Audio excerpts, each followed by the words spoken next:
gentlemen. I don't know. This one's very strange. I was excited for today, hopeful for today, had so much hope in my heart and love and fun and everything, and well, as you guys saw last night, Zach Werenski denied a trade to the Dallas Stars. Maverick Bourque might be offer sheeted. Still, none of the other guys that need to be traded have been dealt, like Ilya Lyubushkin or anybody. Jason Robertson still isn't even close to a contract. And yeah, everything's going great. How about you guys? Good to see you guys in the chat. And by the way, Tyler came in before we even got live with the $5 donation. Morning Grab. Who's going to be the biggest overpay this year in free agency? That's a good question because we're going to see a lot today, I have a feeling, and that's what I'm most excited about. What will be the biggest overpay out of the group? I'm going to say, I think it's going to be Sergei Bobrovsky, honestly. Maybe not in terms of like pure AAV, but in terms of the years that he's asking for. I saw one report he was asking for upwards to 6 years as a 37-year-old, which I just find absolutely insane. But I wouldn't be surprised if some team is desperate enough, honestly. But thank you so much for the donation, Tyler. Let's get your name up here on the big board. Thank you so much. But yeah, I'm going Bobrovsky. I don't know about you guys. But how are we doing? We're here for NHL Free Agency. It all opens up in less than 2 hours now, but we will be getting a lot more info as we go for the next little bit. And as it typically happens in free agency, we start to see some contracts leak beforehand. Maybe a little bit of tampering. Probably. BWG with a $5 donation. Morning Grab. Morning everyone. Make sure to like the stream. So true. Thank you so much, dude. By the way, what is happening to the alerts? What the hecky? I'm gonna reset it, see if that does anything. Sorry about that, BWG, but I appreciate the donation. Thank you so much, man. Logan Stanley. Oh, that's a good choice. That is a good choice, Riker. I think Stanley. What are we thinking on the Stanley contract? 7 years? 8 mil per? What are we thinking? But yeah, if you guys didn't see yesterday, the just absolutely insane Zach Werenski situation went down, where we learned a lot more about the trade situation, saying that Werenski rejected a trade to Dallas in a deal that believed to include Harley. Man, it was so perfect. And that was definitely the best package that Columbus was going to get, was getting a player like Harley back. Absolutely. It was so perfect, man. Unbelievable. But yeah, Tampa Bay remains engaged in talks here, and Philly was in the mix too, but it seems like Tampa is Werenski's top choice right now. And we also did hear a bit later that Toronto was still in the mix. But yeah, the move was set to be done this morning and was vetoed by the player. Preference is to stay in the East, and things have taken a nasty turn. But yeah, the Maple Leafs or the Lightning seem to be the two teams we know right now that Werenski is open to being traded to. Which, it's like, here's what I don't understand.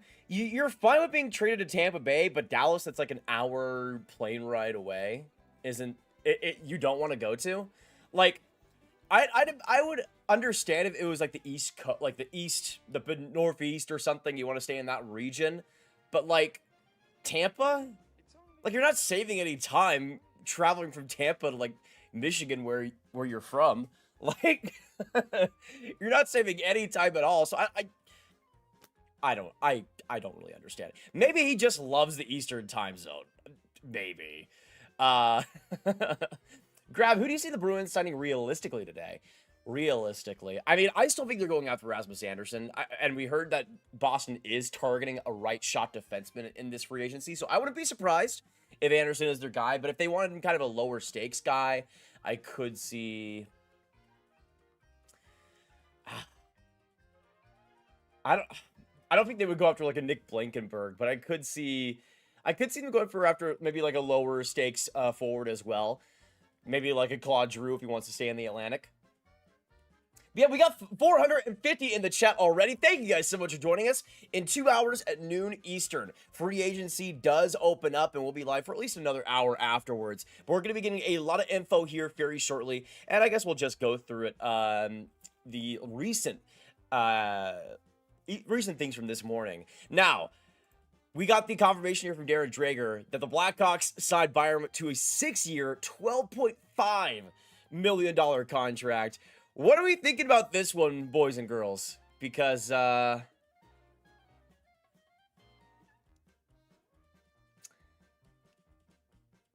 Ooh. Grav, what's your favorite time zone? I love Mountain. Give me Mountain time all day of the week. It's the perfect mix. Now, Pacific is the best for sports, but I do have to agree that if you're on the Pacific time zone and you have a lot of friends on the East Coast, it's hard to, like, coordinate time to, like, talk and a game together and stuff like that. I think Mountain time is the best mix of, especially for sports, you're still getting pretty early start times. You can still go to bed pretty decently early, but you also get the spread. You no matter what happens, you're in a good spot, I think, with Mountain time. Predictions on the Habs moves. We did hear that they were going after Mason Marchment, but it didn't seem like they wanted to give the term that Marchment wanted, so that is pretty curious to me.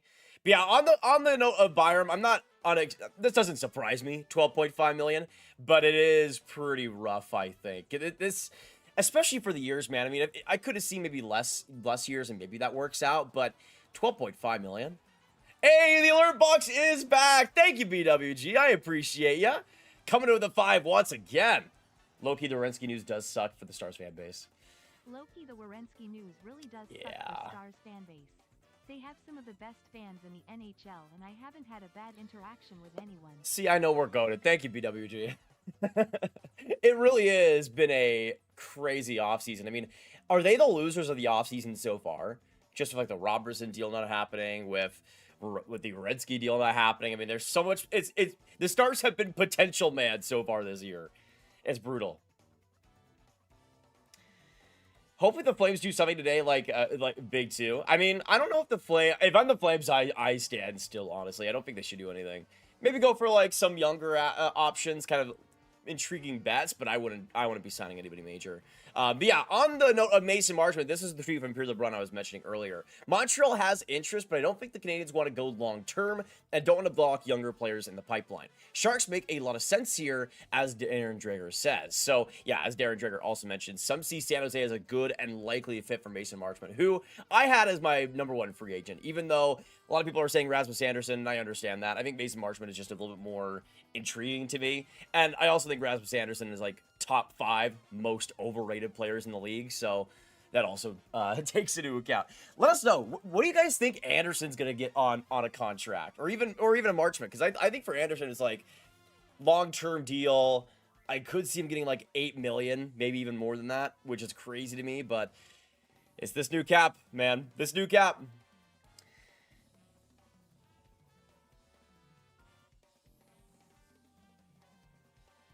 Yeah, Bird Toast, I have the text-to-speech on the donations.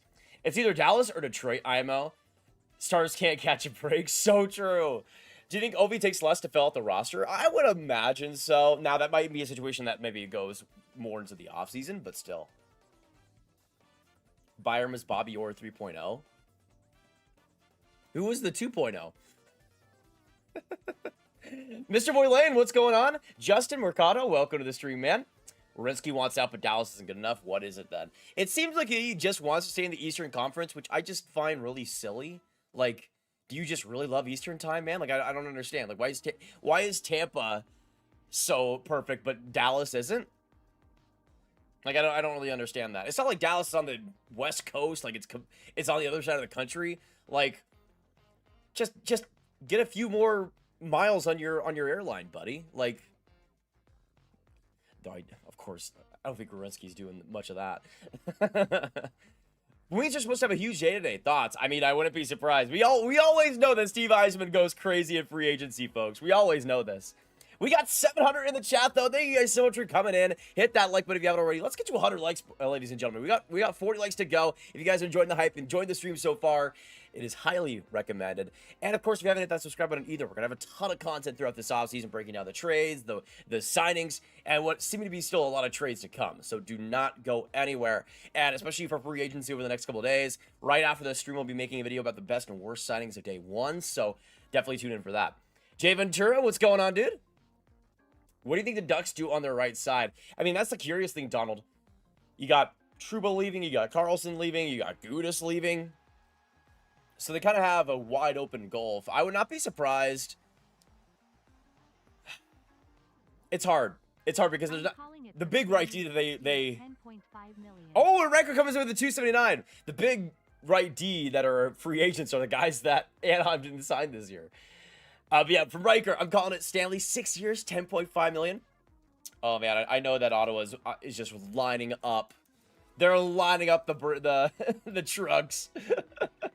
I already know. But thank you guys so much for coming in for the 2026 free agency live stream presented by Prize Picks. We are going to be here for the next 3 hours or so, going through all the latest signings and everything. Now, let's get into some predictions, shall we? Because I made a video a couple days back going for my free agency big board. Highly recommend that if you want to see maybe a top 15 free agent list. But on the case of Mason Marchment, he's someone that I think could go genuinely anywhere. I think I predicted Detroit, but San Jose seems to have interest. Montreal seems to have interest. Hey, I stack and tag with the $5. Thank you so much, dude. On the Sharks. Okay. I hope the Sharks land a couple of defenders. Defense hurt them last season.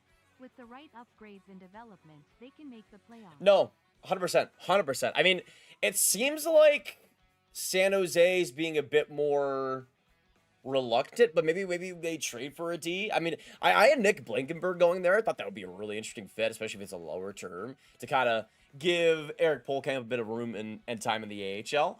But I think that could be very interesting. I think San Jose is in a position where they want to add, they want to get going here. So I wouldn't be surprised if they go after a big move. But I feel like they would do, if they're going to bring in a big right shot defenseman, I feel like that's more through trade at this point. You know what would be one of the funniest things? Makar and Hughes taking pay cuts and making less than Byram. I mean, it's not going to happen, but the fact that still Quinn and Kale are making less than Byram, the fact that Byram is the highest paid defenseman in the NHL is just ridiculous. Like, I don't care if these guys are going to be getting new deals soon. Like, Byram making more than, like, 11 to me is genuinely insane. Like, genuinely. Like, you can make your arguments about the player. I don't see him as a number one guy. And I don't think any number one guy, even with the cap rising, should be making more than 11 mil. As important as he is for Chicago now, I just think it's just ludicrous. They'll make the argument that they have a ton of cap space, and they do, but that doesn't necessarily make it a good thing. Check Vince I'm guessing Vince Mercogliano for the Rangers. I'm guessing. Andreas? Let's see. Multiple reports suggest the Dallas RFA center Maverick Bourque could be on the move, including from David Pagnotta. And while we know the Rangers have been on the hunt for young playmakers, I'm told they're not among the teams making a push, which, by the way, horrible mistake by the Rangers. Horrible mistake by the Rangers. Bourque would be a pretty nice addition for them. But yeah, as we heard a lot more yesterday after the whole shenanigans surrounding Zach Werenski, Maverick Bourque and his situation has reared its ugly head. There's so much here, man, that Dallas has just not been able to figure out. Bourque as a potential RFA, potential offer sheet guy. Oh, man. But yeah, I think we did hear that he is more likely to go to the Eastern Conference, interestingly. But yeah, the Rangers apparently not in on Bourque, which I don't know if I understand if I'm them, but yeah, man, it's going to be brutal. It could be a brutal week, man. Who gives a crap about an overpaid by 1.5 million? 1.5 million is still money. This is what I don't understand. These contracts do add up. You do realize this. Nobody wants to have just 1.5 million free. Like those things add up on an NHL cap. It might not matter individually or in this current year, but it's a long-term contract. In 6 years, Chicago's going to have all these RFAs. They're going to be paying Bedard pretty soon too. Like, Riker with the 279. Thank you so much, man. Funny enough, Ottawa said to not be in on Stanley. I mean, I guess it does make sense. He's a lefty, but I'm sure they were poking around potentially. Still poking around. Do you think AVs will replace Valerian? And then Nicholas. They did it with Nazem Kadri? Yeah, the Avs placing a Chushkin. I mean, I feel like it wouldn't be the hardest thing to do, considering there's a lot of really intriguing like third line guys in free agency this year. So I'm not really in a. I'm not in a position to guess because their cap situation is all over the place right now. So we'll see if they're actually able to land anybody interesting. But I wouldn't be surprised if they get like a J. I know it was kind of suggested a little bit before that like a Jaden Schwartz potentially could maybe take like a bit of a cut to go to Colorado. So that wouldn't surprise me, honestly. That wouldn't surprise me. Trade Maverick to us, brother. We will take him. Hey, give us Borg for Arensky potentially. No, I'm kidding. But yeah, happy Canada Day, by the way, to all the Canadians in the chat. Good to have you guys today. By the way, it's always awesome that free agency is on Canada Day. I think that's so fun. As much as Pierre LeBrun doesn't want to tell you it, I think it's awesome that it's on Canada Day. He just want like yeah, this is okay. Yeah. This tweet. My annual observation is that the opening of free agency should be 48 hours after the end of the NHL draft in late June instead of waiting for the national holiday of the country that gave the NHL its sport. The league has noted my complaint for about 20 years. Here, we all know you just want to go to the cottage, brother. Like, you're not making it any secret. You just want to go to the cottage. Like, there's not even a debate. You're going right after this afternoon. Like, you already have admitted this. Like, the only reason you want it this way is so you can go to the cottage earlier. Which, like, I can personally understand. But, like, for me personally, I think give me as much time as possible from the draft and dissecting that as much as possible because it's a lot to take in. But I can understand it. I can understand it. Joseph, thank you for the $5. Could Maverick Bork possibly end up in Boston? Could Maverick Bork possibly end up in Boston? Intriguing. Intriguing, yes. I mean, I think they could stand to really benefit from him. I think him and a Fraser Minton could do some really good things together. Some really good things. So I don't think it's out of the question, though. Boston has been strange. I feel like they're still gonna go older if they can. Yes, we let time I did hear about Orensky turning down Dallas. We covered it earlier, and you can see my depression earlier if you want. Pierre wants to drink some brewskis at the lake. Yeah, it's pretty obvious, Pierre. We know what's happening. We know what's happening. By the way, from Kevin Weeks, the Devils and Hischier are closing in on a 5-year contract extension that lands just shy of 12 million AAV. And this is what I'm talking about. Like, Nico Hischier, potentially a top 20, at least center, top 15, gets 500K less than Byram. Now, one less year, but if anything, that should probably drive the price up. But yeah, Hischier, I'll take a 12 million any day before Byram at 12.5. Again, the issue also isn't even giving a guy $12.5 million. It's the fact that it's Bowen Byram that I just don't think is a number one. And I just don't see it. I just don't see it. I'm drinking today as a Wings fan. Depressing day. Every free agency kind of is, to be honest. Every free agency kind of is for you guys. I'm so sorry.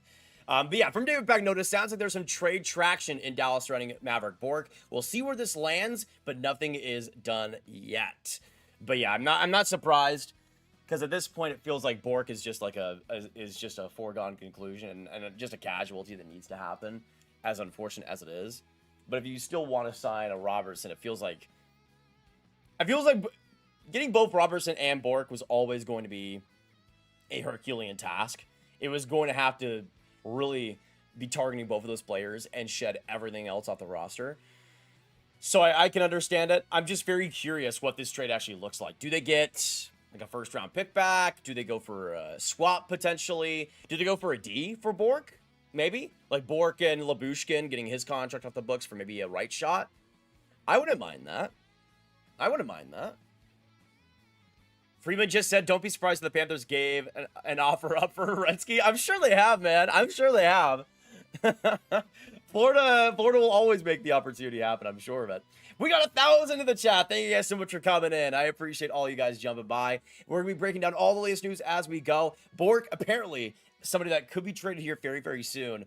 I'm curious. Maybe in terms of right D options out there, I mean, doesn't seem like the Rangers are interested, and Schneider isn't a right D, so I don't think I would take that personally. The problem is what other options are there? Spence was already extended in Ottawa, so I don't think that would work out. Riker the 279, Bork for Boucher 1-for-1 seems totally fine. Definitely. Bork for Boucher 1-for-1 seems totally fine. Tongue out. They have similar names, so it has to work out. Bork plus for Larkin. I feel like Detroit would want at least, because the thing is, Bork is a wing in the NHL, I think. Bork is a wing in the NHL. Like, he could play center maybe, but that's kind of wishful thinking. And as we've kind of seen, Detroit, I think, is trying to hold out for that center that they can get. My favorite team is the Dallas Stars, Erica, as unfortunate as it is.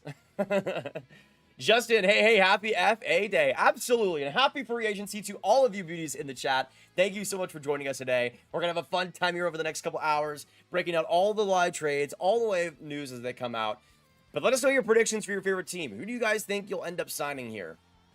Now, we have from Frank Cervelli a top 50 free agency rankings. We can kind of skim this potentially. Carolina rumored to threaten an offer sheet, and all of a sudden... Oh, back-to-back donos! Let's see here. And then Maine, thank you so much, dude. Is a Harley trade package still possible? All right, so for the 2 donos, Carolina rumored to threaten an offer sheet, and all of a sudden Maverick's name is coming up in trade talks. Yeah, I know that Carolina has been poking around. They're a team that's very offer sheet heavy. They were going to go. Oh man, it came out that they were going to go after a big player last year. I can't remember for the life of me who that was, but they want to make a splash with offer sheets. So I wouldn't be surprised if they like Maverick, but I mean. I guess they need right wing a little bit more than they do left wing, but I don't know. I feel like they would go more like a center route potentially, if they could. But yeah, Maine as well. Is a Harley trade package still possible? Absolutely. I mean, I don't think it's out of the question for them to trade maybe a Harley still for a right D or maybe even a centerman if they want to, especially if Robertson leaves. I think that becomes a lot more likely. Yeah, in terms of the top 50 list here from Frank Cervelli, John Carlson at the top, Sergei Bobrovsky, Rasmus Anderson. And I'm just going to go through the list here. I want to know for you guys, though, as we go through this list, who is somebody that you want to see your team sign out of this top 50?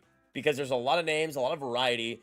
Not a lot of stars in this year's free agency, but I think some interesting depth. It doesn't completely fall off necessarily. Like, you got a player like Nick Blankenburg at 47 that I like a lot. I think he's a really underrated guy that you could get for so little money. I mean, if I'm the Stars, I'd go Blankenburg. I think that'd be fun. But outside of that, I wouldn't mind a Trevor Van Riemsdyk potentially. Big Cheese of the 5. Thank you so much, man. Yeah, in terms of the Stars, I would like Ryan Shea. Ryan Shea would be nice. What does the Edvinsson contract look like? Is it a bridge contract? I predict 8x9.5. Yeah, I would not be mad about Ryan Shea, honestly. He was really underrated for Pittsburgh this last year. I'd like that. But yeah, Big Cheese with the $5. What does the Edvinsson contract look like? Is it a bridge? I predict 8 points or X 9.5. That would be, I think, pretty solid value, I think, for Edvinsson, considering the curve that he could have. But it just depends how Moritz Seider like he wants to be, you know. But I think he seems pretty happy in a trip from what I can tell, and I think he'll be just fine there. So I would expect a long-term contract. But I think that range makes sense. Maybe like slightly lower, maybe like just like 9, maybe. I would cry if came back to the Hawks. I don't know if he would want to though, Nick. I mean, maybe, but it feels like he'd want to go to maybe a bit more of a built-up team already. Chicago, Kane, or Line A? Line A would be fun. Actually, for Chicago, I know that they were poking around Anders Lee, so I could see that as maybe like a net front goal scorer.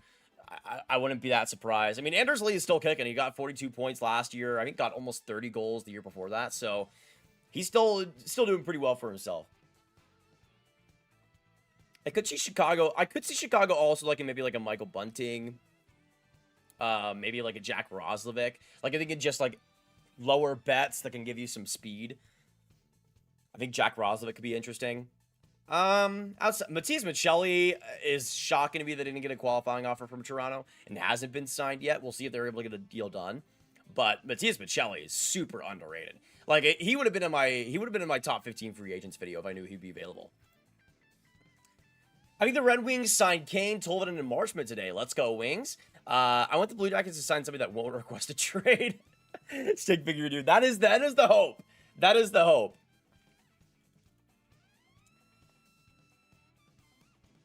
Lining on a prove-it deal could be interesting if he's healthy. I mean, if you need a power play goal scorer, you can't really get much better than Patrick Laine, honestly. Do the Devils still try to grab Jenner? I wouldn't be shocked. I mean, he's going to be the big center of this market. Now, I don't know if he's I don't think he's a game breaker. I think he's like a third-line center you're getting. But in this market that doesn't have a lot of Cs, like your next best option is like an Eric Holla or Scott Laughton. I think Jenner's going to be the prize for a lot of teams. But New Jersey, I think, needs that center depth. So I think they could absolutely be on that. What do you think Montreal will do? As we've kind of seen in St. Clips, Montreal isn't expected to do much, and I don't think they should. I love that Eisman isn't caving. I mean, he's holding his ground. We'll see if that's able to work out. I will say this, it's really funny. And I hope Dylan Larkin is pooping his little diaper over it, because I would probably want to do the same. Machelli to Dallas, please. Oh, yeah. I would, as like a Bork replacement, give me that all day. Maybe even would cost less than Bork, honestly. Now, it would still be sad, but I would like Machelli a lot as like a Bork replacement there. I think that would be fun. Just on your third line, you get some speed, you get some playmaking. Might not be super consistent, but I think that could be really intriguing. But yeah, 1,200 absolute beauties in the stream. Thank you guys so much. We are 9 likes away, by the way, from 150. Let's get it going. Hit that like button if you haven't already. If you're a real one. Support the stream and let's keep the hype going. Let's keep the fun going. Especially with the next hour or so, we're going to start to see some potential options and fits leak out. I just want to make sure we haven't missed anything here. Yeah, I did also want to go to NHL Rumor Report just to see what they've been saying, because I'm sure there's so much floating around right now. So let's get into it. From Nick Kiprios, the Red Wings would have no problem trading Dylan Larkin to Minnesota if the Wild were prepared to part with Matt Boldy. Other than Boldy, there's nothing else Detroit GM Steve Eisman is too interested in. I mean, makes sense, but why would Minnesota trade Boldy? Boldy is a better player, at least to me. Boldy is a better player to me. That seems kind of strange. I mean, good luck. Good luck, I guess.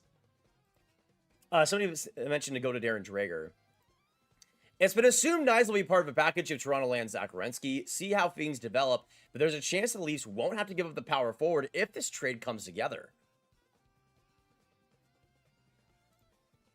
Dog. If the Leafs get Werenski and don't trade Nyes, that would be unbelievable.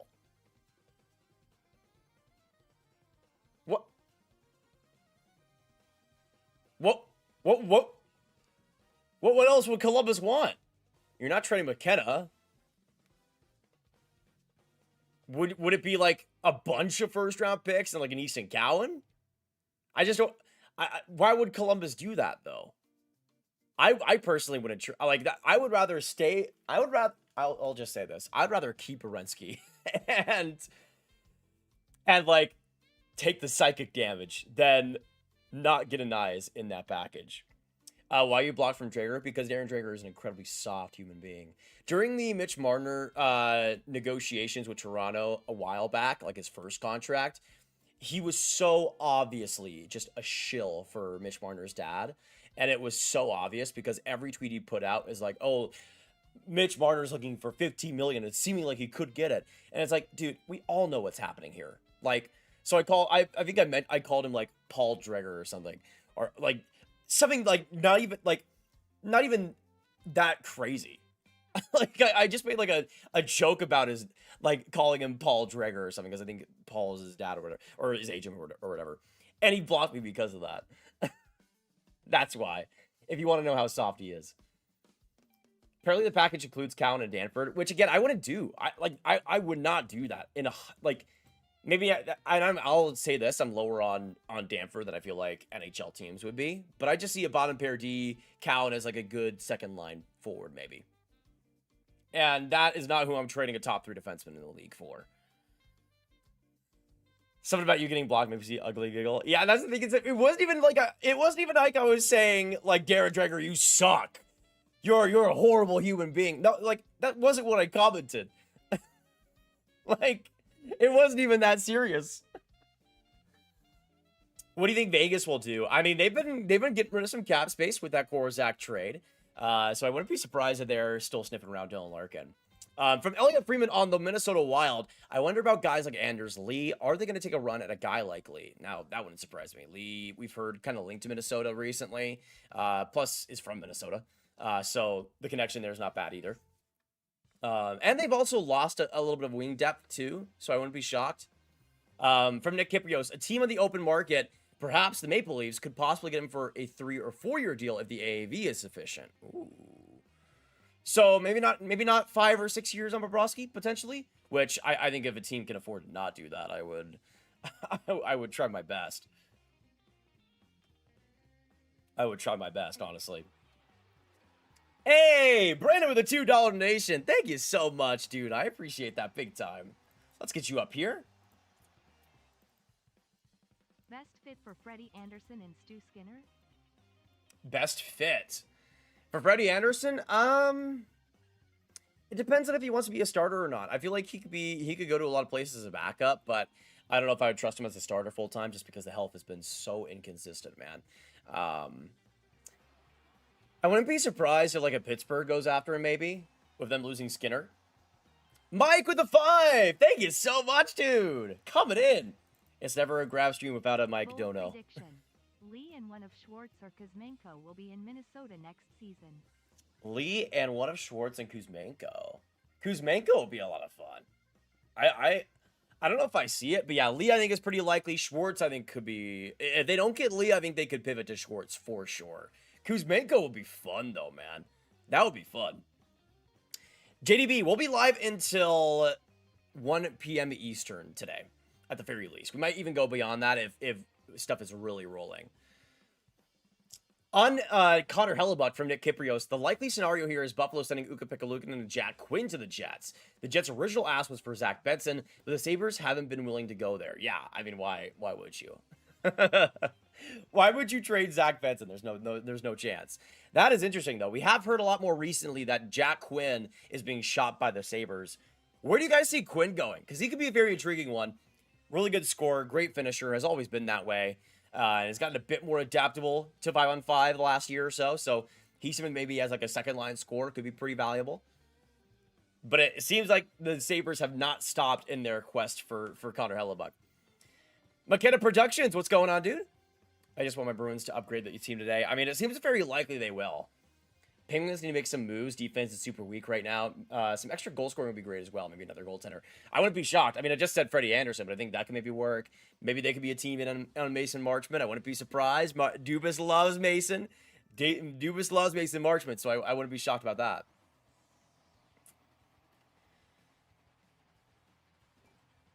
I'd like to see Lawton go back to the Leafs as red line C. He'd be used a lot better now than how Marube used him. I mean, I don't think that's very likely because it didn't seem like Lawton loved being there, but I agree with that. Elliot Freeman, I wondered if Jace Robertson for Dylan Larkin makes sense. Robertson trains in Michigan in the summer. He's got a big Michigan connection. Yeah, that's the thing that I was always talking about. Like, it felt like Robertson saying yes to Detroit was always an option that I don't think was getting as discussed, potentially. And then from Elliot Freeman, I think Sergei Bobrovsky is going to be a Leaf. I really do. Yeah, I think it just makes so much sense, and it's such a poorly kept secret that Bobrovsky just wants to be a Leaf. Like, there's just been so much smoke to that recently. When will you see this signing start happening? I mean, probably about 30 minutes before free agency starts, we're going to see a lot more, oh, this is going to start happening. This is going to be what happens. And then once noon hits, the floodgates are really going to open. Bunting? Bunting could be a pretty underrated ad for sure. Has Shakir McMadulan re-signed yet? I know he got a qualifying offer. I don't know if he actually got signed officially. Prediction on which free agent receives the biggest overpay. Does someone give Trouba 10 mil? That would be insanity. That would be insane. What would your guys' reaction be if Jacob Trouba got 10 mil? Also, where did we see him going? Because I know some people are talking about Ottawa maybe, but I also think Boston would be in on him. he's a bit of a wild card. But yeah, I think I what did I predict? I think I said Bobrovsky in terms of the overpay, but I wouldn't be surprised at like, yeah, Trouba would be up there for sure. Boone Jenner, I think just because the center market is gonna get a pretty big payday.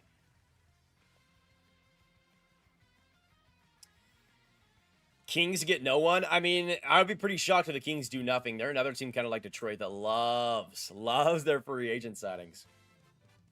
From Elliot Freeman on Mason Marchment, there was a lot of interest. Montreal and I think Toronto. Someone made a great point that a sentimental favorite might be San Jose, longtime NHL home of his late father, Brian. Very intriguing. Toronto in the mix for a Mason Marchment.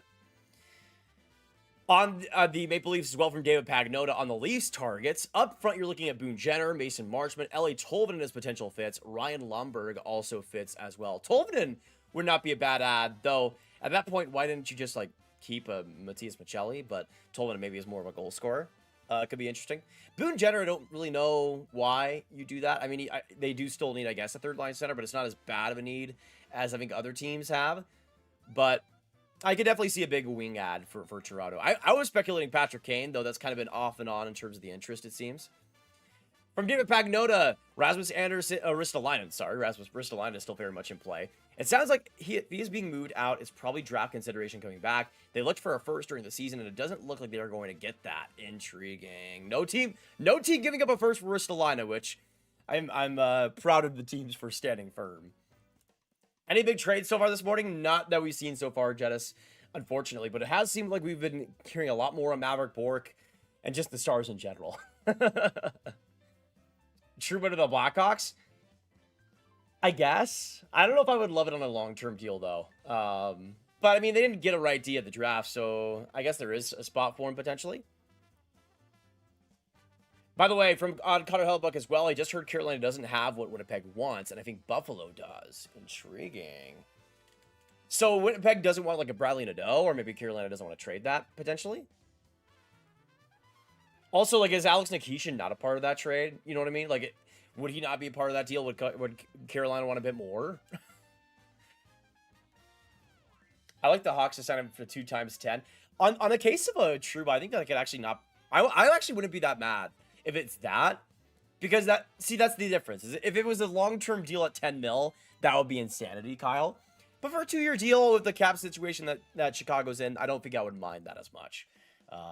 Again, it makes it better that Chicago didn't draft like a Chase Reed or somebody fourth, and actually use that pick on a right D, because then I would have thought the right side of the defense, you got Reed, you got Lefebvre, you got Rinzel, you should try to go for those guys. But you do kind of need that extra guy in a case of Trouba that can kind of insulate them maybe a bit there. So I don't think that would actually be too bad for Chicago.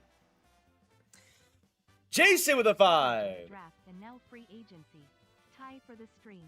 I got you, Jason. Thank you so much for the donation, big man, with the $5. Let's get some love for him in the chat, y'all. Appreciate it, my man. And hopefully you'll enjoy for the rest of the afternoon with us.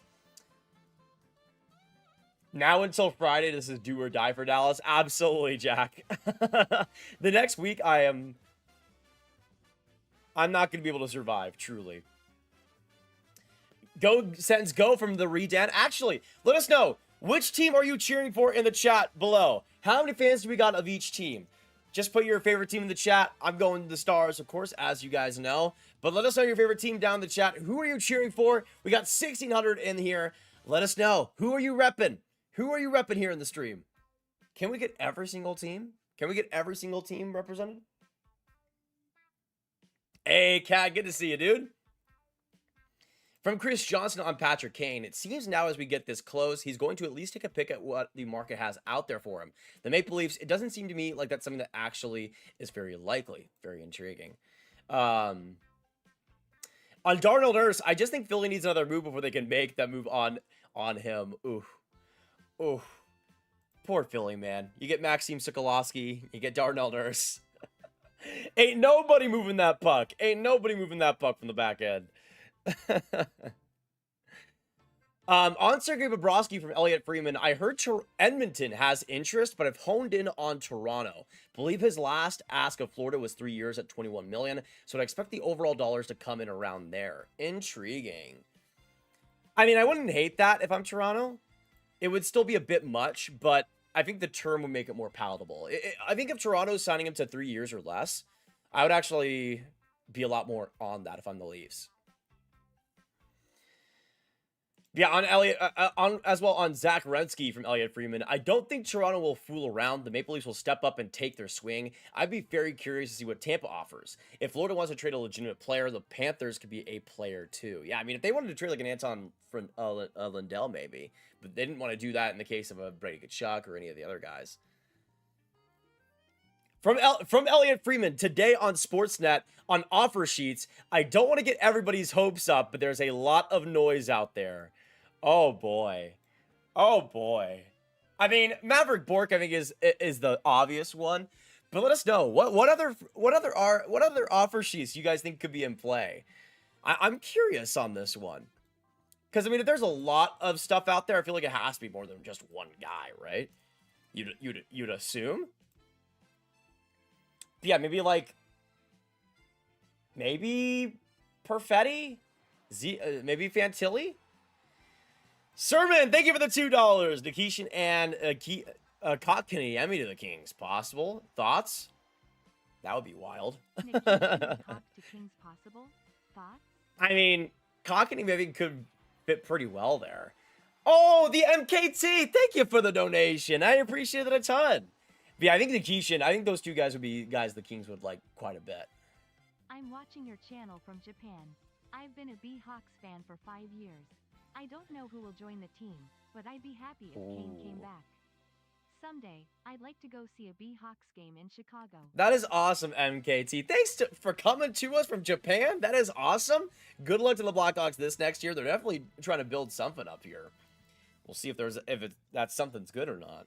But thank you for the big donation. And hey, I'm in the Midwest. I'm in Wisconsin, so maybe we'll have to join together at United Center. Who knows? And then it's Mr. Clean with a $2.79. Who's about to drop the fattest offer on Leo Carlson? Oh my God! About to drop the fattest offer on Carlson. Thank you so much for the donation, Mr. Clean. Yeah, what do you guys think? Could Leo Carlson be in play? I mean, I don't think the Ducks would play in that case. I think they'd want to match, but I mean, you could go up to like 20 mil, try to make it real interesting. Leo Carlson could be worth a massive contract. Could be worth it. Could be worth it. You never know. But yeah, offer sheet frenzy could potentially be here this summer, ladies and gentlemen. I lived in Texas most of my life, Dachi. I'm now living in Wisconsin, but still a Stars fan. Which there's no team here, and also Joe Pavelski is iconic up here, so it still lines up well. Still lines up. From Elliot Freeman, there were some people really surprised about that Jack Drury deal. 5 years of $4.5 million. With the cap going up, I think that what we see in free agency, I think you're going to see some centers get that deal, which wouldn't surprise me, especially in the case of like a Boone Jenner, honestly.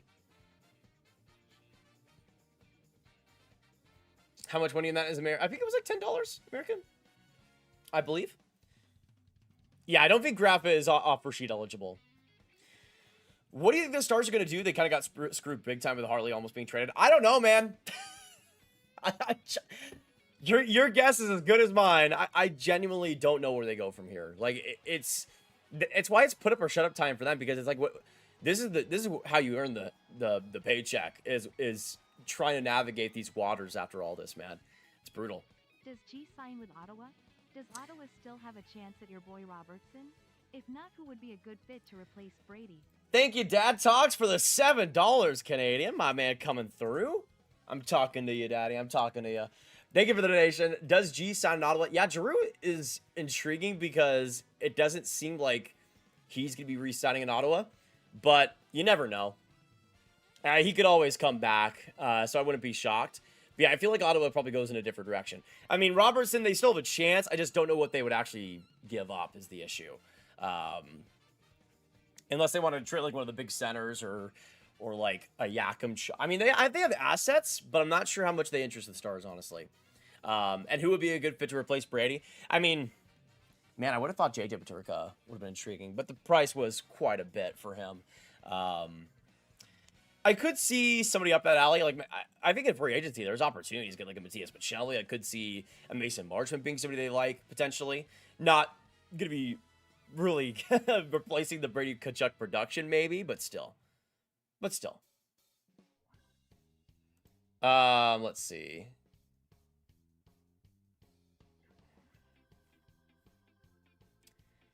Yeah, let's on the Wisconsin front. Is Wisconsin your favorite your CFB team? They would be, but I don't really like football, Christo. But yeah, the Badgers in terms of college sports for sure. If Evanston of Detroit is offer sheeted, who would do it? Is Evanston offer sheet eligible? But in terms of who would do it, I mean, I wouldn't be shocked to see like a Philadelphia, really like an Evanston. On top of that, I could see the Kings potentially being interested in that. Like, just any team that needs just like a shutdown defensive D, and there's a lot of teams out there. Marchenko to the Habs has real traction. I'd rather keep Zurowski and Hage. No, I wouldn't. I would trade. Well, it's complicated. If you trade both of those guys, then possibly, but I don't know if it would need both of those guys to get the deal done. Like if it's a Michael Hage for 1-for-1, I easily take that. Easily. Because I think at your best, in Hage's case, you're still getting a player that's probably less production than a Marchenko on Columbus of all teams, right? So you got to factor that in. Kaido with the 2 Canadian. Thank you so much, dude. Coming through. Nice, really, Danford. 2027 first. Call for Werenski. So yeah, the mock trade here for the Leafs and Werenski. Nyes, Riley, Danford, and a first for Werenski. I mean, I feel like that could get it done. Nyes and Danford and a first round pick. I feel like that could get it done, honestly. I don't know if the Leafs do that just because I feel like if they're trading Nyes already, they probably wouldn't want to trade a Danford or an extra first round pick. But I don't know. I feel like that could be enough. Honestly, I feel like I could see that. I could see that. But you also got to factor in like Riley's no move clause. Like, does that actually happen or not? Hey, why are we L'ing Riker? What happened? Let's see. That first round pick is in forever. Why would the Jackets do that? If it's 2027, is it 2027 or not? Or is it later? Yeah, from Elliot Freeman on Jason Robertson. My guess is they go to arbitration unless Steve Eisman decides he's the best option for Dylan Larkin. Interesting. Very, very interesting. Which, by the way, if the negotiations were already sour, arbitration is just going to make that even worse. So we'll see. From Nick Kiprios on Werenski. Can the Lightning build a bigger trade around J.J. Moser? That's the issue, though, is that, like, J.J. Moser has a no-move clause, and I don't think he's waiving that to go from Tampa to Columbus is the issue. But, I mean, Moser would be a pretty good get back for Columbus if they want to go for, like, an NHL, like, if they want to get, like, an actual replacement for Werenski or somebody on that level. He isn't on that level, but he has really been able to prove himself with big minutes recently. So, if they're somehow able to do that, I guess I could kind of see it, but still.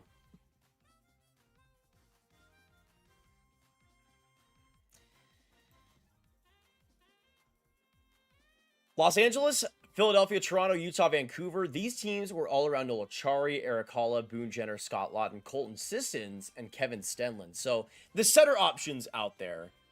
No trade protection for Moser until next year. Man, people are lying. People on Twitter are lying to me then. What the hell? Unbelievable. Yeah, Moser starts for next year. Okay, interesting. Yeah, people on Twitter... No knowledge from them. Unbelievable. Thank you, guys. Yeah, I looked it up on Puckpedia. And yeah, it doesn't kick in until next season. So, possibly? A little bit more likely, maybe? But I mean, that's the thing is, to me, is like, that's the only way that I think they can beat another deal. Maverick Borg to Nashville! From Elliot Friedman! Oh! To a division rival? Are you kidding? Oh, no! Thank you for the $5 PWG. Oh, baby, we got a trade to announce. And it's Bork to Nashville? Oh, no. Oh, hell nah, Jigsaw. Oh, hell nah. Brother, what? Brother, what? Brother. Thank you for the 5 BWG. I appreciate that. Brother, what? Are you kidding me, man? Maverick Borg for the Predators. What a get for them. I mean, we're going to see what happens, what the return looks like. But I don't... What does Nashville have that I'd even like? What does Nashville even have? Like... maybe Ryan Uvko? I could maybe get behind. Unless it's for, like, just more picks. But yeah, Bork to Nashville, is it a trade, I'd imagine, instead of an offer sheet? Maybe... I don't know. Like... I don't know if they would trade a forward, because at that point, why would you just go laterally? Like, you're not going to trade Luke Evangelista. Evangelista's better. Why would you trade, like, a Matthew Wood as a centerman? Like, maybe like a Joaquin Kamel as a part of the deal. I know that Nashville wanted to trade him. So, possibly? But yeah, we got a trade to announce, folks. We got a trade to announce. Dallas and Nashville. I don't feel like they would trade Ross Colton that early. Like, that would just seem kind of cruel to me. Plus, Ross Colton's a McFarland guy. I feel like maybe Uvko looked pretty good at the end of last season. So, possibly? Oh, draft picks? Oh, hell nah, Jigsaw. Oh, hell nah. All right.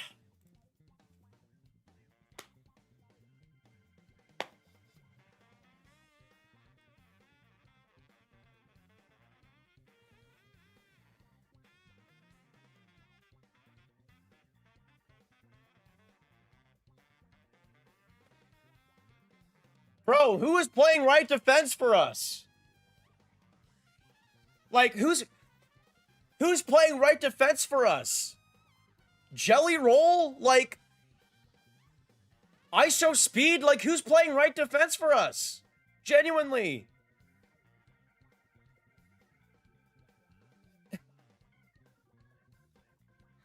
Stop talking like that? No.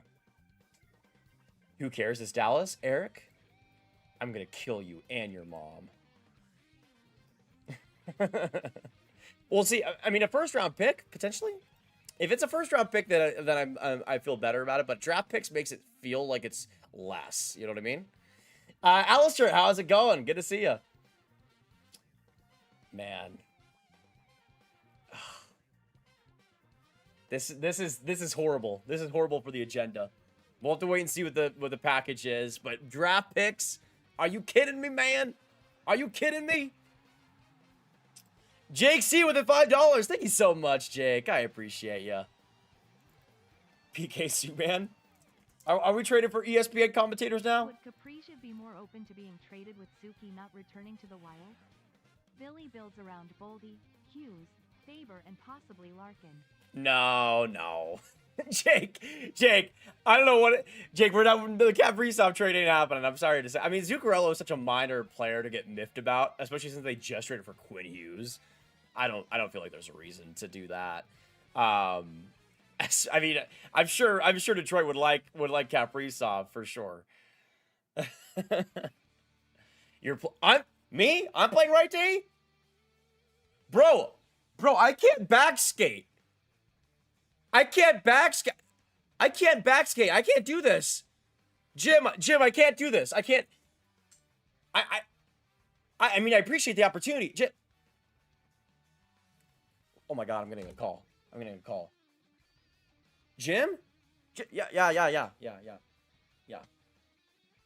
Jim. Yeah. I'm available. Yeah. I'm not doing anything right now. No. Thanks, Mr. Neal. Thanks. I'm gonna make you proud, okay? I'm gonna make you proud. Yeah, I will sign for 200K. Yeah. All right, I gotta take care of some things first. All right, thank you.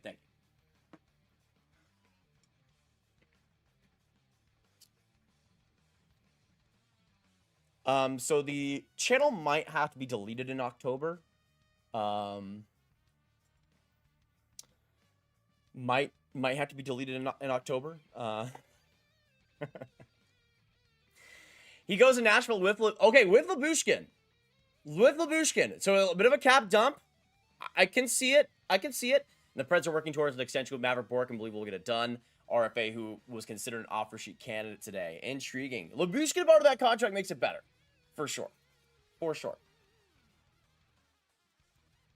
I'm happy about that. Sharpen your skates, Grav. They do need to be sharpened, actually. They do need to be sharpened now that you mention it. Whoa! 8-year contract for Ristolainen. $5 million per. That is 8 years for Ristolainen is wild. But $5 million ain't half bad. I mean, I feel like he's kind of worth that range now. Maybe slightly less, but you're kind of splitting hairs. But obviously for Florida, you get the long-term contract. You get the AAV lowered. So I can understand that.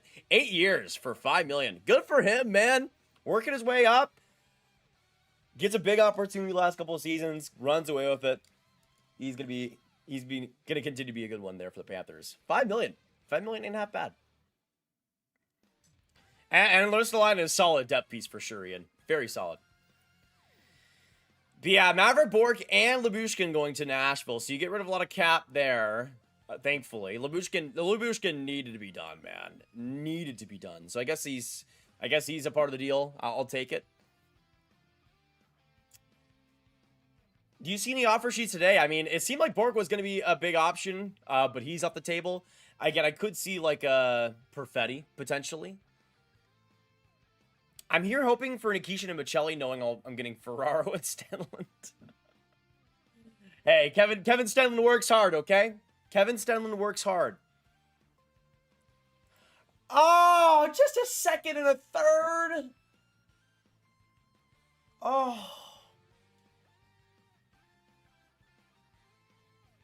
Man.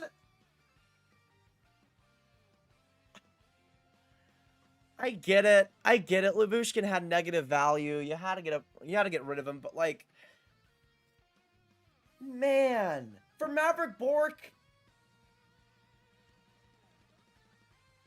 that's awful, man. That is just so bad. That is just so bad. Oh my god. Bourque as a late first rounder who I would say has played above that rate. A second and a third rounder only.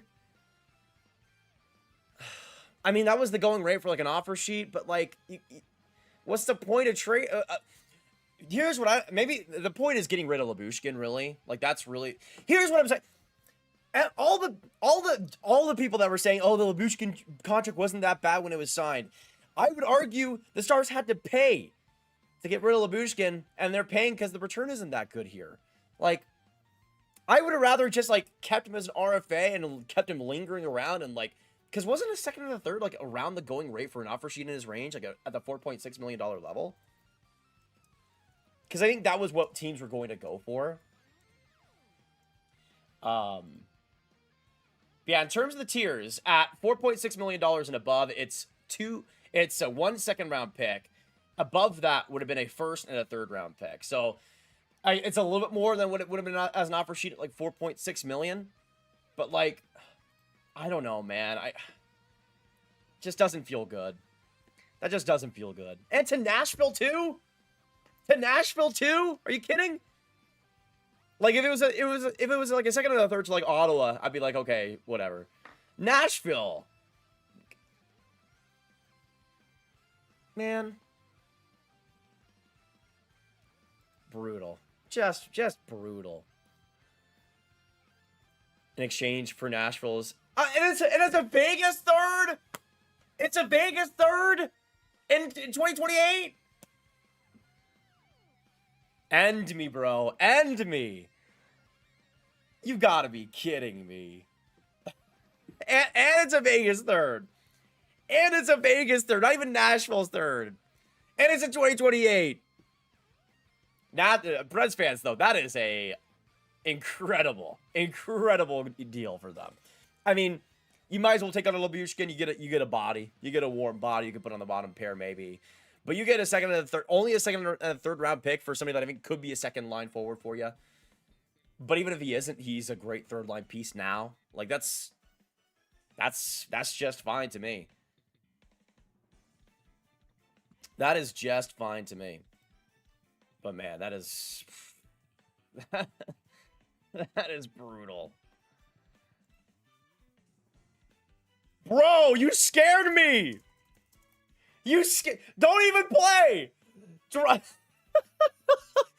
I refresh and I see Robertson to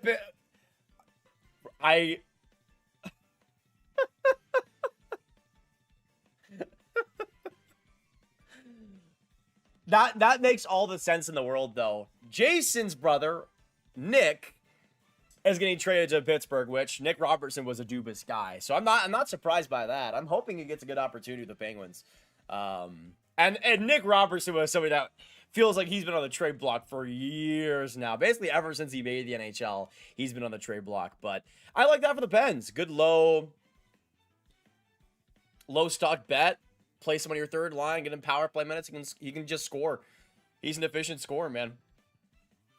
But yeah, a great trade by Nashville, man. A second and a third round pick for Bork is just end me. Just end me, man. That is so good. That is so good.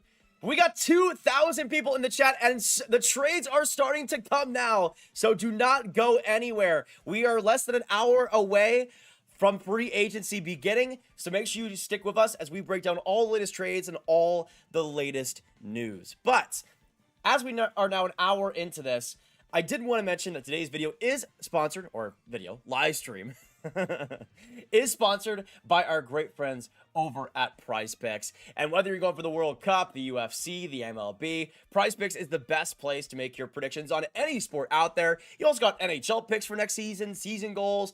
You just got to pick more or less on the different players and basically make your predictions on each. And it's a great way to get more invested in these games, especially for somebody like me that doesn't like the World Cup usually.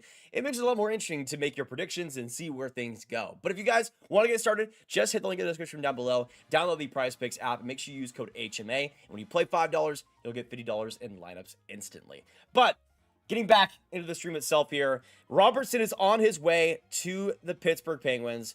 And again, I'm not really shocked by this. I'm curious to see what he gets traded for. Like, is it like a mid-round pick potentially? I wouldn't be shocked about that. But I wouldn't be shocked if this is like very low value for Robertson. Small guy, and even though he scored a ton, not enough to be like a major weapon or asset. So I'm curious what Toronto gets. Very curious. Yeah, Toronto is making room, Dakota. They are making room, though I feel like Robertson was always going to get dealt. It was just a matter of when, not if. Time for Rust and picks for Jason and put the bros together, since that's all this league is now. I guess so, man. I mean, maybe Pittsburgh is also doing this just to also get it more of a chance at Jason. I mean, we did hear that they were in on the Robertson sweepstakes. So, I mean, having your brother there does kind of make it more intriguing, right? Does kind of make it more intriguing. All right, 4th round pick. There you go. That's what I was thinking.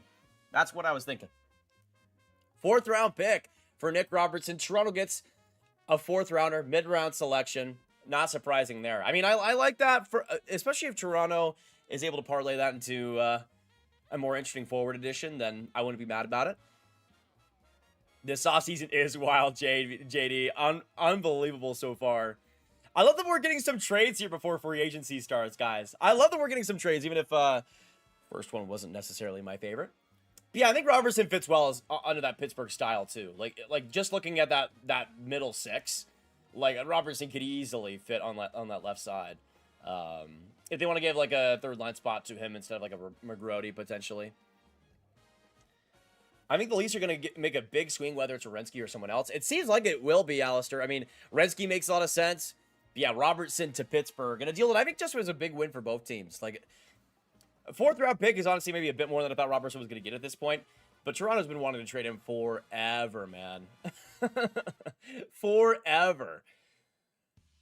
But I think that's a win for both teams. Let us know. Who do you think wins this deal between Robertson and Toronto? I mean, I'm not even asking that with a Nashville trade because we all know Nashville wins that deal. Like, that's just insanity. Red Wings trade everyone except Mo and Raymond for Robertson. Everyone? I mean, you say that, but I don't know. I don't even know if I would take the rest of that Red Wings team for Robertson. He was never fit in the bottom six and couldn't find a spot in the top six. Yeah, one of those in-betweeners, unfortunately. But I still think if he's getting like power play time, maybe he's getting more of a sheltered spot. I mean, could do fine. This has been the most the league has reshuffled in a long time. Absolutely, man. Teams are going nuts, and I'm all here for it. Let us know, what player do you guys see being traded next? Drop your prediction down in the chat.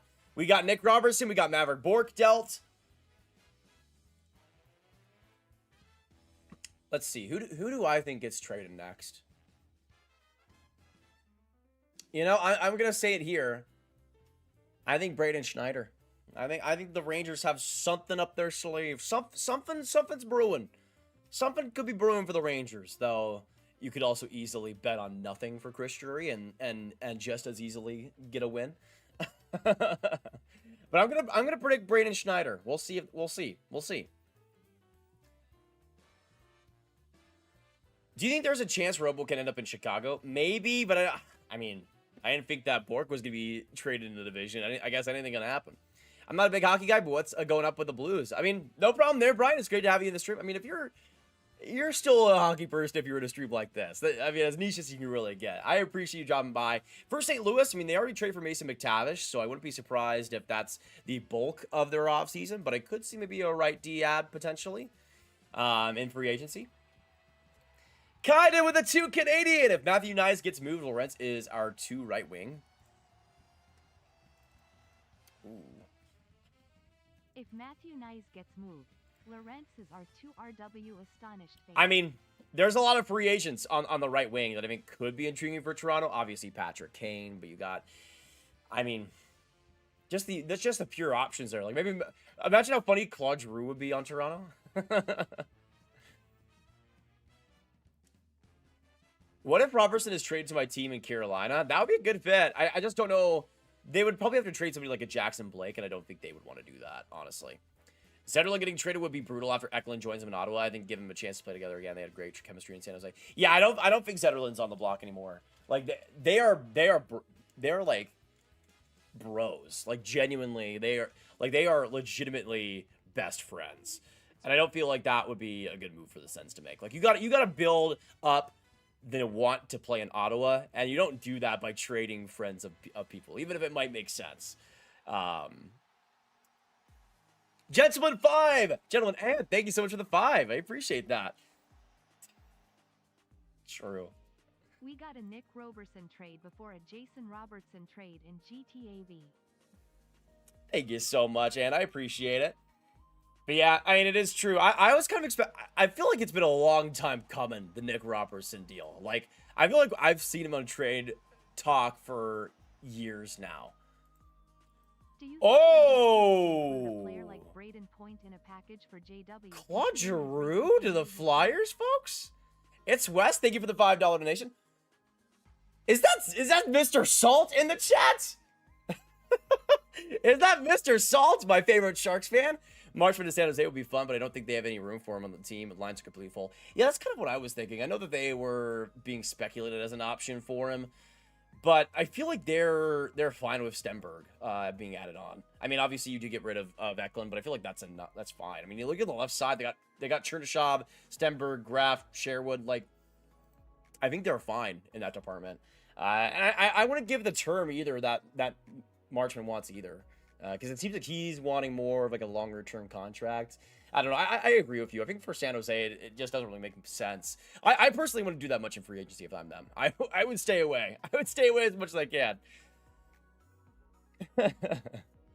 Yeah, Mr. Salt, thank you so much for coming in. By the way, I've been watching for a very long time. I was more into the speedrunning community like early 2020s. rather than now, but you've always been killing it, dude. It's good to see you in here, and welcome to the hockey YouTube community, by the way. Shout out to the Sharks channel. Hopefully that does well. I mean, that team is already a wagon, so I wouldn't be shocked if it's already a lot to talk about. But no way, actually. That's awesome, dude. I mean, just as an aside, having another hockey YouTuber that's a huge Nintendo guy, love to see it. People don't know this about me, but like if I wasn't doing hockey, I would have absolutely been in Nintendo channel. That would have been the play for me. But hopefully you're doing well, dude, and not a lot to be mad about with the Sharks in general recently. But yeah, Claude Giroux to Philadelphia would be fun. That would be, just in terms of the fun factor, I wouldn't be that mad.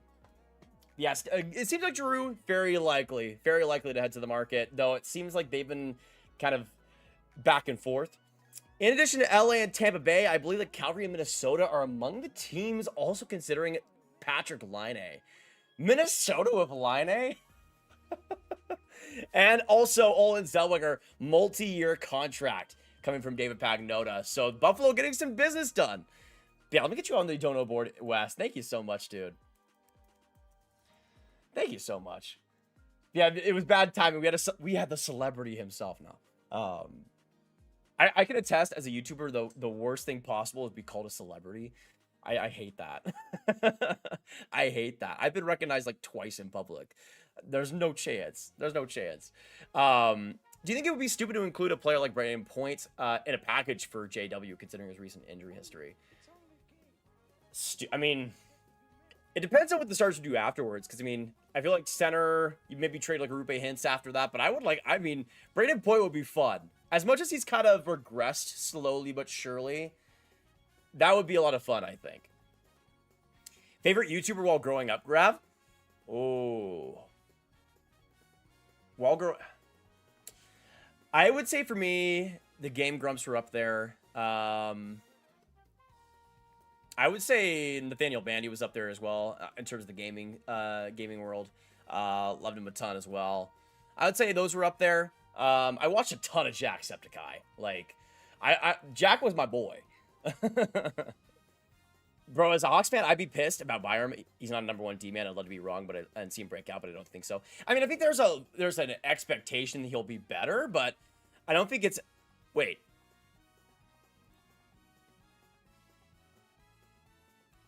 I thought it was a third-round pick, was it not?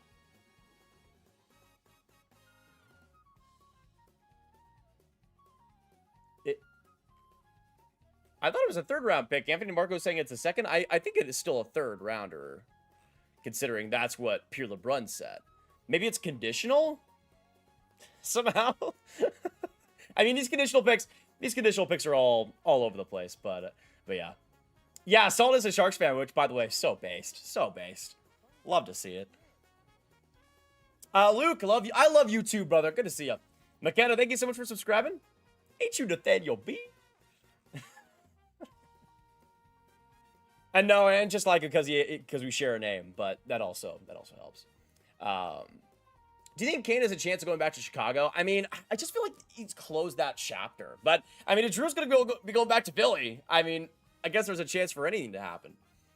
But yeah, from Pierre LeBrun, Nico Hischier is expected to sign a 5-year extension with 11.7 million AAV per season. Once new league starts at new ET, that's when contract can be registered. He's got one more year left on his contract. Interesting. I will say, I think Hischier at 11.7 is quite solid. I like that a lot. I like that a lot, honestly. Because we had the expectation it was going to be like 12.5, then it was going to be 12. Now it's 11.7. Okay. I could see it. I mean, that's a good deal, though. That's a good deal. I mean, even if Hischier was a little bit less effective this last year, I still think that's pretty good. I think that's pretty good. For his defensive level, I think that's quite solid. Give me Schneider and a prospect for Nikishin. I mean, I would do that deal if I'm the Rangers. We knew that the Rangers like Nikishin, so I wouldn't be surprised they're kicking the tires on that. But I don't feel like Schneider is a Kane's guy. Is the problem? Like I think Schneider, the problem is that he's slow. He just can't really handle the puck that well, and that just doesn't really feel like somebody that Carolina would be super into. Now, you could maybe say the same about Miller, but I feel like Miller was a bit different in terms of the potential. And it was just kind of about finding his way in that system. From Elliot Freeman. Last year, the Hurricanes threatened the Oilers and the Rangers, who sequestered them and traded with Keontae Miller. I think they're considering doing it again. And I think Seattle is also considering it. So Carolina and Seattle could potentially be in on the offer sheets. Interesting. Okay. Give me something, Tulski. Let me see it. From Pure Blood, I don't know that Patrick Kane's going to be in a hurry. May not be a July 1st signing. So it seems like Kane might be a bit more patient, it seems. But yeah, from Pure LeBron, I think that one of the teams will make a heavy push for the Claude Giroux is the Flyers. Man, that would be fun. I'm just saying it. Hello, Grav. Red Wings fan here. Is there any positive outlook for Detroit this evening? Lucas Raymond is a lot of fun. It's free agency day. I think Detroit fans, honestly, if I was a Red Wings fan, I would just not look at any social media on free agency day. I think it's just a losing battle, quite honestly. Ottawa needs another top 6 guy to replace Brady. I have almost no faith in Zetterlund being anything other than the bottom 6 at this point. I'd agree with that. But I don't think Ottawa's done necessarily. I could see them being pretty active with their prospect pool. Like, I wouldn't be surprised Logan Hensler maybe is somebody they look to trade.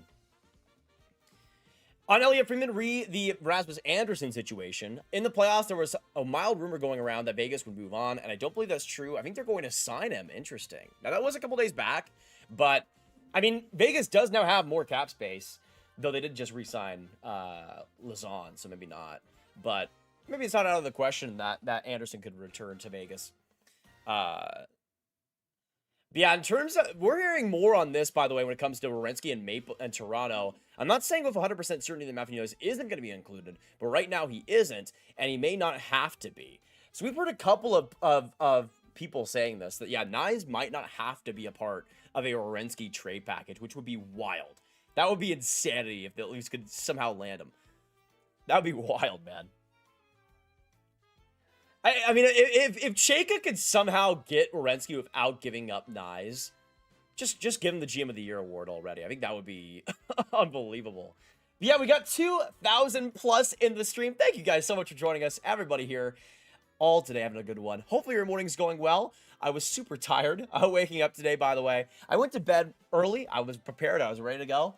And then some alarm in the distance has just decided it was going to go off until literally 5 a.m. So I had to put on these headphones to even go to bed last night.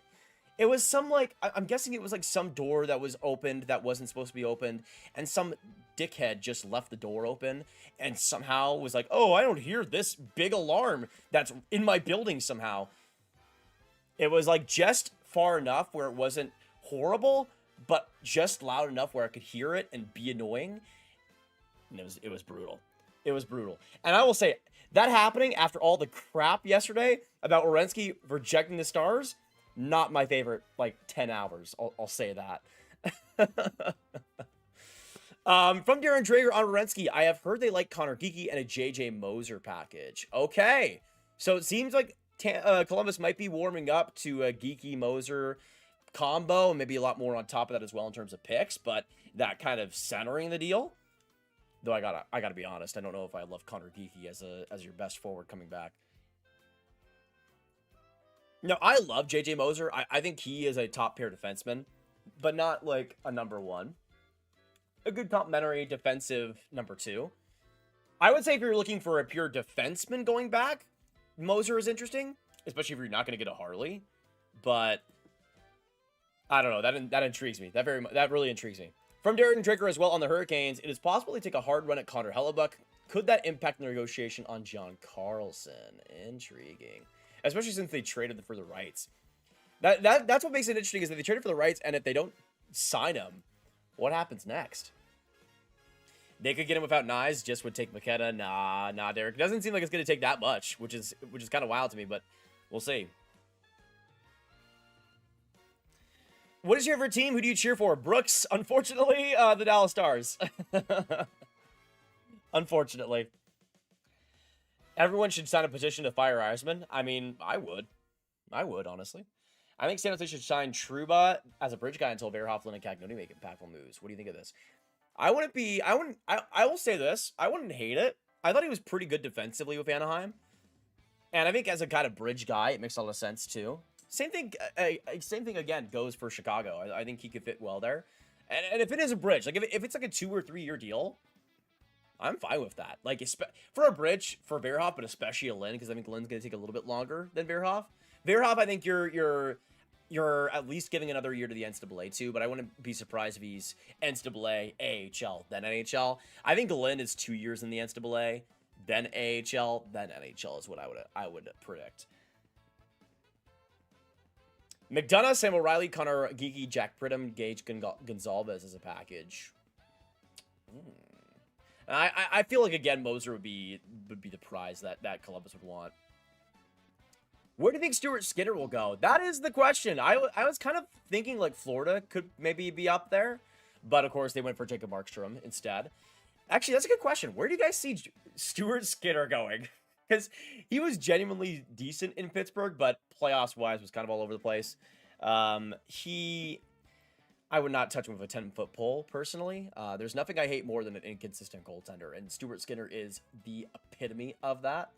I don't care the stretches he's had in the playoffs, but if he can't face the Dallas Stars in the playoffs, he's not doing much. Stuart Skinner. I mean, New Jersey. They go from Jacob Markstrom to Stuart Skinner. God help Devils fans. Maybe Toronto. I could see Chayka liking a Stuart Skinner. Maybe Winnipeg if Skinner isn't signed and they trade a Hellebuck. They could give him big money. I don't know. I feel like New Jersey. New Jersey would be really funny. So I feel like that just needs to happen now. Do you think Philly would offer Michkov in a Werenski trade? I would. It feels like Michkov though is pretty heavily valued still in the Flyer system. So I don't know if it would come to that. By the way, expected $11.7 million cap hit for Nico Hischier coming up on a 5-year deal. Not bad, eh? Not bad. Grav, say you are Columbus, make the trades from Toronto and Tampa Bay. What are you taking and why?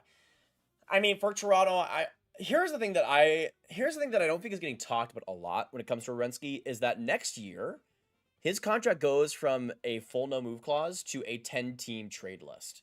So you have a bit more opportunity. Is it a 10-team trade list or a 10-team no trade list? Let me make sure about that. But yeah, it goes from full no move clause to modified. And that I think is really intriguing because if I'm Columbus, I'm like I don't know. I'll call your bluff and then maybe like make you pay, and then the next year we'll see what happens. Yeah, so a modified no trade clause, it goes to a 10-team trade list. So you'd have a bit more options to work with, a bit more leeway, and if it's within those teams, you'd have a bit more opportunity. So I don't know, could be intriguing. But who knows if it's actually worth having that headache for the next year. But it is an angle. If Columbus isn't getting what they want, then I could see them maybe waiting out more than maybe Tkachuk, who would have to really wait to be a no-move clause. So that's kind of the route I would maybe take it. But yeah, if I'm Toronto, I ask for Knies 100%. If I'm going to Tampa Bay, I'm asking for Moser. But honestly, I just don't think I would trade Werenski. If I'm Columbus, I call Werenski's bluff and I build a roster around him. The thing that was intriguing was that it wasn't that Werenski guaranteed that he would not re-sign in Columbus. It's just that he didn't guarantee that he would sign in Columbus. So it was kind of similar to what like McDavid was going through a couple years back, where he didn't make any guarantees to Edmonton, but it was kind of like, show me what you got. Show me what you guys can build. And if I'm Columbus, like, I don't think you get better than a top 3 defenseman in the league and a Kirill Marchenko. Like, I build around that core while you still can. actually be aggressive, actually make some right moves instead of going after guys like Eric Branson. Oh, big news from Puckpedia. Rasmus Andersson is expected to re-sign with the Golden Knights. 7 years at $8.5 million, ladies and gentlemen. The number one defenseman is off the board 35 minutes before free agency begins. Oh, boy. Oh, man. I'll let Vegas do that. I'll let Vegas take that. 8.5 million is a brutal deal. I'm just going to say it right now. That is, I mean, I get it. Cap rising, whatever the hell. I just don't think Rasmus Andersson. I don't rate Rasmus Andersson one bit, man. Oh, 12.5 million for Bayern for 8.5 Andersson. Where do you think Michelli ends up? Yeah, from JN Sports, where do you think Michelli ends up? I'm thinking somebody was mentioning earlier Dallas. I might be biased, but I would like that as a Bork replacement perhaps. But no, realistically, I wouldn't be surprised if I was gonna say Pittsburgh, but now they got Robertson, so I think they're kind of out of that situation. I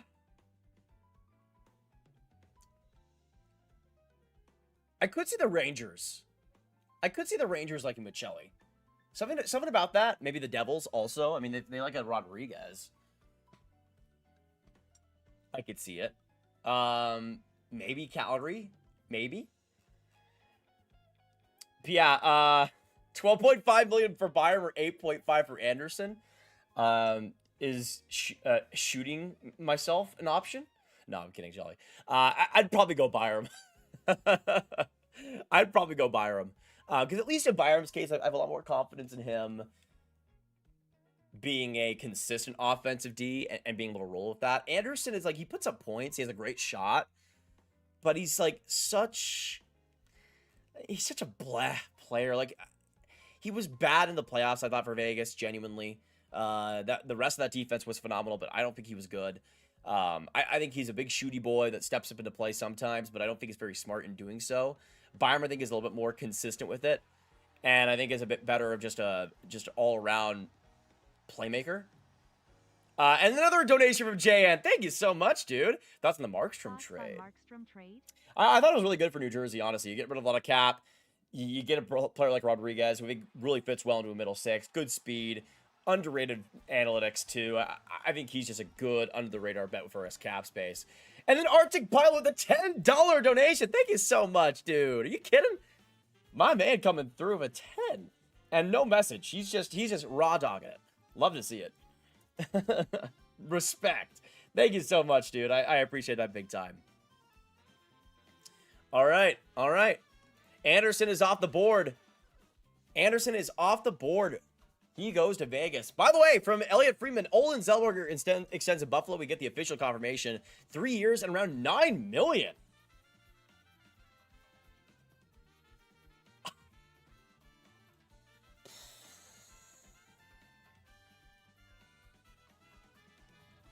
Not...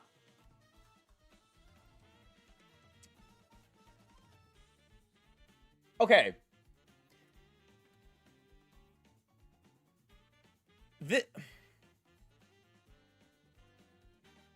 Oh, 3 times 3. Okay. Okay. That is really good then.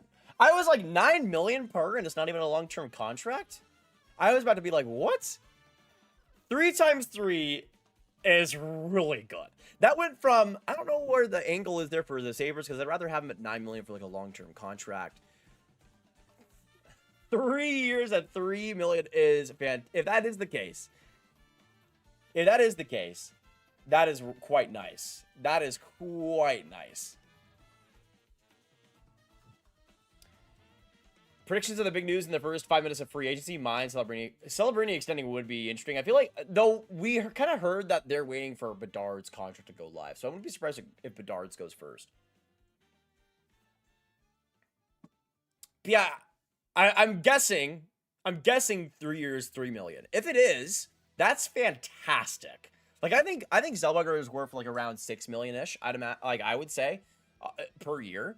But also the angle of you get him only for 3 years. So it's a bridge deal, less of a commitment for long term. Zellweger gets a bit more freedom for the next contract after this. So that's kind of where it comes from, I would imagine. I feel like Zellweger, if it's only $3 million per, though, I feel like Zellweger is selling himself a bit short, honestly. Yeah, if it's Elliot Friedman's being very like that wording around 9 million for him.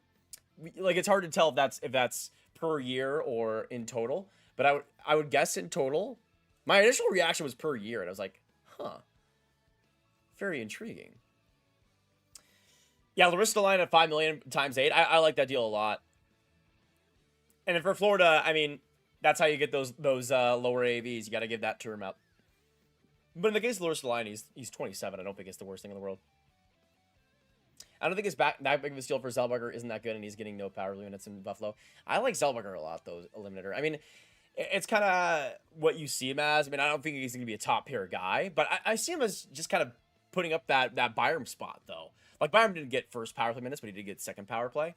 I think he's just going to get that Byram role where he's just that like extra forward almost. Radko Gudas re-signs in Florida. It felt like that could maybe slip into free agency, but no, Radko Gudas does go to Florida after getting his rights traded from the Anaheim Ducks. But yeah, that's fun, man. Gudas on that Florida team. We'll see what I'm curious what the contract looks like. But yeah, we're starting to get a lot more news as we get here. Less than 30 minutes now to go until free agency begins. We got 2,200 in the stream. Thank you all for joining us here. If you haven't already hit that like button, make sure you do so. We got 336 likes. We can get to 350. If you guys are enjoying the hype, enjoying the support so far, make sure you hit that like button. If you guys are enjoying all the updates as we go here.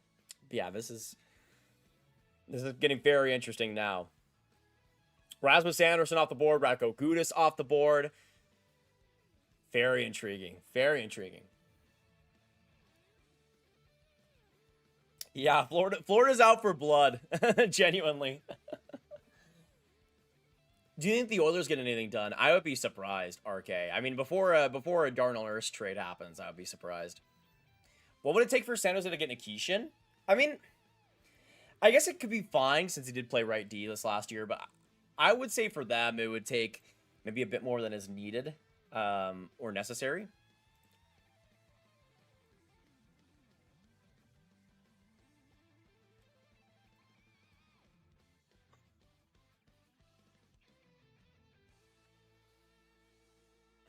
I mean, it's 1.5 million, so like, who the hell cares? But like,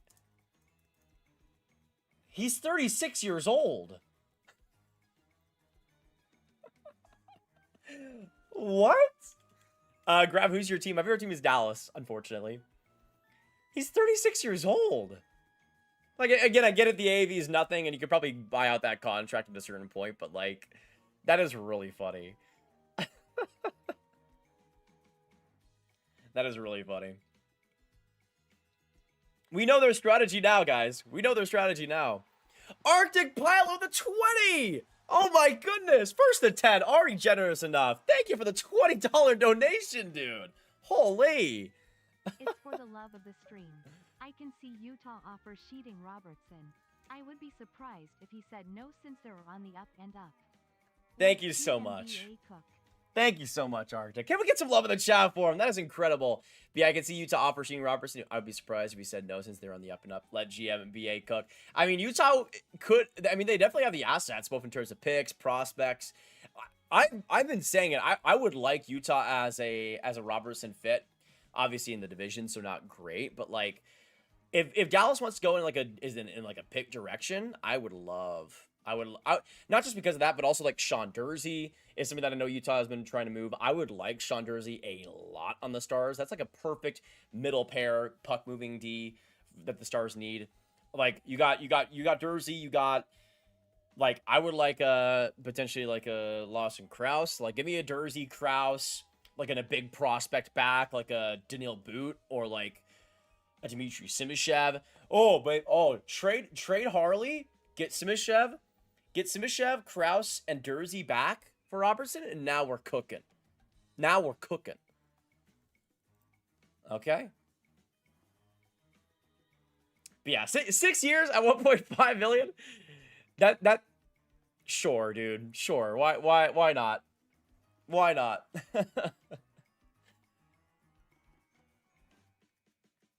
Thoughts on the Byram deal? It's whatever. I don't like it, but I guess it's what needed to happen. Gghh steal his cap circumvention. By the way, did we get confirmation on if Zellweger was 3.3?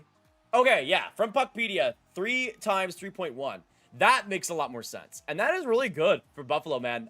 That is exceptional. Who is more Hey! Kazuma Okamoto or John Shaka? I'm thinking Hat, face, open mouth, smile. I'm thinking John Chayka has something up his sleeve, man. It might be crazy to say, but I think this could be Chayka hours. Prime Chayka hours. I mean, he hasn't done anything to make me doubt so far. So I think it could be quite solid. I think it could be a good day for him. I'll just say this though. Zellweger this is just incredible. I mean, I didn't love who they picked up 4th overall still, but like I would so much rather Zellweger 4th overall, 45th over, or who they got as well with 45th overall, than Byram at 12.5. With Zellweger at 3.1, that's incredible, man. That's incredible. But yeah, Joe Momo with the 2 was the Bruins bucket list during free agency. I'm thinking right D, though Gudis and Anderson are already gone. But I could also see a right wing as well. And then Jet Wolf with the 2 thoughts on risky the Stars being rejected by him. It's just stupid. Like the guy preferring to go to the Eastern Conference. Sure, whatever. Not really much you can do about that, unfortunately. Apparently, it seemed like there was a report as well by Elliot that it was like a knee-jerk reaction by Werenski to reject it, and like eventually, if the situation prolongs, maybe he'd be a little bit more open to it. But I kind of said the same thing about Larkin, and we haven't seen him budging yet, so it might take a while for that to happen. But thank you so much for the donations, Jet Wolf. I appreciate it. Grav, if you were commissioner of the league for a week, what would be your first move? I would say my first move, and this isn't even a question for me, I would push the season earlier. Start the preseason in like late August. Like move the NHL season by a month earlier, and I think it fixes basically every single issue. Move the season by a month earlier, preseason in August, season start at the beginning of September, then you have the NHL, then you have the Cup awarded in like early May, then you'd have like the draft in late May, and then free agency opens June 1st. That would be what I would do. Because I think people say it, but I think it is true. Having the cup awarded in like mid-June is just a bit lame. Like it just doesn't really fit as well as it could. I think. What's the most recent you've heard on Bedard? Recent, I've heard on Bedard. I mean, I think for him it'll likely be pretty massive. I think it was like around 13 mil was the expectation. But Bedard could really set things up for Celebrini if he wants to.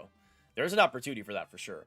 But we are 20 minutes away from free agency opening up, ladies and gentlemen, and we're about to get a wave of deals confirmed. We got Gudis, we got Zellweger, we got Anderson at 8.5. What are we thinking about Anderson at 8.5, by the way? Is that a W or an L?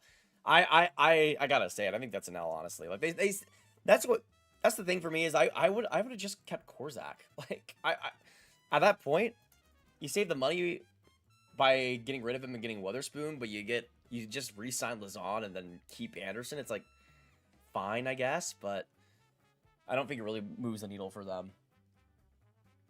Hockey in June is ridiculous, but don't count it changing. Yeah, I mean that's why it was a pie in the sky if I was the commissioner thing. I know the NHL likes it how they like it, but I would move it up a month.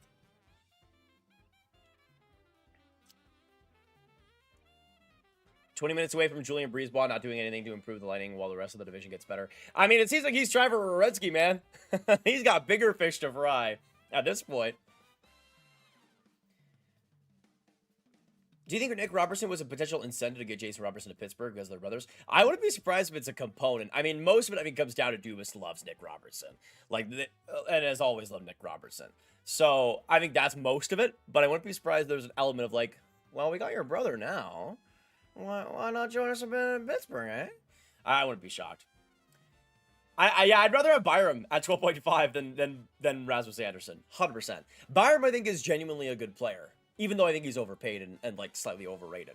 Anderson is just a fine player who I think goes vastly overrated. Like, I think people see Anderson as like a bona fide elite top 4 defenseman. I think he's like a fine number 4, maybe. Like, honestly, Anderson is not somebody, and Anderson I would have on the bottom pair of my team ideally, but you're not, why would you have Anderson on your bottom pair with the money he's getting is the issue. And I get he puts up points, but he's just one of these guys, man. He's like the Chandler Stevenson of defensemen, dude, where his points are so, like, his points are so empty calorie that it just annoys me. But Vegas can go for it. I'll let him have him. I'll let him have it. Hey, Joe the Snoop with the 5 Australian, I believe. Thank you so much. Yeah, morning all. It's 1:40 a.m. here on Thursday. Morning all. It's 1:40 a.m. on Thursday here in Sydney, Dude. Australia. Can we get some W's for Joe? It's almost 2 a.m. It's almost 2 a.m. in Australia, and they're still here being an absolute beauty. Thank you so much for the donation. I appreciate that a ton. I'll try to be as entertaining to keep you as awake as possible. I'll just say that. And then Steve with the $2 donation. 7.25 this year, then 11.7 4 years, Nico, until Nico is 34. 7.25 for the first year. That's pretty solid. 7.25 this year, then 11. That's pretty solid. 7.45 years until Nico is 34. But yeah, I like that deal a lot for the Devils, honestly. I think Sonny was cooking on that one, man. Very much cooking. With the growing rate that we've seen out of some of these players, I think getting Nico for less than 12. Less than 12? Are you kidding me? I'll take that. Gold Star Hockey has big news coming out of Montreal. Demidov extension. I mean, that wouldn't shock me. That wouldn't shock me, that's for sure. All right, so nothing over the last few minutes. Let's go to NHL Report once again, see if we've missed anything here. From Elliot Freeman, I think if Sergei Bobrovsky ends up in Toronto, it's going to be around $21 million, figuring it out. Likely on a 3-year contract. So again, it seems like Bobrovsky to Toronto is likely here, folks. Extremely likely. From Elliot Freeman as well and Connor Hellebuck, I know a lot of people are talking about New Jersey. I don't see it. Sonny Meta, I'm not sure that he would look at that contract and say, philosophically, I like that contract. The contract? For Hellebuck? I don't feel like it's that bad, is it? It's like 8.2 or 8.5? Yeah, 8.5 for the next 4 seasons or next 5 seasons. Which I guess I can kind of see just in terms of the term. But I feel like the AAV is rock solid for Hellebuck. On Elias Pettersson and the Canucks, I don't think their price is anywhere near as high as it was under Jim Rutherford. Interesting. Looks like Elias Pettersson could maybe get swept under the radar as a potential trade option. What are you guys thinking? I mean, even at Elias Pettersson's worst, even at his worst, he's still like a solid defensive 2C, right? Buyout of the books day. #LGRW. Big cheese of the 2. Thank you so much. Happy Abdulkader buyout of the books day. I mean, it's a national holiday, really. Really a national holiday. Thank you for the dono, Big Cheese. It's great to have you here still. But yeah, intriguing. Elias Pettersson, what are we thinking? What are we thinking for Petey?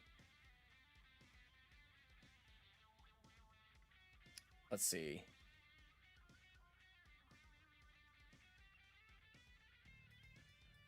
Okay.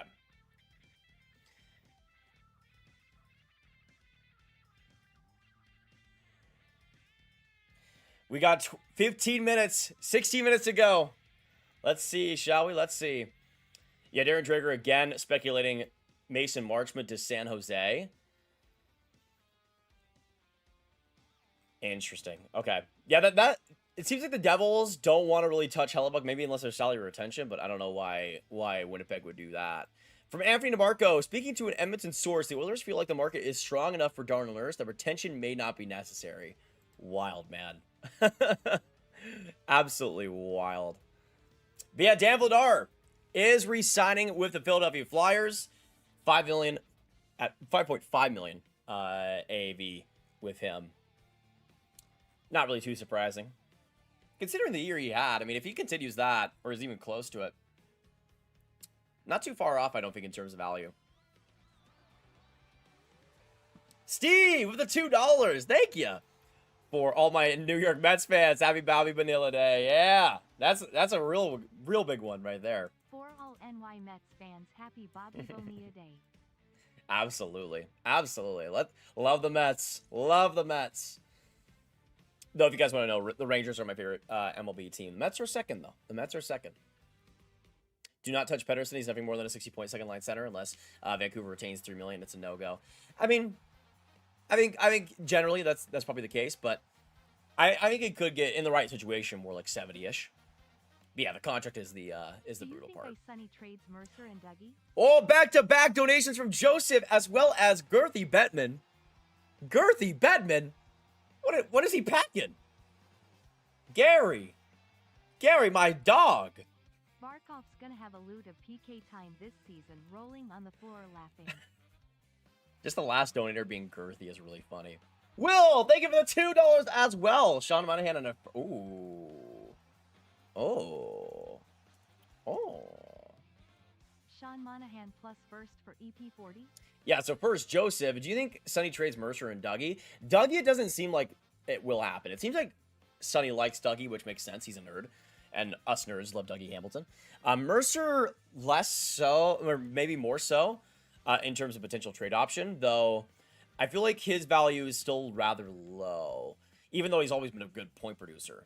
And then from Girthy, Barkow's going to have a lot of PK time this season. True. Will with the 2. Sean Monahan in a first for EP40. I feel like I do that if I'm Vancouver. I feel like I do that. Like, you get a first-round pick, and it's like, keep in mind, if it's Sean Monahan, that means it's a Columbus first-rounder, and I'm taking that all day of the week. Though, does Columbus have any extra firsts that maybe they could trade instead? Just to make sure. No, they don't. No, they don't. So it would be a Columbus, even if it's like top 10 protected or something. That's still, I take that all day of the week. Plus, I don't think Sean Monahan has like that much of a downgrade from Elias Pettersson. A lot older, yeah, but I don't know. That would intrigue me if I'm Vancouver. Nothing yet on the Canucks officially, Dino. We're just talking Elias Pettersson. But it seems like the market is a bit more interested in him than usual. EP40 at $9 million will probably work for somebody. Yeah, if they retain just a little bit, I could see it. But it doesn't seem like Vancouver is very interested in that. Jaw Hoops, like the video. True. If you guys haven't hit that like button, make sure you do so. We are 1 like away from 400, boys and girls. Hit that like button if you guys are enjoying the energy so far. Let's get to 500 if we can, ladies and gentlemen.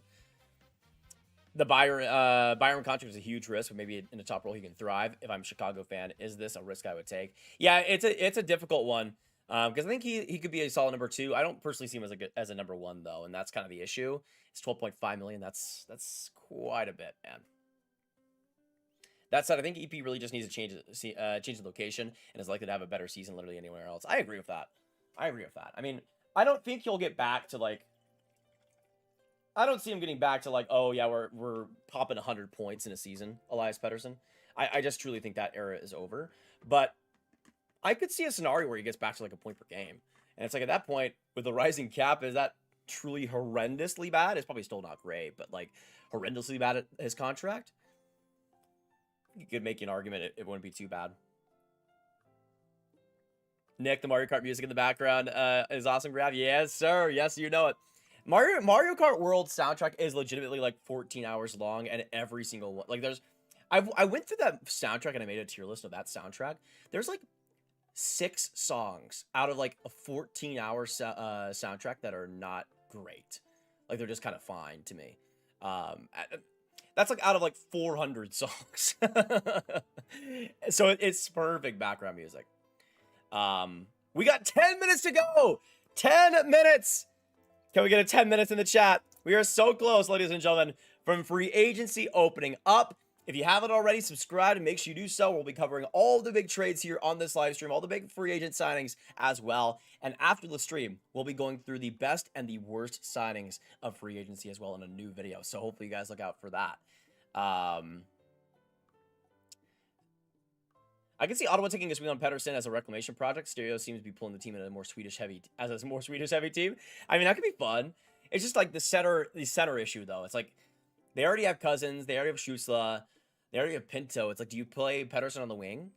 Like it's hard. It's hard. EP40 as a stud. I don't understand the hate. Look at some of the comparables, aka Nico. I mean, EP has put up more points in the career and makes technically less going forward. That is true, but he sure also has been a bit more consistent in that production. So it's kind of hard to look at it. Also, though, like this last year, he did not have much to work with in Elias Pettersson's case. So I give him a little bit of slack in that spot. Kind of like having the deadline be at midnight in West Australia, a countdown for real. Oh, that's kind of fun. A little New Year's Eve type situation. As a Hawks fan, I'm numb. I want to like this team, but I'm getting a terrible feeling. Yeah, it'll be a very intriguing season next year, that's for sure. Gentlemen, and with the $5 again. Petro got his check from the Islanders today. Value is worth north of $1 million. Details to come soon. Insane. Details. We got an insider here, Ant. We got an insider. Yeah, that DiPietro contract will be always hilarious, man. Something was going on in the 2000s where leagues just teams were just able to give out these unbelievable contracts that made no sense whatsoever. The NHL was a big problem as well. The Kovalchuk deal. Are you kidding me? The Luongo situation. Hey, Grav, you a Pokemon fan? Big time, Tyler. Big time. Yeah, probably my favorite gaming franchise outside of Mario and Zelda, I'd have to say. Though it might even be number one, like just in terms of nostalgia factor. And I play the games, dang it. I don't screw with like the cards. I used to with the cards, but no, it's all about the games, man. It's all about the games. Haven't been great lately, but I still enjoy my time with them. But like, yeah, like Black White 2, Heart Gold, Platinum, like, just that run was generational, low-key. As a Hawks fan, they might be at least point per game next year. I'd hope so. I mean, they got to take a step, man. Whether or not I love every move they make, they got to take a step. Oh, Demidov contract confirmed. 8 years at 9.1. Steal! Oh my god! 9.1 for Demi? Oh! It's beautiful. It's beautiful. It's the greatest thing I've ever seen. Is gonna be weird. Back to the Hawks. Ken Hughes, you bald, beautiful man. You bald, beautiful man. Unbelievable. Less than 10 is insanity. Insanity. Bro, that contract's already good. That contract's already good. Are you kidding? That contract is already good. That's already a good value for him. By the way, double donation from Jobby as well as Joseph. Thoughts on Petey the Wild, if not Larkin. I wouldn't mind it, actually. I wouldn't mind it. I think he has the potential to really do well there. I'd be a fan of that, actually. Though cap space is the issue. And from Joseph as well, Patrick Kane's going to be weird back to the Hawks. I just don't see it. I don't see it. I mean, there's room, I guess, but I don't think the Blackhawks should do that. Their problem is defense, and Kane ain't going to give you any of that. Bro, Demidov, that is wild, man. That is wild. What a deal. What a deal. I think Demidov is worth at least 10 right now, let alone like 5 years down the line. Like, I think Demidov is legitimately worth 10 right now to Montreal. Or around that range, like 9.5, 10. Like, I already think it's solid value for him. But, like, in, like, 2 years, that deal's gonna look insane. By the way, from Elliot Freeman, Tyson Forrester, 8 years at 7 million AAV. Intriguing. Intriguing. I mean, I know the Flyers love Forrester. Obviously, injury issues, but goal scoring has been huge. When's Hala getting traded? Nice shirt, B. Hey, Controversy, I appreciate it. And when's Hala getting traded? At this point, who even knows? It seems like the teams that would want Hellebuck have kind of been a bit a bit shy, a bit reluctant. But thank you so much for the donation. Yes, let's go Badgers, baby. Let's go Badgers. But thank you so much for the 2. How would you rate the Wrong Robertson of the Pens? I mean, I think it could be a solid complimentary piece. I've always liked his goal scoring, his efficiency with production.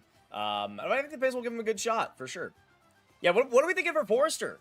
What do we think of for Forrester at 7 mil? The contract is not already good for a 60-point guy. Come on now, this time next year, different story, but be for real.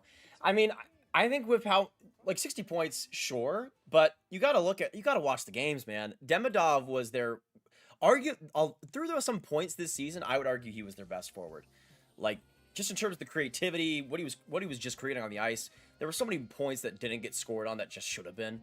Like, oh man, like, so many opportunities. Caplan, I know, scored quite a bit this last year, but if Demidov had a good second line center with him, he would have gotten 70 points, I thought. And with the going rate, what we've seen out of the younger guys, like, I think that's just incredible. But yeah, butthole with the 2 with the 1. Thank you so much, my man. Appreciate it. Grav, what's your favorite Pokemon of all time? For me, favorite Pokemon is Totodile. The Totodile line in general. But also Magnezone. Love Magnezone. My guy. Sinnoh the best region? Probably in terms of exploration, I would have to agree. I mean, in terms of, like, just the optional areas, are you kidding me? I know people always crap on the HMs, but I like the HMs. Sue me. Holy Kent Masterclass? Absolutely, ladies and gentlemen. Absolutely. Demigod. Signed for 8 years, man. Insane. Hey, Griffiths with a Totodile love. Love to see it. Love to see it. Too much. He's probably a third line wing, some upside, but not 7 million worth. I mean, I think Forrester is better than third line. Like, the thing is, if healthy, is the thing. Because he's always been a super efficient goal scorer. Like, you go back to his junior days, and Forrester has always been just lights out with the goal scoring. That's kind of my thing, though, is that Forrester, he put up 43 points, 25 goals last year with the Flyers, and then this year, 13 goals, 17 points in 29 games. And I know the Flyers like him a lot. 7 million, though, I think is still a bit rich, but you do have the term to talk about there. And at a full 8 years, I can see Forrester like, for me, Forrester could be worth around like 5 million or so. But on a long-term 8-year contract with the cap rising, I could see how $7 million makes sense. But I don't see more than like a 50, like a 25, 50 point score, if that makes sense. That's kind of what I see personally. But I think in terms of like the work ethic, the goal scoring, I think there's a lot to like there. So I can understand it. Definitely not a third line, like a good second line guy. And that's kind of the going rate for those guys now. All right, y'all, we have 2 minutes to go. So much is about to happen. The floodgates are about to open up. Everybody hit that like button, hit that subscribe button, get some good luck to your team. We are 4 likes away from 500, guys. Let's get 500 likes before the free agency opens up. Let's do it, boys. Let's do it. Free agency is about to begin, and it is all about to be let loose. We're about to get so much news, so much coming out in just a short span, ladies and gentlemen. It's about to be awesome. It's about to be awesome. Tiger wears the Dragapult glove. That's a good one. And Soul Silver is the best game ever. Not lying. And you ain't ever lie. You ain't ever lie. Hey, Dirty with the $1 donation once again. Coming through. 1 minute. 1 minute. Isles looking at the goalie market. Leafs want to add a bottom 6 veteran. Bolts, Blues, and Canucks all want to add muscle. Nurse trade talks continue. San Jose and the Bruins back in the mix. San Jose going after Nurse would piss me off. That would piss me off. Oh, man. Oh, man. Come on, baby. Free agency. Get it going. Let's do this thing. Let's do this thing. And we are here. Free agency has begun. Overpay season, as Fuzzy Wuzzy puts it, is about to begin. Let's get it. Let's get it. Let's get it, boys and girls. Oh, baby. Insiders, I better start hearing everything. As NHL Free Agency officially opens, defenseman Trevor Van Riemsdyk is headed to the Pittsburgh Penguins. We get our first official free agent signing of the day. TVR off to the Penguins, and I like that. I've always liked Trevor Van Der Riemsdyk. Always a very underrated defensive D for the Caps. Though a bit older now, so we'll see how much he has left in the tank, but I'm guessing not a big contract there. Also, you guys got to 600 likes. Thank you so much, y'all. Game 3 needs to get serious and develop an open world of all the regions. That would be insane. I just want them to actually make a good open world game with one region to start before they get all 10, please. Julian, thank you for the 2. Grav, do you still like... Still? What are you suggesting, my man? What are you suggesting? Not that there's anything wrong with that, necessarily. But no, unfortunately, I mean, Pride Month is over, but, yeah, I love women, man. I love them.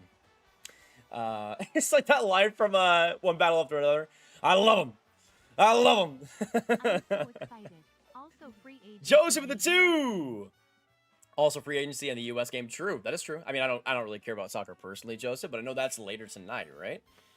I know that's later tonight. Thank you for the 2, Joseph. Love to see it. Let's get you up on the big board.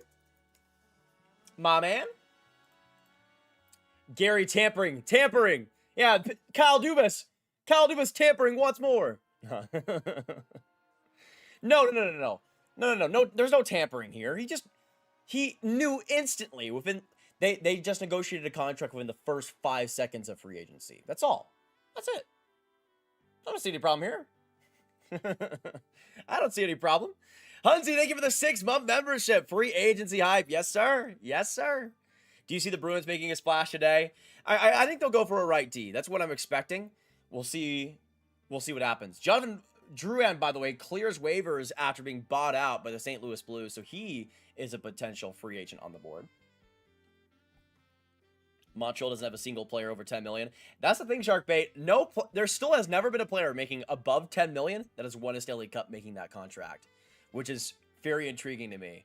And Montreal is lining themselves up pretty well. Do a collab with the hockey guy for drafts, it would work. I mean, the hockey guy doesn't really want to do many collabs from what I can tell, which is his prerogative. Klingberg is at his best. Oh, from David Pagnota. Oh, the Leafs are going after Eric Holla. Or the Kings going after Eric Holla. I don't know why I read that as the Leafs for a second. But yeah, the Kings are adding free agent center Eric Holla, which makes sense considering they let go of Scott Laughton in free agency. But they basically just get a repeat. Good penalty killer, good speed to his game still. But the Kings look to be adding Eric Holla onto the roster, one of the big centers off the market. And from David Pagnota, several teams of interest in UFA defenseman Mario Ferraro, including the Rangers, Preds, Maple Leafs, Oilers, and Kings. Some teams may need to make other moves before they dive right in, which makes sense for like the Oilers, if they're going to be trading like a Darnell Nurse. Same thing could be going for the Rangers as well. I could see that. But yeah, out of this list, what do we think for Mario Ferraro? What are we thinking, ladies and gentlemen? I mean, Preds would not surprise me. Kings would not surprise me considering what that team likes.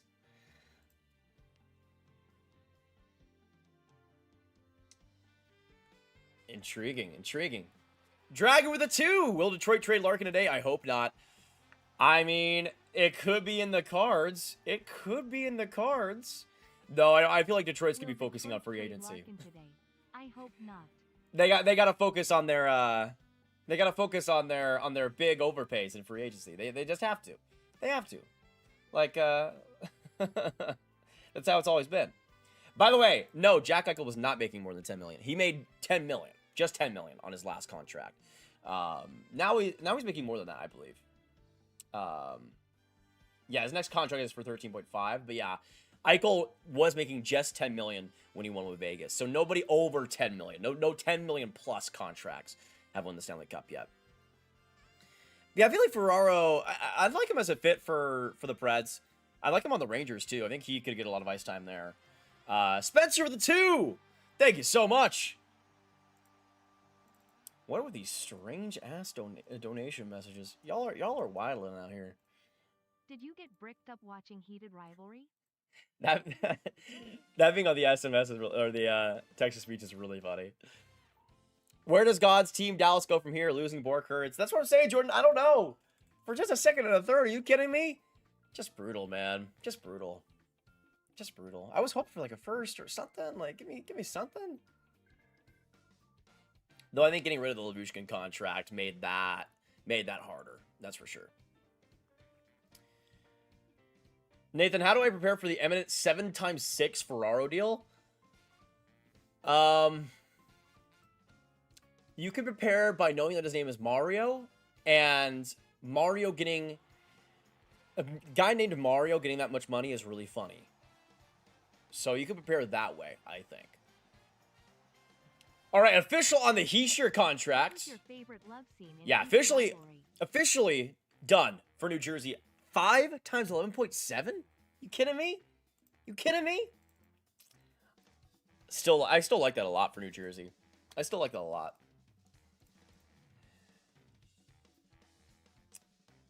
As an actual, let's see. Red Wings definitely going to sign Logan Stanley. That would be so Steve. Imagine Steve Yzerman. I don't want to make the Dylan Larkin trade. I need Logan Stanley. I need Logan Stanley now. I wouldn't be that surprised, honestly. I wouldn't be that surprised. Yeah, what are we thinking for Nico Hischier in staying with New Jersey? W or an L? I feel like 11.7. I feel like 11.7. Come on. Come on. It's just too easy. Girthy with the 5. Vaporeon son or low punny daughter. Oh. Oh. Vaporeon son or low punny daughter. I feel like I would take the low punny daughter, honestly. Just like in turn, like, it's a little bit more rational than the Vaporeon one, which is just like, oh, are you kidding me, dude?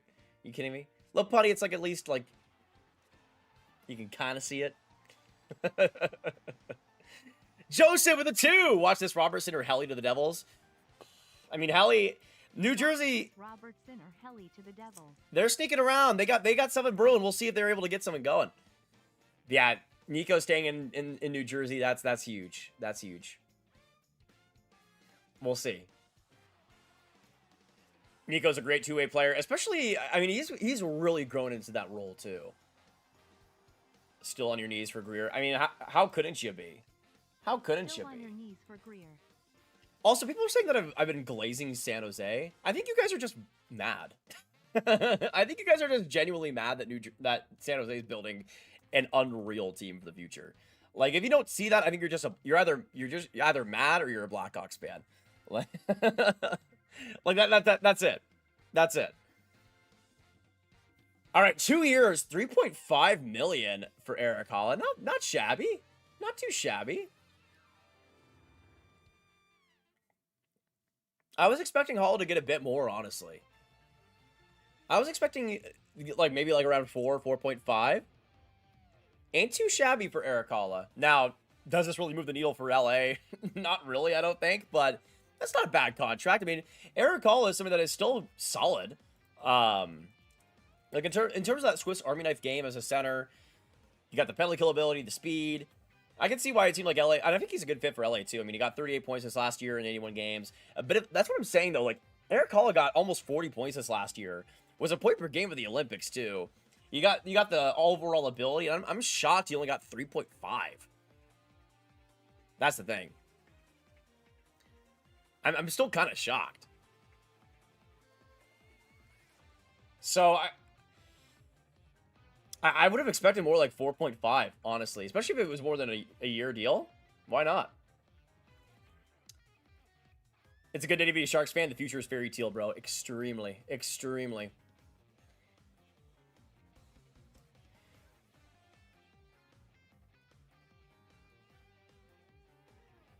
But loving the content and been watching it since the NHL meme videos you made. Hey, that's a long time, Jordan. I appreciate it. Yeah, one of the big centers, and there's not a lot in the market, so that's again why I thought that Haula's value would have been stronger than this, but I guess not. Yeah, we got 2,500 absolutely beautiful, ladies and gentlemen in the chat. Thank you guys so much for joining us.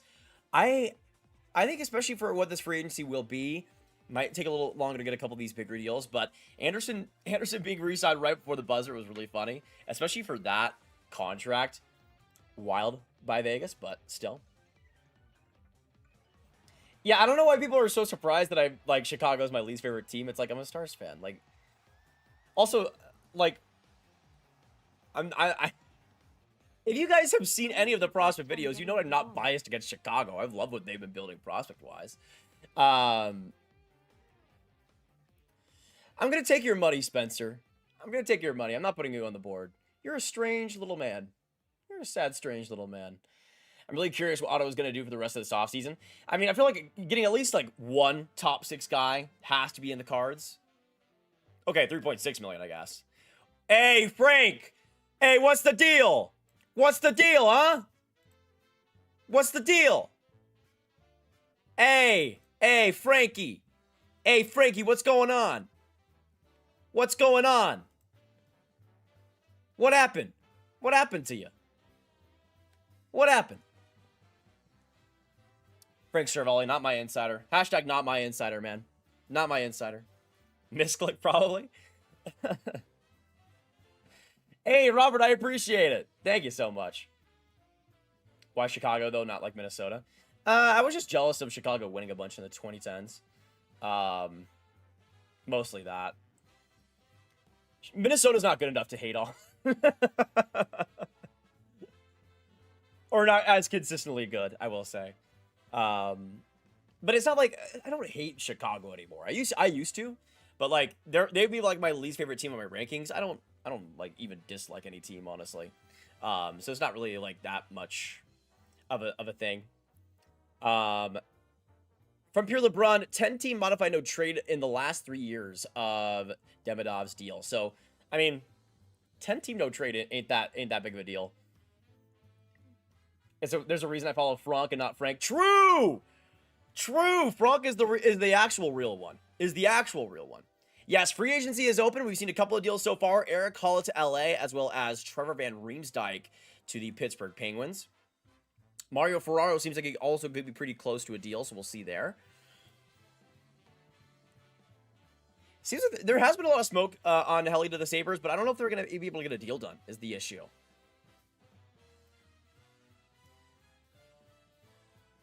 Sella, let's see. Holla, heard you saying you expected more and got an extra little bit. Yeah, just a little penny on top. Just a little penny. I'm from Chicago and F the Stars. Love the channel anyway. I mean, that's fair. That's fair. Hey, Lucas, good to see you. And also, Joseph with the 5 Canadian. Do you think it's true all the Canadian U.S. guys are moving back? I mean, or the U.S. guys on Canadian teams. All the Canadian U.S. guys are moving back? I mean, not necessarily. You got Kyle Connor still in Winnipeg, who apparently likes it a ton. Brock Besser. Matthews hasn't done anything. Apparently, I mean, if Werenski goes to Toronto, I feel like that kind of nixes that whole thing. But it is a factor for some guys. Doesn't feel like it's a factor for everybody. I mean, I think Matthews is the big one. Like I feel like he could have easily asked for a trade after just how bad Toronto was last year, but he didn't. You know, and that I think could have been the real breaking point. But I think it's just it's like a mix of guys that do, some don't care as much. Wait, where's the Ferraro rumors for? So for Mario, apparently from David Pagnotta, the Rangers, Preds, Leafs, Oilers, and Kings are in on him the most right now.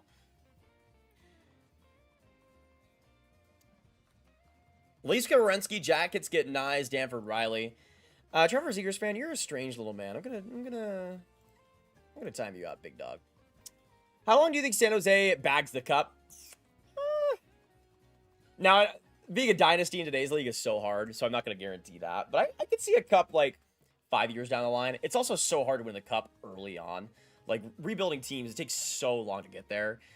You have to go through the rebuild and then actually get your guys in and then be elite. And then you have to be elite for a while. You got to get that experience in the playoffs. And that also is a factor. But I could see, like, 2032, 2033... maybe by that point. Yeah, we did talk about the Forrester extension a little while ago, Devin, but I think it's decent. Nothing exceptional, but I mean, it is a long-term deal. So I could see Forrester, if he's more of like a 60-point guy, I could see him kind of adding up to that value. Colton Sissons to the Leafs, ladies and gentlemen. Colton Sissons to the Leafs, and Ross Johnston signs with the Blues. A bit different in terms of player value there, but Sissons ain't bad. I mean, he had a great playoffs for Vegas. Good fourth line C. So at least we're going for a centerman. They get Sissons here, formerly of Nashville and Vegas. Yeah, I don't care about timing people out. I'm all for it. I'm all for it. 3.85 million, by the way, Mackie Simaskevich to Seattle. That's a really good contract. I like that a lot, actually. I mean, I know it's another middle six player to the Seattle Kraken, but also, if they're going to be signing him to that little, that ain't half bad. That ain't half bad. I mean, Mackie Simaskevich for like less than 5. It's not like a long-term deal, but for a bridge contract, I like that quite a bit. But yeah, assistants to the Leafs, I think that could be a solid fit. I wouldn't expect much offense there. Like, you're probably topping out at like 20, 25 points or so. But definitely something that could be a big part of your penalty kill. Put up some big goals and big moments like he did last year, hopefully. But yeah, solid contract for the Kraken, for sure. Let's see here.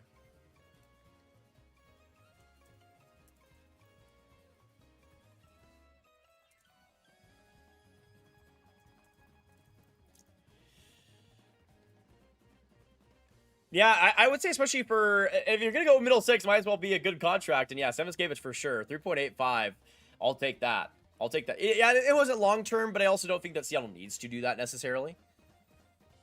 If there were to be a dynasty formed within the next 3 to 5 years, which team do you think it would be? I mean, San Jose for sure, if I were to say that. I mean, Carolina, I don't think you could bet against in terms of the youth of that team, especially up the forward group. So like over the next like 3 or 5 years, I could see them getting up to that level. Outside of that, I could see Montreal on the Eastern Conference side of things.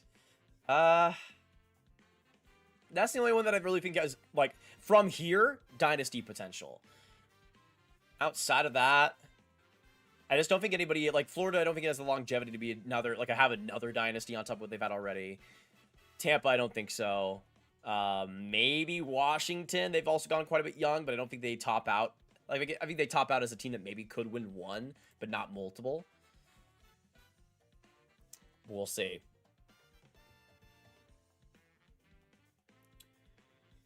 Is Reed going to college? Chase Reed? Yes, he is, Brendan, for next year. Also, we did hear that Tommy Blale changed his mind. He won't be in the QMJHL next year. He's gonna be he's gonna go to Michigan State, which I think is huge for him, man. That's awesome. King Donko with a 5. Thank you so much, man. Been watching for about 6 to 7 years now, I bet. Enjoy your draft parties and prospect info. Keep up the great work. Thanks for grinding. Thank you so much, brother. I appreciate it. I mean, that's a heck of a long time to be here. And yeah, it's been so much fun this offseason. So much fun, and you guys have made it even more fun. So don't worry about it whatsoever. It's great to have you here, and hopefully a good offseason for your team, man. Hopefully a good offseason. Who gets Anderson? I mean, he already re-signed at Vegas, so not anywhere else besides the Golden Knights. Duran to the Avs is inevitable.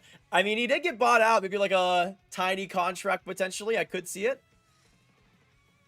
Ross Johnson to the Blues. Yeah, I mean, fine insurance, I guess. I don't really see much there. Nothing on Carolina so far, Jacob Ray, but we did hear that they've been pretty active on the offer sheet market, so they could make a big splash that way. Penn's D situation is very strange, especially after the TBR signing. They have 5 NHL ready right-handed D and almost no lefty. I mean, maybe they just will have a couple on the left side. You never know. I mean, Buffalo did that pretty successfully this last year, though it was left side to right side. But still, you never know. You never know. Let us know. What do you guys think? What do you guys think is going to happen next? Who is the next trade? People are saying Emily Caplan. What has she got for us? Not done yet, but all signs point to Matt Zuccarello signing with the Los Angeles Kings. Interesting. That's pretty fun. With his speed, him and Holla, not bad. I mean, they all are super old, but like, still players that can play pretty well. If he stays healthy, that's huge for the Kings' power play. That could be a fun fit. Which NHL team is most likely to pursue LeBron? Definitely the Florida Panthers. 100% the Florida Panthers. Are you kidding me?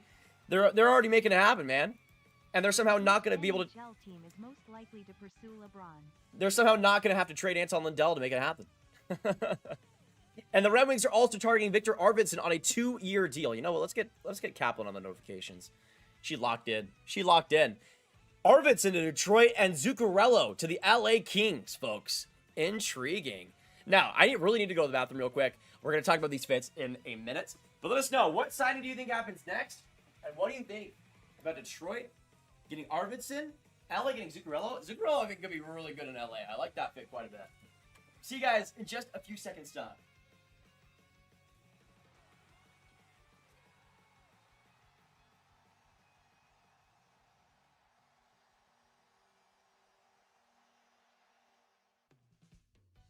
Anything on the Sharks? I'm at the gym biceps.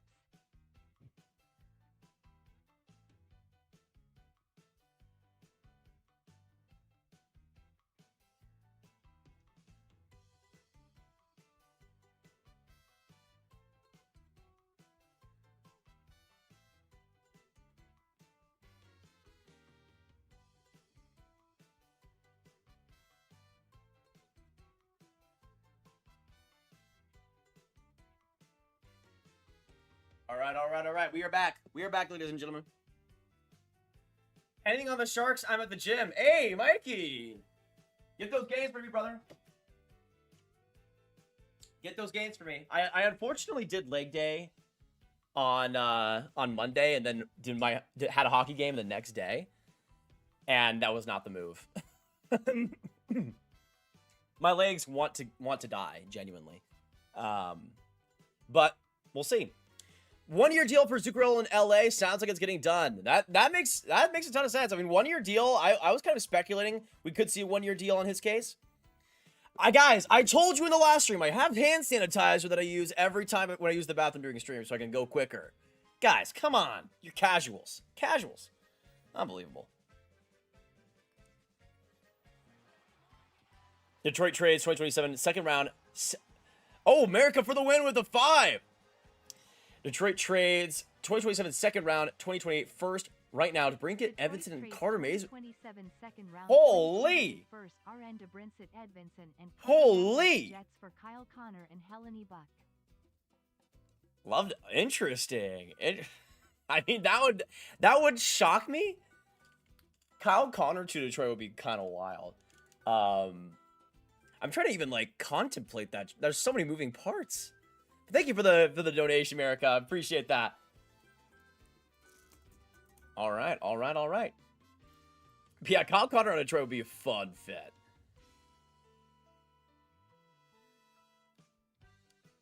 Waiting on the Quinn Hughes extension on the Wild. It's coming. I know we did hear that was closer. Grav, do you think the Canes will make a move? I'm not sure about free agency. I feel like they're a team that's going to be offer sheet heavy, though. We already know that they want to go for it. I wouldn't be surprised. Jasmine, what's going on? I had a volleyball game with only 6 players. My legs hurt, and then yesterday I had practice. Yeah, I say again, my hockey game yesterday, by the way, I scored 2 goals. Had a toe drag from the boards, slipped it across the D, and then got it back to myself, and then under the glove of the goalie. Not bad. But yeah, it was only with the pickup games that we do, it's kind of dependent on how many people come.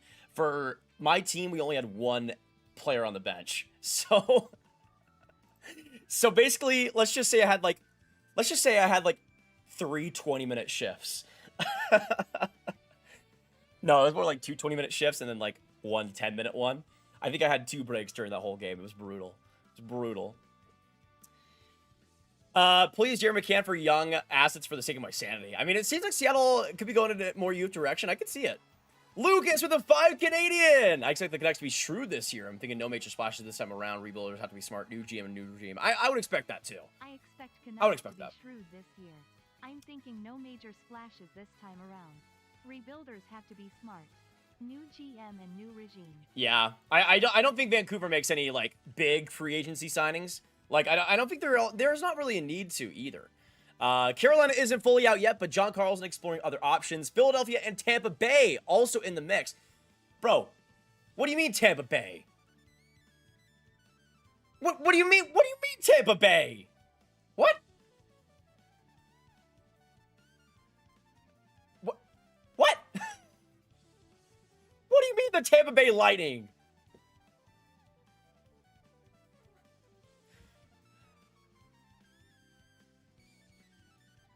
Dog. I mean, Philadelphia makes sense, but Tampa Bay? Would they be out of Orensky at that point? That is intriguing. Since it seems like Carlson wanted lower term, high AAV, I feel like that would have to take Tampa out of the Werenski sweepstakes, right? Unless, I mean, Moser obviously being traded would be a part of it, but like he doesn't make that much money to compensate. Interesting. From a gentleman Ant with the $5, I would not listen to David Pagano, honestly. I mean, true, but you never know. He's had a couple. He's strange. I would not listen to David Pinota, honestly. Like, he's had a couple of things break this offseason from him. Usually he like bats like 10% though. But that 10% is like crazy. So who the heck knows? Who should tank for Lena DuPont? Who should tank for Lena DuPont? Not who will, because there's only going to be a few teams that do. But who should? Vancouver, Calgary should. Vancouver should, Calgary should, Seattle should, Nashville should, Boston absolutely should, Detroit absolutely should. The Islanders, I think, should, honestly. The Blues, I would if I was them. Pittsburgh, yeah. Winnipeg, absolutely. The Rangers, absolutely. The Flyers, absolutely. Columbus, absolutely. San Jose probably doesn't need to. Buffalo doesn't need to. Like, genuinely, I think DuPont is that good for like half the league to should tank for him. But the lottery odds are the lottery odds, so you never know. Wallace, you're an idiot. Well, Wallace, you're also banned. You're also banned, buddy. Bye. What does Will Smith get more or less than Demidov's AAV, and does that impact Celebrini's offer if it's less? See, that's the thing is I would have expected Smith to be in this range, Randy. By the way, thank you so much for the $10 donation. I appreciate you so much. But I would have expected Smith to get around this range. The issue is that it's like Demidov got such a low number that I'm not sure where Smith comes in. Like I could see him at like 9. I could see him at like 9, but yeah, Celebrini. I don't know if it impacts it much because I think Celebrini is just on a different tier. Like his comp is Bedard. So I don't think the Demidov situation affects that much. But I can see like 9 million for Will Smith. What are you guys thinking? Like 8.5 on a long-term deal, I'm thinking, of course. What do you think the Islanders do? It seems like they wanted to get like a replacement for Anders Lee, who, by the way, is another intriguing free agent that hasn't gotten much opportunity out there, or not much chatter recently, but who knows? Grab free agency stream over TSN. Thank you so much, ZRFC. I appreciate the kind words. I mean, you never know what can break on this stream. You never know. Do you think Darsh realizes how far away the Islanders are, or do you think he continues with the Shen-style acquisition? Man, Plasma, that's a tough question, because if it were up to me with the Islanders, I would have gone in a rebuilding direction with Matthew Schaefer, but it's hard to when he's so good at propping your team up. I feel like they're kind of stuck in that middle. Like, they're not going to be able to bottom out, really, is the issue. So you might as well try to go for it. And yeah, the Shen trade was so bad. Oh my god. Just unbelievably bad. But I think they kind of have to, is the issue. Wait, only 1 million for Zuccarello? Where did you see that, Andreas? Is it? Oh. I don't know how I didn't see the Chris Johnson tweet. 1 million? I mean, bonuses, yeah, but like, that's insane. That's insane. Thanks for always bringing the hype and positivity. Hey, Space Baloo, thank you for the 5. I appreciate you, big man. And we always will. We always will. Dude, is thinking you were getting Ufko for Borka is generally crazy. Preds are retooling around young skill guys. I mean, Ufko isn't like the best player in the world, though I think he's very underrated. I will say that, HA. Though I also thought we were getting more for Bork in general, to be fair. And I also thought Jim Nill would do something right this offseason, which just doesn't seem to be the case ever. Though he did get rid of the Labushkin deal, I guess. From Aaron Portsline of The Athletic, I wondered if GM Don Waddell might tap breaks and play his cards. Patience he's got all summer. Let Zach Werenski's discomfort grow after deal with Dallas fell through. Not so. He's moved on to other teams, Toronto and Tampa Bay, hoping to quickly find a deal Werenski likes. Interesting. So Columbus is not staying patient in Werenski's situation. They're trying to make a deal happen. What are we thinking? What are we thinking? Do you see the Stars doing anything to shore up right-handed defenseman? I hope so. They got bigger fish to fry right now, man. They got bigger fish to fry. I'm curious about it though, for sure. Marchment is heading to San Jose. 5 years at $7 million AAV. Oh boy, that. Wow. The Sharks actually did it. I'm gonna be honest though, I don't know if I like that. People call me Glaze in San Jose no matter what. I don't know if I like that. Ooh. Ooh. Now, granted, Marchment can play all over the place, but I don't know why they're getting another left wing here, genuinely. Like, that's curious to me. That is very curious to me. I just don't really understand why. Like, why are you doing this if you're San Jose? Like, why not just go for a defenseman if you're going to do this? Like, you already got Igor Chernyshov, you got Colin Graff, you got Kiefer Sherwood, you got Ivar Stenberg. It's like, why do you need another left wing? Unless you don't think Chernyshov's going to be full-time next year? Maybe you trade Chernyshov. Like, do they trade Chernyshov for a D, maybe? That is intriguing. But yeah, Marchment to the Sharks is confirmed. Sam Ersson, $2.2 million to Ottawa? Yikes. I don't know if I like that either. The bad contracts are coming through, ladies and gentlemen. John Carlson hasn't closed the door to Carolina, but the Hurricanes couldn't close the deal before noon ET, so Carlson's agent now talking calls from other teams as well. I think Tampa Bay and Philadelphia are among them. We'll see where this goes for the #1 UFAD. Intriguing. Intriguing. Yeah, I don't know if I like that. Cole Smith is headed to the Blackhawks, 3 years at $3 million. The deals are starting to roll in now, folks. Do not go anywhere. The deals are coming there fast and furious. Cole Smith, another one that was pretty solid for Vegas in their playoff run, onto the Blackhawks for some depth.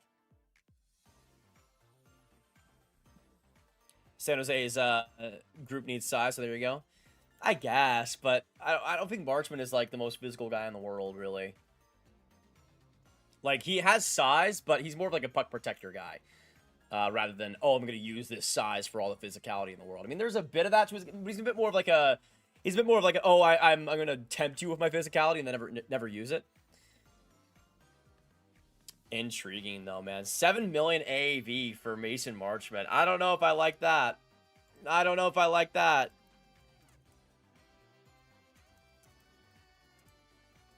I don't know if I like that. I'll say that.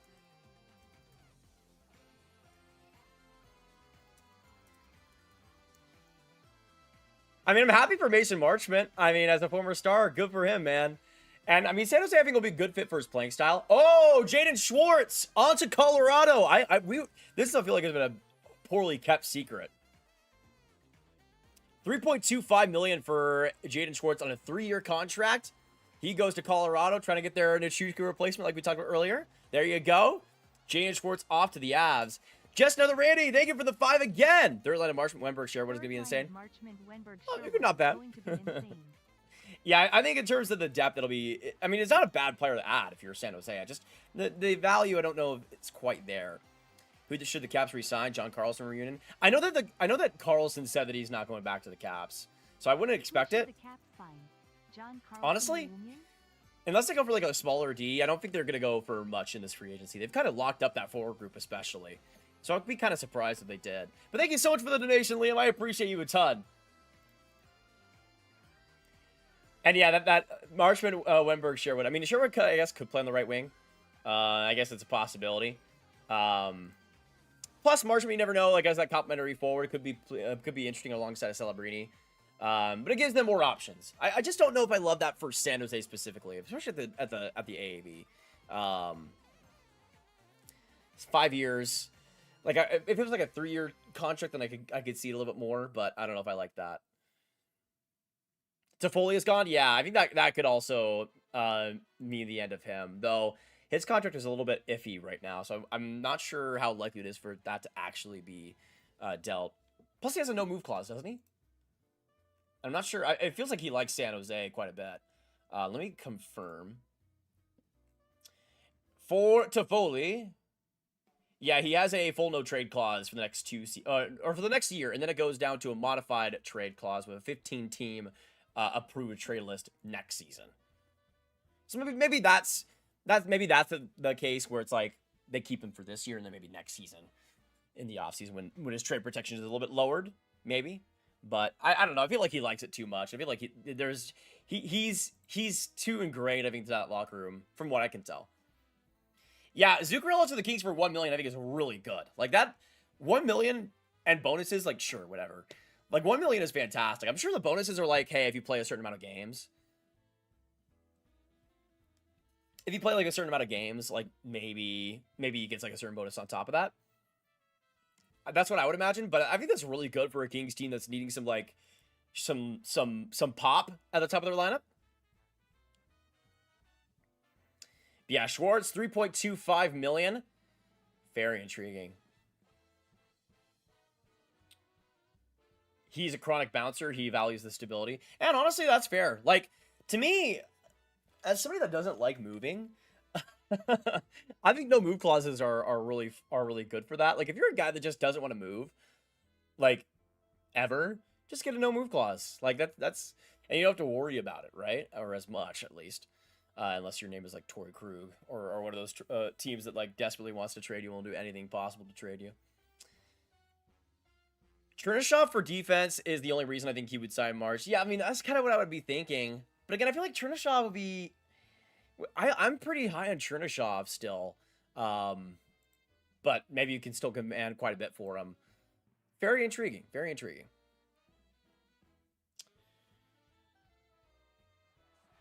Grav keeps looking at the Urson extension. It keeps blocking it out. It's so bad. It's really bad.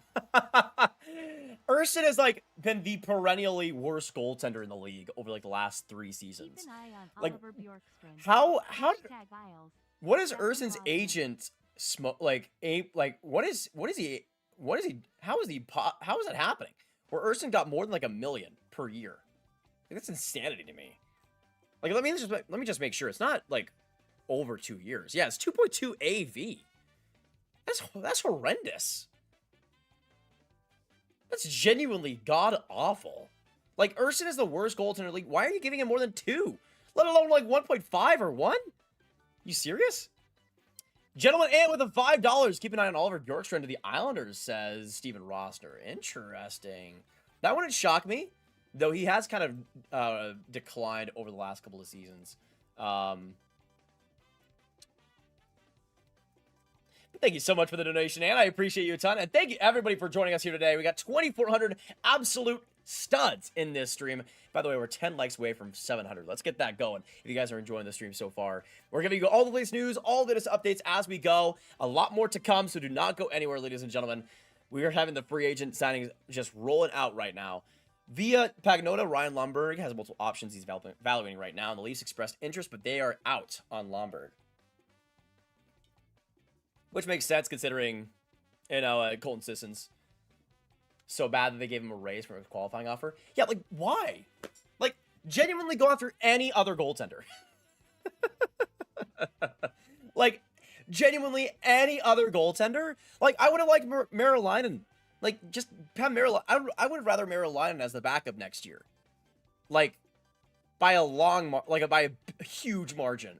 Than giving Urson $2.2 million. Like, where was the leverage there? Like, I think Urson should be in the AHL next year, let alone making $2.2 million. Like, the more I think about this deal, the more it's just so bad. Just horrendously bad. Sources say Corey Perry is going back to the Kings for his 41-year-old season. Bro, the Kings might have the oldest roster in the entire league. I can't believe it, man.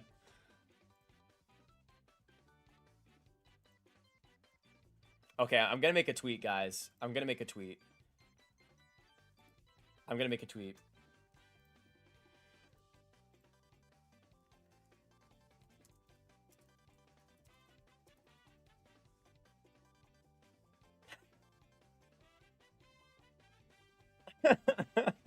I mean,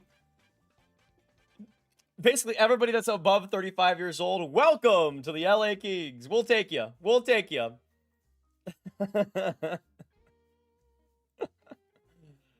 And yeah, with Kopitar retired, they could have been even more of an old folks home. Mikey with a 2. Kings and Warriors having an unk off. True. Truth nuke. Genuinely. Kings and Warriors are having a Oh, man. I mean, like, sure. I mean, you got good value from at the deadline. You might as well. Ryan Lomberg is headed to the Blue Jackets on a 2-year deal. Sure. Why not? I guess. 4th liner. Byfield and his grandparents. Yeah, Byfield, Clark, and just the old folks home around him, man. I think Musty has gone to with this Marchman signing. Oh, yeah. I mean, Chernyshov, I think, is on the block, but Musty, I think, is as good as gone, basically, which is unfortunate. I think there was still a path for him to pay, but I think in San Jose, the window is closed. Arvidsson to Detroit. Yes, sir. Yes, sir. Seemed like it was a 2-year contract, which I don't hate. Arvidsson was really underrated for Boston this last year. And I thought they were going to go for a wing. I thought it was going to be Marchment, but he goes on to the San Jose Sharks. But yeah, I mean, I like Arvidsson for Detroit. Honestly, it reeks of desperation from the Kings to stay competitive to sign all these older players. I'm not confident about their future. Yeah, I mean, it is true. I think they're signing the right guys, though. Like, they're not signing, like, Sergei Bobrovsky, like, a 6-year contract or anything. Like, Perry on probably, like, a 1-year deal. Eric Hollett for the AAV, they got him at. Like, Zuccarello for 1 year at $1 million. Like, as much as I don't agree with it, the value is nice. Like, the value is pretty good, I think. Yeah, Perry, 1 year, $1 million. Like, and if it doesn't go well for the Kings, they could just sell off all these guys at the deadline. And didn't Perry get, like, a 2nd-round pick or something last year? And, like, they could just rinse and repeat. Yeah, it was exchanged for a 2028 2nd-rounder, and it's like, why not? Why not at that point? We got 2,800 in the chat. Thank you guys so much for dropping by. Keep with us today as we'll be streaming throughout this free agency day. And, of course, making a lot of content over the next day or so. So you will not want to go anywhere, ladies and gentlemen. A lot more to come. A lot more to come here. Ian Cole on a 1-year deal to the Chicago Blackhawks at 4.75?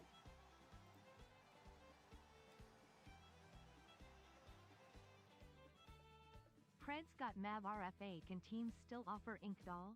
Hey, PB with a 2. Preds got Mav as an RFA. Can teams still offer sheet? Yes, they can still offer sheet him, but it seems like Nashville is progressing towards a deal, so I wouldn't expect it. But thank you so much, PB. I appreciate it. Let me get your name on the board here before I talk about this deal, because I mean, sure. I mean, Ian Cole, sure, as a bottom pair D, but like 4.75. Okay. You know what this signing reminds me of? This is like when you've traded everybody in GM mode in EA NHL, and you have to get to the cap floor. So you just give 1-year deals to guys, ridiculous amounts, just to get to the cap floor. This is what it reminds me of. Now, granted, I think Ian Cole is fine as a bottom pair. He doesn't really move the needle, I don't think. And Chicago has a ton of cap space, so sure. But, like, really? I guess.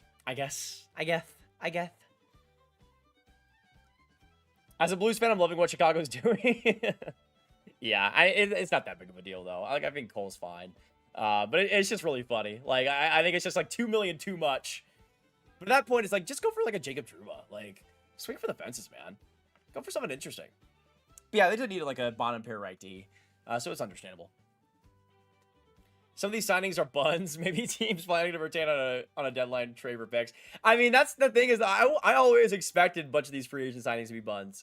Like, LA has made, like, a bunch of really good low AAV moves, and then that hasn't applied to the rest of the league, it seems like.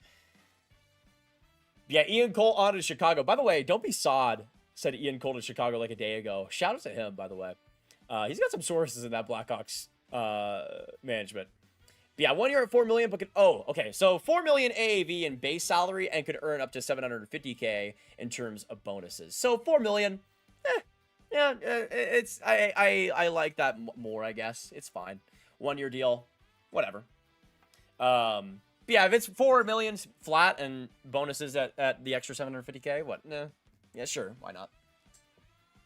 Bedard is waiting, wanting the bank after seeing these Hawks contracts. Yeah, he's like, give me some of that, baby. Give me some of that. Kings might be the oldest team ever in NHL history, possibly. Possibly. Feels like every year Kyle Davidson does the same thing as signing vets that aren't that big of a difference makers long term. It's getting tiring. Yeah, it just seems like there's stop gaps, and it's like I kind of understand it, but it's not very inspiring. Like if you're gonna go for older players, I'd rather go for a bit more term and a bit more pop. Like again, like a Jacob Trouba. Say what you will about him, he's a much better defenseman than Ian Cole. Biz said something big is coming for the Leafs. I think he just means Bobrovsky, is what I'd imagine. At least that's what I would think. I mean, obviously they're in Almeretsky, and that could be huge, but I wouldn't expect anything besides those two.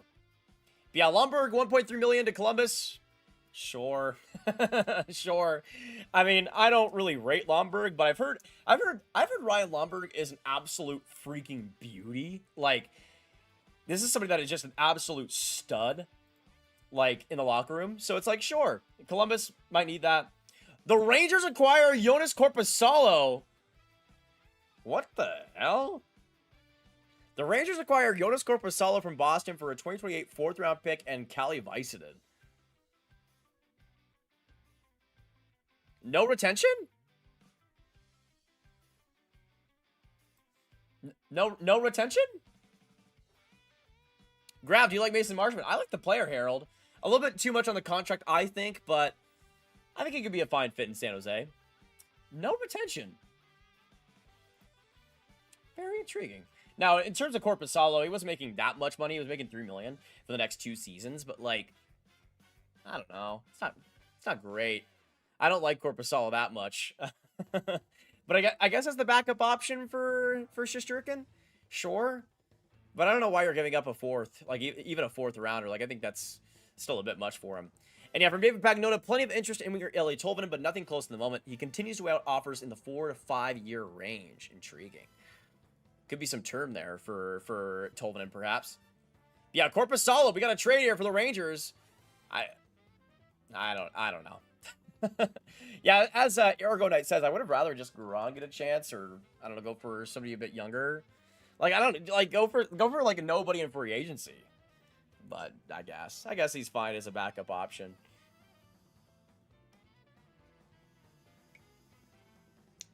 Good for the Bruins in cap space. Yeah, I mean that's huge for them. We'll see how much will the Bruins have after this. Right now in projected cap space, they have a 7.7 million. So after this, they'd have 10.7 million to work with this offseason. So that's not nothing. That's not nothing whatsoever. You could have like a Michael DiPietro also, maybe coming to the NHL. That could be interesting if Boston wants to give him a chance. Lomberg, definitely a locker room guy. Big fan favorite when he played for minor league team in Stockton, California. Yeah. And from what I've heard, the guy just like lights up a room like immediately. So it's like, sure, why not? Especially for a team like Columbus that's going through what they're going through right now. They kind of need some fun. They kind of need somebody fun on that team. Big day for incredibly mid to bad goalies. True. Very, very true. DiPietro will be the backup. Yeah, I think that makes sense for the Bruins. I mean, he was stellar in the AHL this last season. So I hope that they give him the chance, at least. I mean, he's like 20, he's like 26 something? Like 27? He's up there now. This is the best time of the summer. Absolutely, Griffin's plays. Absolutely, man. I'm so happy that free agency is finally here, guys. I'm so happy. Dylan Garage should be the backup. Drury is done for that. I mean, see, I don't know. I would have given him the chance at least. Maris Pastors with a 5. It would be interesting for the brother party in Pittsburgh. Rux and Robertsons. I mean, that would be pretty funny to have both of them. It would be interesting for brother party in Pittsburgh. And also, Robertson. All 4 of them being forwards would be hilarious too. Like, do you have like one power play that's just the Rux and the Robertsons? I mean, genuinely, that'd be a pretty good power play. Like, as much as I don't rate the Rux too much, they are good on the power play, man. They are really good at the power play. eLiaminator, 4-year contract with the Tampa Bay Lightning. The Lightning making a big move in free agency. Mikheyev is a Swiss Army knife, good penalty killer, good speed. We'll see how much that finishing ability is there. It's kind of all over the place, but Mikheyev was projected to get around like $5 million or so. So to him getting a 4-year contract is with Tampa of all teams, that's very intriguing. Yeah, Jack, the Sharks have signed Mason Marchment $7 million for 5 years. I think Boston goes Stuart Skinner now. Maybe so. Though I don't know if he's more than like $3 million, I don't really feel like that's a great use for the Bruins' resources. Like Swayman's already that guy. You might as well just ride him out. Like I feel like I'd rather use that money for somebody else. Go for something big. Thoughts on the Demi extension? Mwah. Magnific. Fantastic. Metro's looking like a death group this incoming season. I mean, they're definitely adding. But we'll see. Columbus might be at the bottom of that. No retention is a massive W. I would have taken a 7 for Corpy. But that's what I'm saying, right? Especially with the term on his deal. Like 2 more years. No retention. Solid value, I think, for the Bruins right there. Tampa saves Stan Bowman from signing Mikheyev. True. That would have been so... I mean, I think he would have been a good Oiler, but not, like, groundbreaking necessarily. Yeah, Canes haven't done anything yet. Wings signed Arvidsson 2 years. I think he's a good fit, especially for that kind of boost speed-wise to that team. I think he could be a really solid fit on that second line, perhaps. Especially if Kane's not going to re-sign. Ain't bad. Ain't bad at all. Zuccarello at $1 million is low-key really good value. That's what I'm saying. Like, I think it's really good. I think, like, even though there are bonuses to that, like, I think base value for just 1 year? You kidding me? Zuccarello got less than Radko Gudas. I'll take that. Elliot, we knew this already, buddy. We knew this already. Elliot, come on, buddy. Come on, let's step it up. I think the Devils aren't signing anyone now and are talking to the Jets about Helly and the Red Wings about Alex. Yeah, the Devils not getting Marchment, I think, is pretty surprising. Or at least being in on him. Yeah, they haven't done much. They haven't done much yet. Where do you think Connor Ingram is going to sign? I could see, like, Columbus if they trade Merzlikins. Boston, that wouldn't be a bad idea, I don't think. I like Ingram quite a bit, though.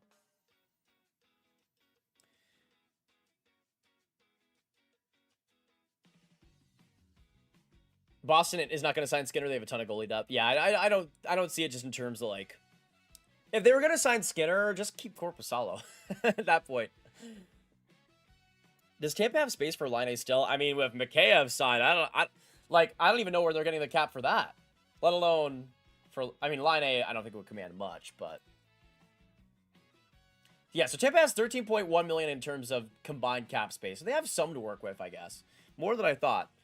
So very intriguing. Very, very intriguing. BWG with a 5! Teams need to stop trading with Boston. Legitimate question. When is the last time Don Sweeney outright lost a trade? Teams need to Paterka? stop trading with Boston. Like 2 weeks ago? Question. When is the last time Don Sweeney outright lost a trade? I mean, most of his losses are free agency, to be honest. I would say I wasn't in love with the Paterka acquisition value-wise. I think he's a good fit for that team, though, in terms of rush offense. But, I mean, the Zaka trade was really good for them. I'm trying to think. They haven't made many, like, major trades. They're mostly been free agency dependent. Who came back for Corpy? If you want to know the prospect, I'm like, genuinely...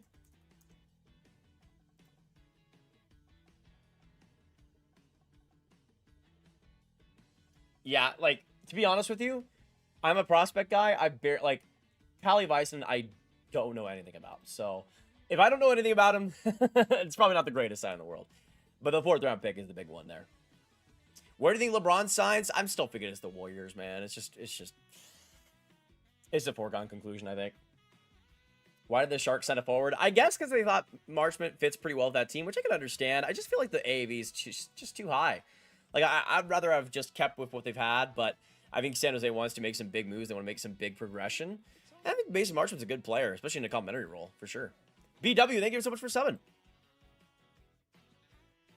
How much was the Mikheyev contract? We don't know yet, but I will give you guys the details once we get it confirmed. But yeah, all we know is that it's a 4-year contract in Tampa. Oh, 3.85 for Mikheyev. Okay. From Pure LeBron, 3.85 for 4 years. That's solid. That's solid. Like, I thought Mikheyev was going to get like 5. There were, like, I think Kevin Weeks put out a tweet that he thought he was going to get like 5 million per year. That's pretty good. Like, I'm not even the biggest Mikheyev guy, but like, that's fine. Like, as a Swiss Army knife, like, penalty kill guy. Hey, Jacob with a 5 Canadian. Yeah, happy Canada to all the Canadians here in the chat. Good to have you guys in here. And what do you think of the Demidov extension? Just beautiful, man. Just unbelievable. Like, I think he's worth that contract now, let alone in, like, a year. Like, it's going to take so little time for that contract to look incredible. Yeah, I like that a lot for Tampa, man. That's intriguing. And then Ann again with the donation. Ann, you've been killing it, man. My goodness. The talk around Hubbuck has been rather quiet. Too quiet. Too quiet. Connor Hellebike has been rather quiet. Too quiet emo.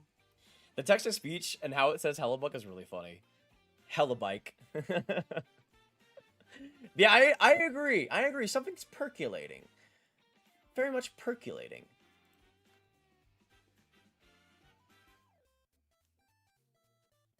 Oh, Ross 2 million AAV for Ross Johnson?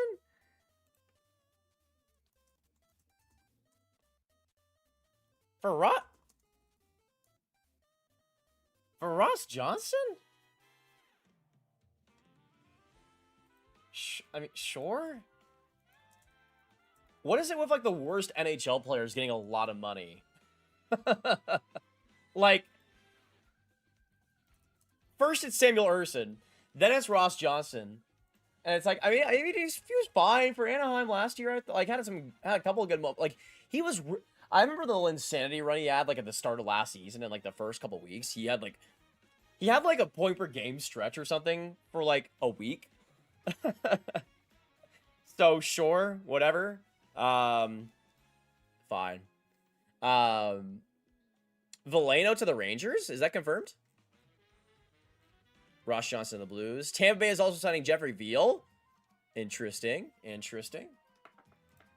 I mean, Veal was quite solid, though, for the Ducks after he was traded there. So, Ducks losing a couple of depth options here from the wings. Yeah, he had a couple big moments in the playoffs, too. I know that. Hey, with the 279, Mr. Daniels coming in. Hey, Grav, love that you were doing more live streams. Yes, sir. Yes, sir. I hope to do a couple more as well in the offseason. Maybe some trade rumor talk as well as we go through. And then Mike with the 5. Should the Devils try to trade for Werenski like Dougie Hamilton in the first? What are your thoughts? I mean, I would absolutely be on Werenski if I'm the Devils, for sure. Thank you so much, though, dude. Should the Devils try to trade for Werenski like Dougie Hamilton in a first? What are your thoughts?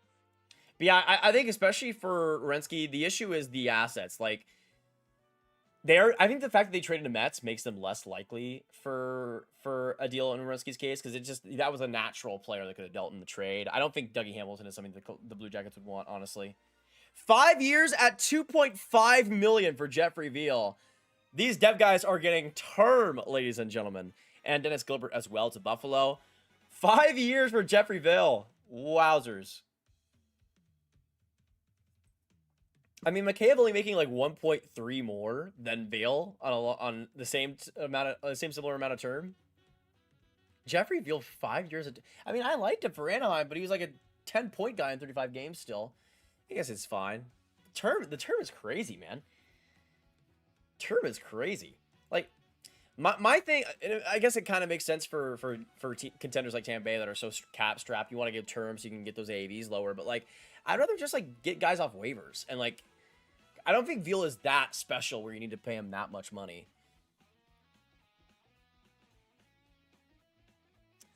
Nikishin and Ehlers for Werenski? Ooh, boy. That would be intriguing. I mean, I don't know why the Canes would trade Ehlers, though, is the thing.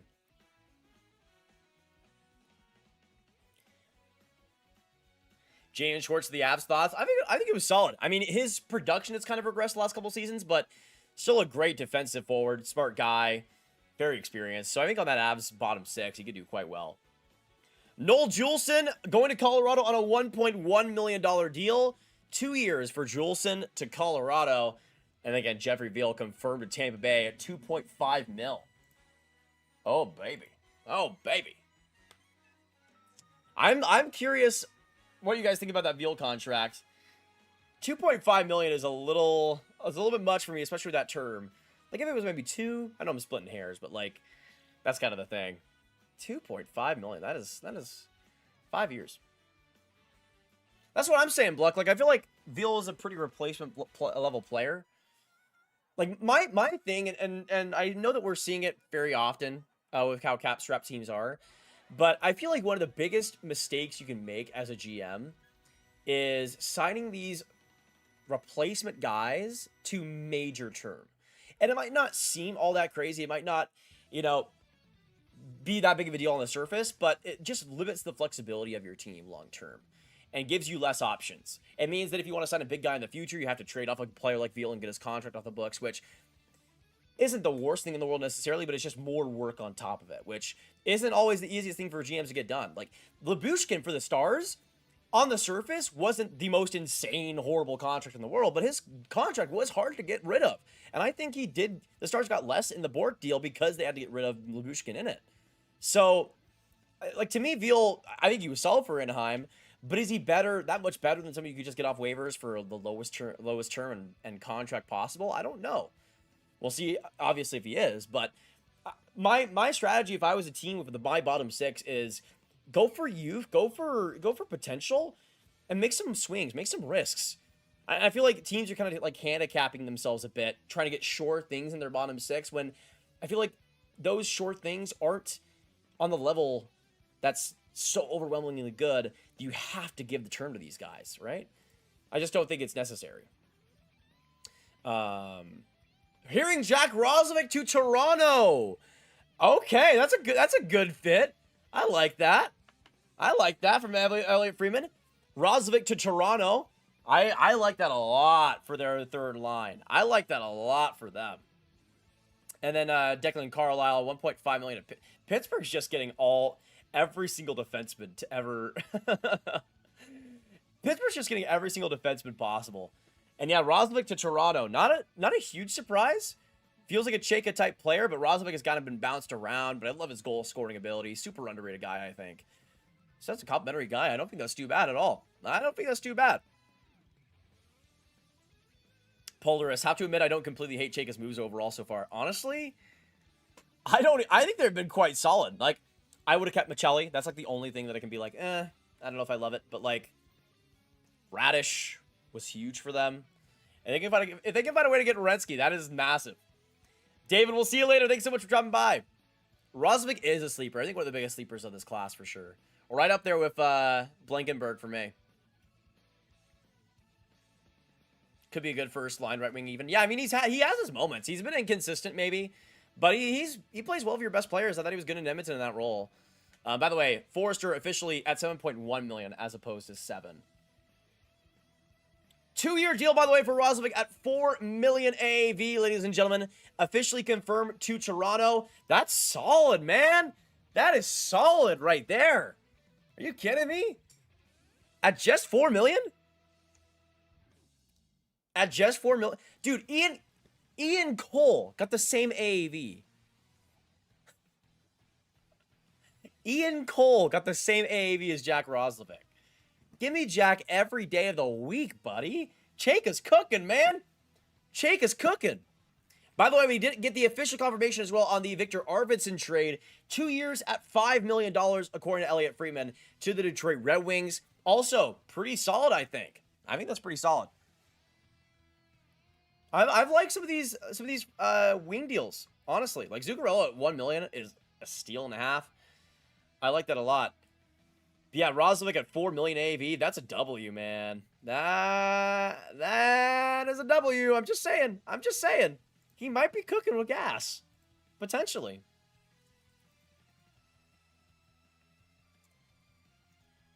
He might be cooking with gas. Sources are saying he might be cooking with gas and fire. And water. And all the things that you can cook with gas. And cook in general. Sharks have no one on defense the next few years except for Sam, Orlov, maybe Mook, Castiglione, and Kesselring. Out of all those guys, we have one right D. Yeah, it's just so strange. Like, especially compared to the right D options they had on the market. BWG, the Oilers couldn't re-sign Roslovic to that. I mean, they have put themselves in such a hole cap-wise that I'm honestly not even surprised. But yeah, I feel like it would have been a good fit for him still. Like, why not? But Edmonton's going to Edmonton. Stan Bowman is just so god-awful, man. It's just mystifying to me. Genuinely. The whole Atlantic is going 42-42 this year? I mean, you ain't wrong. You ain't wrong. Welcome to the stream, Malik. Good to see you here. TSN is all messed up and now shows Korpisalo to Detroit from Boston. Casuals. Casuals. This is why you guys gotta come to the Grav stream. You guys gotta come to the Grav stream. Never make a mistake like that. By the way, it pissed me off so much in that Sportsnet draft broadcast when they put up Tynan Lawrence's face for Keaton Bierhoff and then Keaton Bierhoff's face for Tynan Lawrence. Casuals. Amateur hour. Amateur hour, genuinely. Sundin is also cooking, just not just Chayka. I mean, you never know how much. I can't tell how much influence he actually has, but both of them are not doing a bad job so far. I'll be accepting Chayka apology forms now. I mean, I was not against it. I was just kind of. The thing is, with management and coaching hires these days, it takes a lot for me to take a side truly, because so much can vary, and like one coach could be a great coach on one team and their systems and could be horrible the next, and vice versa. Management similarly, like Chayka did not love his time in Arizona, but you never know how much he's learned since then. And I think he's learned quite a bit, honestly. Like he's mixing that kind of like Moneyball strategy with like just genuinely good bets, and that's kind of what I've felt so far. Ethan with the 2, Malinsky to the Sharks. Big fan, keep it up. That would be a sick addition. I don't think it's gonna happen. I think the Avs love Malinsky. Malinsky to the shape. I guess you're missing.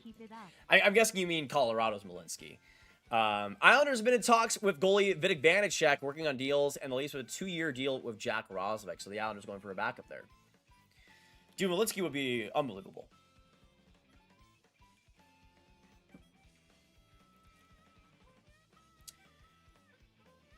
Big fan, Grav. YZR. Thank you so much, dude. Dreger says Dallas wants to move Jason Robertson. Is that on air or is that on a tweet? Let me see. By the way, Jonathan Berggren, 1 year, $2 million in St. Louis. Intriguing, very intriguing.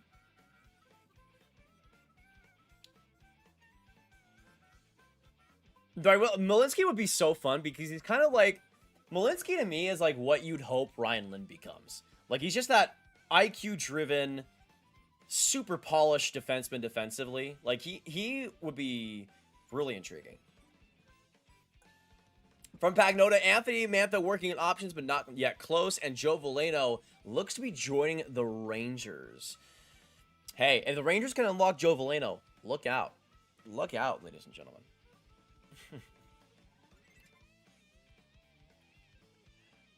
Wait, Riker, you don't know why I'm blocked by Darren Dreger? I explained this earlier in the stream.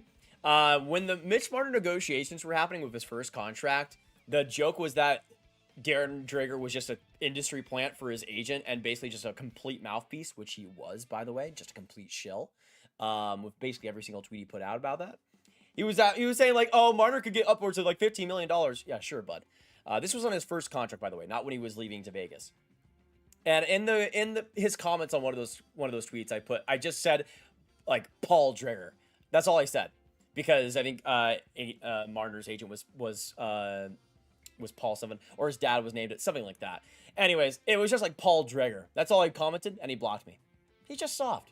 He's just a soft little strange little guy. Winnipeg goes after... Oh, interesting. Winnipeg signed Stuart Skinner. Huh. What could that mean?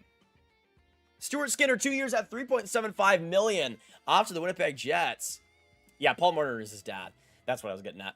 But yeah, I basically just called him... I think it was literally just Paul Drigger. And he blocked me. Soft. Soft. And Noel Acciari as well, $2.8 million per to Philadelphia. That's a Flyers. That's a Flyers thing right there. Stuart Skinner, though, I mean, I don't think it completely makes a Hellebuyck trade happen, but it's not out of the question. Oh my God. Come on, baby. Come on, give me the heli trick. Give me the heli trick. Come on, please. Winnipeg, I'm begging you to have Stuart Skinner as your starter next year. I'm begging you, please. I'm begging you. Please give me it. I need it. Cameron, with the $5, Joe Veleno would generally be one Bruins signing away from all original 6 teams. Has that ever been done before? Mind you, he's not playing anywhere else. Signing away from all original 6 teams? Has that ever been done? I mean... Mind you, he's not played elsewhere. I maybe when it was the original 6, was there anybody that did that? Maybe like also in the years to come after that. But yeah, I feel like if it has happened, it's probably been a while. But yeah, what is the team that he's missing? Boston? In Veleno's case? Thank you so much, Cameron, for the donation. I appreciate you a ton, big dog. Absolute OG here on the channel. Yeah, Winnipeg going after Stuart Skinner. What are they planning? Where are they planning, folks? What are they planning? Give me the heli trade, baby. Give me the heli trade. What are we thinking? What are we thinking? Jim Nill is not cooking. I don't think he's been cooking for a while, unfortunately. Yeah, I mean, I don't think 2 years is crazy, but it is intriguing that the Jets would go after him, especially since Eric Comrie, I feel like, has been pretty great as a backup. Like, that's what gets me, is like, he is a UFA though, so you do factor that in. But I thought he was solid, not like exceptional, but just fine. But very intriguing. Yeah, Comrie is a UFA, so they could still run it as Hellebuyck and Skinner. But I think this is just insurance to me. I don't think it officially means that Hellebuyck is gone, but if Hellebuyck is gone, they have somebody that can kind of be the starter, maybe. Like one of those fringe guys. By the way, Veleno to the Rangers for $1.2 million? Sure. I mean, better than Ross Johnston for $2 million. Around the net, per sources I'm hearing... Are you circling the wagon? Are you kicking tires? Perhaps? Sources, I'm hearing. Thank you so much for the 2 around the net. I appreciate you so much. Let's get you up on the big board, shall we? Around the net. Let us know for you guys. With free agency officially underway, with the free agents available, who do you want to see your team sign with the option still on the table? I mean, for me, I want Nick Blankenberg on my stars, baby. Give me it all day. Give me it all day.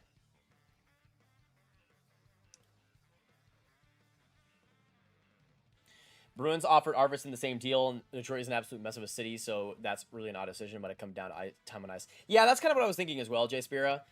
But that's kind of, like, I feel like he got a good amount of ice time in Boston, like a good opportunity there, so that's kind of strange. If you did get the exact same.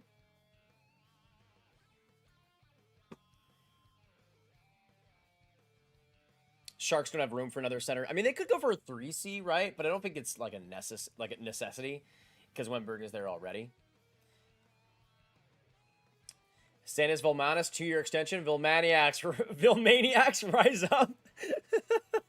You know what? I can get behind that. Grav, do you think the Leafs are first to the Renski sweepstakes now? I mean, if Tampa's going to be signing all these guys, then maybe so. Especially if they're going to go for John Carlson. Do you think we see a Binnington trade? I thought we would, like, automatically, but it doesn't seem like St. Louis is all that interested, which is insane to me. Because I don't really feel like Binnington wants to be there as a backup, but... who knows? Drew better stay in Ottawa. I mean, he hasn't signed yet. He hasn't signed yet. I know that they were going into free agency looking for opportunities besides Ottawa, but we'll see if he gets what he wants. Who's your top 3 Finnish prospects right now? Constant Hellenius as the one I could tell you right now.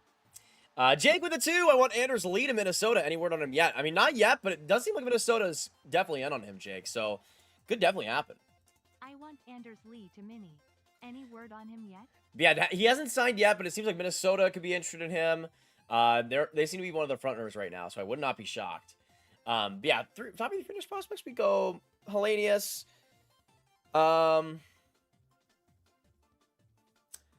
Outside of that, I mean, Suvanto would probably be up there for me. It's not been a great last couple of years for Finnish guys in general. I will say that. Oh, man. Yeah, I mean, Hellenius, absolutely. Maybe Hemming? Maybe? No, Murka's check. I'm fuming, man, that, oh, yeah, I think I'd probably just go Hellenius and then Hemming Suvanto, honestly. Like, you could make the case for Emil, but I think Oscar is a much more interesting project for me.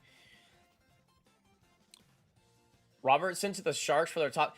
No, the Sharks do not need more forwards. Unless you're gonna trade like a Boff, a Musty, and a Chernyshov and like go fully in that department. Riker, the 7 Canadian, coming through. One of the absolute goats. Love to see it. I'm blocked by the man-child of Sens insiders Bruce Garriock Grav I get you. I take Julian McKenzie any day. I have heard that Bruce has a trigger finger with the block as well. I haven't experienced it myself, but I have heard many such tales. Lenny Almanaho, disrespect is crazy. I mean, I like Hemanaho, but I think he's just a good support goal scorer. Like, I think Oscar Hemming brings a bit more to the table.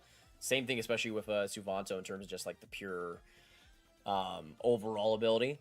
I think Hemanaho is a bit more limited in terms of the defensive play, but I don't know. It depends on how he'd be up there, like probably like top 5, top 6, I'd imagine. Will some team actually give Ville Heinola a chance to show what he can do? I hope so. I've been banging that drum for so long, man.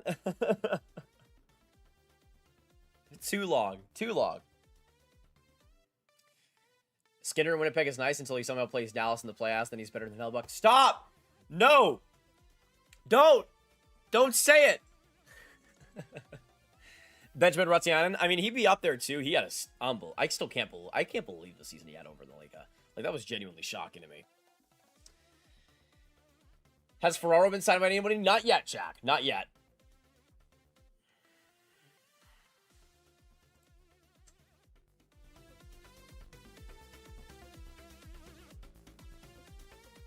I gotta get the good vibes going since the Stars have been such an L today. Dubas is goofy and lucky with Brazo and Mantha and Gus and Witherspoon. Now he turns into the Ryan Graves pumpkin he is. He got lucky. I mean, I feel like Mantha was just a good bet. Witherspoon was just a fantastic signing. We'll see how he continues. But I mean, I liked Korzak for them. I like Robertson for them.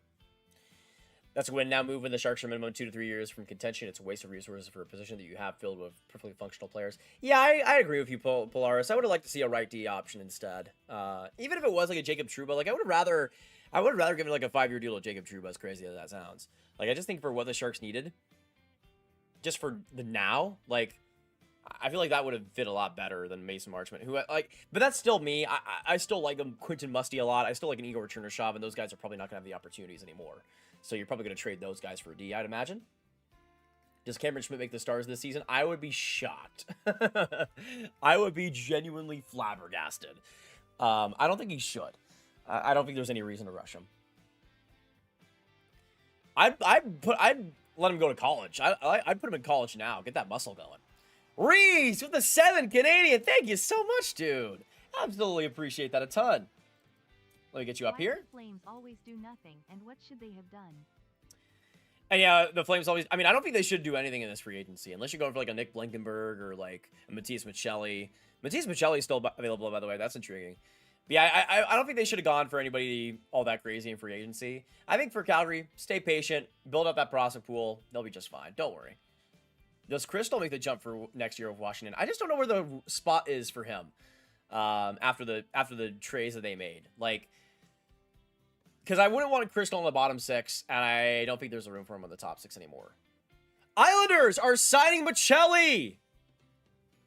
Islanders are signing Maccelli and Paul Cotter to the Canucks on a 1-year deal.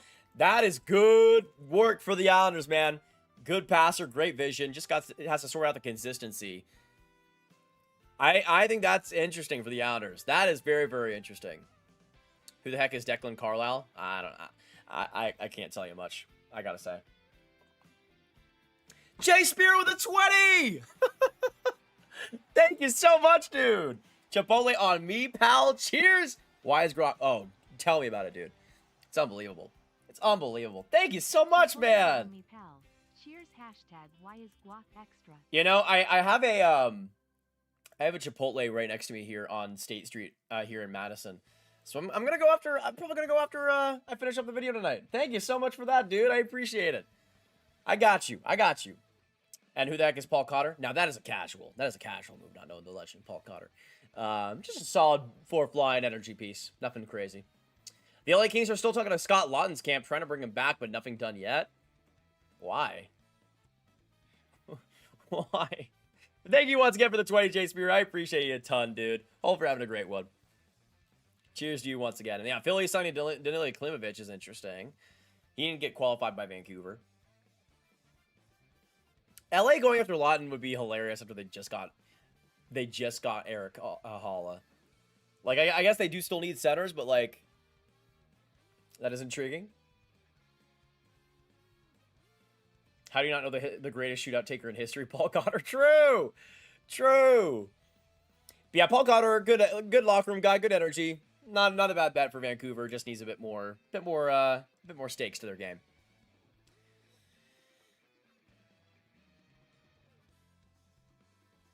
Where do you think Robertson will land, and what are the best fits for him? I don't know, man. It feels like the more that time progresses, the more likely he is of staying in Dallas, but I'm not sure. Riker, $7 Canadian, once again. It's pathetic. All I said to Bruce is he should ask professional and not name, call people on Twitter, and he blocked me, and he's pathetic. It's pathetic. All I said to Bruce Interesting. is he should act professional and not name, yeah, he's had a couple of... Twitter, and he's blocked me, he's pathetic. He's had a couple of strange ones, I'll say that, over the years. I've noticed that for sure.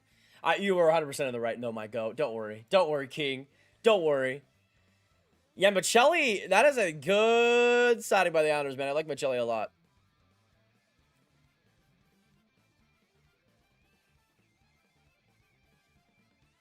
$4 million for TBR?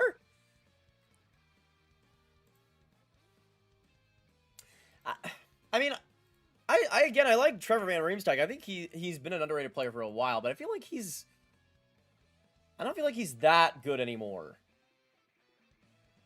Then maybe last year, maybe he rebounds again, but he's 34 years old. Like, By the way, good for Trevor. He looks like he's 25 still.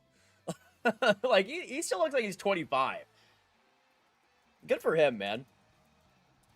Hope he's doing as much skincare as I am. But he still looks like he's 25 years old. Hey, Jada with a $5 donation. Thank you so much. Don't know if a guy like Hemming is ready yet. Yeah, I wouldn't bet on Hemming either, honestly, is the issue. Maybe they have the hits Riskorian brother, potentially. That could be fun. But in terms of prospects that could make that jump, yeah, I mean, I wouldn't bet on Schmidt at all. I wouldn't bet on Hemming. I'd want to give him at least another year in the AHL, for me personally. Looking at the options, like maybe they give a bigger chance to like Cameron Hughes, maybe like a Dylan Riskorian, maybe. It's not great. There's not a lot of great options, I will say that. Matias Maccelli, 1 year at 2.25. What a steal for the Islanders, man. Are you kidding? Are you kidding? That's insane. That's like, he's worth that. Absolutely. That is such good value, dude. That is such... Only 1 year? Why not? Why not? That is sick for the Isles. Love that for them. I mean, like, even Maccelli at his worst is still, like, a good third-line playmaker. Like, that's what's getting me, is I don't understand why Maccelli is so underrated. He's not big. But he barely played last year and still got almost 40 points. And he's getting 1 year at 2.25. Are you kidding? Eric with the 5. Ooh. Ducks have been quiet. What do you think they do today? They have been quiet, that is for sure. I mean, I'm not sure. I felt like they were going to go for D, but they haven't really been in on... They apparently were in on Ferraro. They haven't really made... I don't know, maybe they could go try to re-sign Trouba, potentially. They've been strange. I would have expected them to be more active. I'll say that. But yeah, Maccelli to the Islanders, really, really not bad. Really not bad whatsoever. Perunovic to LA. Strong third-string goalie. Vidic as well. Yeah, that's an AHL guy. It's not bad. 1 year, by the way. 1 year at $1 million for Vidic Vanacek. And then Scott Perunovic as well, $850K. But yeah, I do want to show this. Like this is... Like, maybe I'm going crazy. Maybe I'm going crazy. But, like... I still, like, this is a recent screen. This is a recent headshot. This one right here. 35 years old, man. He's looking pretty good for 35, like 34 years old. Like, he's still, like, that to me looks like a 28-year-old. Like, maybe even a little bit younger than that. I don't know. You're starting to see it a little bit, but not too much. Good for Trevor, man. Good for Trevor. Love to see it. And then AJ with a 2. Thank you so much, dude. Let me get you up on the big board, shall we? My man. My man. No message, but still goated in my heart. Thank you so much, dude. I appreciate the very generous donation. Any ideas on what the Pens should do? I mean, I could see them going for Freddie Anderson. I know I speculated about it earlier, but Freddie Anderson as like a replacement for Stuart Skinner. That could be intriguing.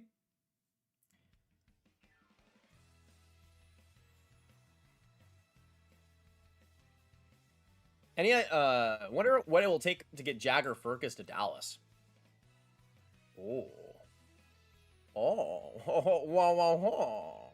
That would be intriguing. Like he's in that weird spot where he's great in the AHL, hasn't broken out to the NHL level yet, and I'm not sure the Kraken would give him an opportunity. I don't know if it would take much, honestly. I would call Seattle about that. I mean, Jagger is just a rock star, like. For better or for worse, he's just always bringing it skill-wise. But I would not hate that bet if I'm the Stars. Like, give him that third-line spot next year. See how it goes. I don't know. Could be interesting. Any ideas on the Habs right now? It doesn't seem like they were going to be very active in a free agency. But I could see like a lower stakes option maybe. Maybe for that right side of the defense.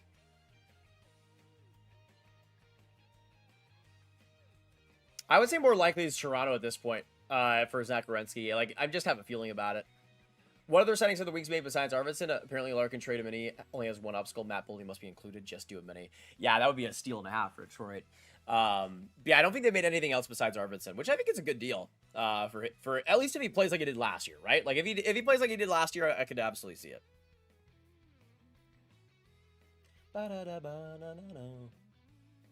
But boys and girls, we've been live for almost 3.5 hours. Thank you all for joining us so far. If you've been enjoying the stream, hit that like button. Say hello in the chat also if you haven't before. I'll shout some of you guys out. It's great to have all you beauties here as we go through free agency day together. Should be a lot of fun. Yeah, Stuart Skinner going to the Winnipeg is so intriguing, man. So intriguing.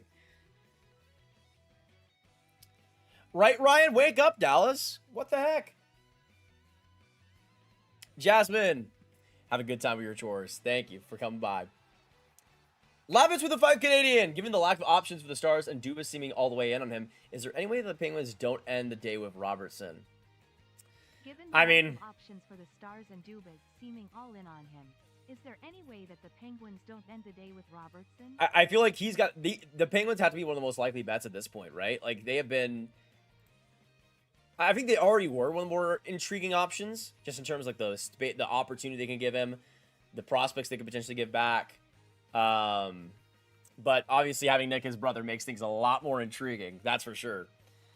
Charles with the 2 Canadian. Dot qualifying offer seems good when you see some of these. Yeah. Yeah, that's true. That's true, Charles. I mean, I think like, just keeping him maybe... I don't know if he's arbitration eligible, but I wouldn't give him much term. I wouldn't give him much term, honestly. At least for me. Like, I think give him like a 1-year deal, see if he's able to prove himself again, actually stay healthy. That would be huge. And then Maris with a 5 again. Thank you so much, Maris. The second donation of the day. I think celebs Murashov will goo, but so many D in Pittsburgh. Dubas is cooking something. I just love how the text-to-speech says these European names. It's just really funny to me. Yeah, I think Sheila's Murashov will go, but so many D in Pittsburgh. Dubas is cooking something. You never know. You never know. I mean, Murashov, I would not hate. I don't know if goaltending should not be the centerpiece, though. I don't think like that. That I don't think should be the case. If you're a team like that, I mean, unless you're trading Ottinger, but at that point, why would you do that? And Casey Smith is already perfectly fine as a backup. Is the issue? Talk to me about Grav. Could he be going to a team with scoring centers, maybe looking for 20+ goal seasons? I mean, Grav, he's gonna be intriguing. I mean, San Jose has so many wings now with Marchment that I'm not sure about Grav. Grav's gonna be intriguing. I mean, he could get, I think, quite a bit of money if he wants to. But does San Jose want to trade him? I don't think so. Unless they have to. Yeah, Cameron, very true. We have 2,200 in the chat. Let's get to 1,000 likes, ladies and gentlemen. We're at 815 right now. If you guys have been enjoying the stream so far and want to have some more fun with us, just hit that like button. It's a great way to support the channel, support the stream, get it out there to more folks just like you. Bruins signed Mantha 2 years, $2.65 million. Really? Really? Maybe that's on the broadcast, but I'm not seeing it on his account. But yeah, for Darren Drager, it does not mean that Hellebuck is imminently being traded on the Stuart Skinner side. Dude, if the Bruins got Mantha for 2.25, that would be unbelievable. Like, he popped 33 goals this last year. Not that that's going to happen again, but like, if healthy, he's a really good player. If the Bruins really just signed Mantha, I would rather have Michelli. I'm actually going to disagree with you on that one, Nick. I think Mantha fits a bit more with what they've been building. I think Michelli is a bit too similar to Peterka. Just in terms of like the size, the profile, the defensive floor. Now, Mantha isn't a great defensive player either, but I think in terms of the size he provides, the puck protection, the rush play, I think he fits a bit better. Now, if the Bruins didn't have Peterka, I would agree with you. I'll like if you read this comment. I got you, Zach. I got you. I was thinking about some kind of Graph Plus for Nikishin trade maybe being reasonable. Yeah, I just don't know if I don't know if I just don't know if Carolina would want to do that, though, is the issue. They already have a lot of left wings, and I just don't think they need another complimentary guy. I think they want just a pure play driver or like an unbelievable goal scorer. Excuse me, an unbelievable goal scorer. I don't know if Graf will bring that to them necessarily. Could you tell us about Canucks newest forward, Paul Cotter? Yeah, I've always enjoyed Paul Cotter's game. I mean, he has just pure energy all the time. Good defensive floor.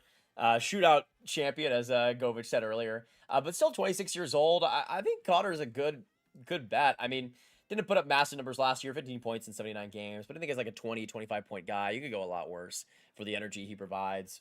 I think Cotter is just generally just a good fourth-line piece. Nothing special, but not bad. Not bad. And for what, like 1 year? Why not? Mantha is lazy. Yeah, but like... But I don't think Michelli is that much more where it's a huge difference. Especially since, like, the Bruins got rid of, like, a Brazeau. I feel like Mantha's, like, Brazeau on steroids.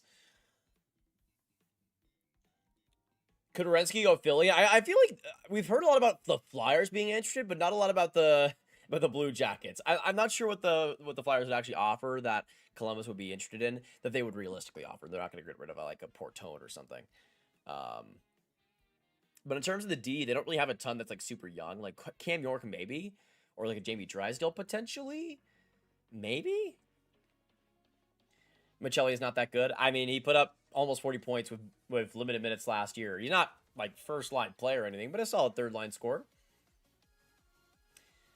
I think Laine deserves another chance in Montreal. 1-year deal to prove it if fully healthy. He's a worthy asset. What do you think? I mean, I just don't think if you weren't playing him last year, like I don't think Laine either wants to be there in Montreal. And if he's not going to get playing time, it's like, what's the point really? I just don't really see the reasoning for Mantha to come back. All right, any insiders, come on. It's been like 10 minutes since we've gotten anything. Let's get some more going here. Come on, come on. Let us know in the chat. What do you think is the next signing that we see? What is the next signing that we see in this free agency class? Lavitz with a 2. Heard so much on the UPL, Helly, and Lion. What about Levi? I mean, Levi would not be a bad get for the Jets. That'd be fun. So much UPL, Hala, Lions. What app Levi? Could even be both, like a Levi and UPL, maybe. I wouldn't be surprised about that, especially if like Skinner is only 2 years. Sounds like Werenski, his agent Jen Moldover, and Don Waddell spoke today in an effort to clear the air and calm things down. Werenski is comfortable going back to Columbus, and Waddell could present him with a trade in the meantime, but that isn't on the radar at this point. Oh, boo! Boo! Nah. Good for Columbus. Good for Columbus. And Pittsburgh Penguins affiliation. Druffwood with the 18. Thank you so much. Save the Wheeling Nailers and Pittsburgh Penguins affiliation. I mean, I've always on the Nailers. That's a fun team. I'm hoping they continue. Druff, thank you so much for the donation. I appreciate you. The 18. The 18. Are you kidding? Absolutely appreciate it a ton. Yeah, it seems like the Zach Werenski situation is calming down. Likely to stay with Columbus, especially if Waddell can present him with a good team going in the future. But now it seems like it's kind of quieted more to like that Matt Nyes situation where Toronto could trade him. They're potentially shopping him, but they're more just seeing what's out there. So it seemed like going from imminent trade in Werenski's case to more so you'd have to still make something happen here. We'll see. We'll see. Matt Kessel to the Islanders. Yeah, on a one-way deal. Very intriguing. Very intriguing. So again, it's not impossible that we see a Werenski trade, but it seems like he's a lot more comfortable going back to Columbus. Hey, I guess respect to Werenski in that case, I guess a little bit. It seemed like that was not a salvageable situation. It seems like he's fine going back to the Blue Jackets and still playing. Very intriguing.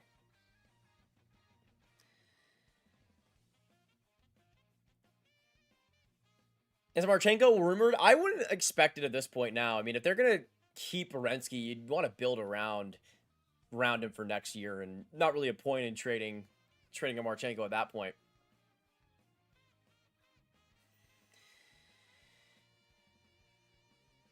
Sharks goalie tandem is fairly functional and doesn't really need to spend resources on changing it right now. Yeah, you got Nedeljkovic, Askarov. I'd rather take the bet on those guys personally if I'm the Sharks.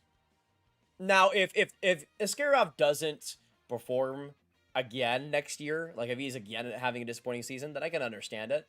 But I feel like now you're fine. You're okay.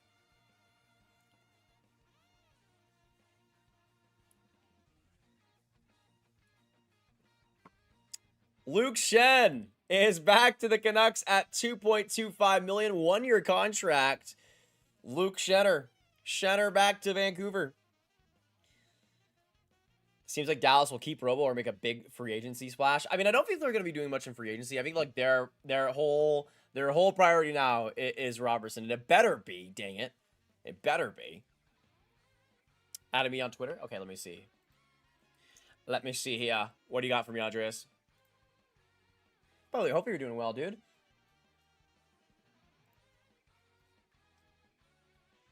Yeah. Mike with a great tweet. And the Rangers gonna lock Joe Veleno. Watch out, man. Watch out. You never know. Oh, man.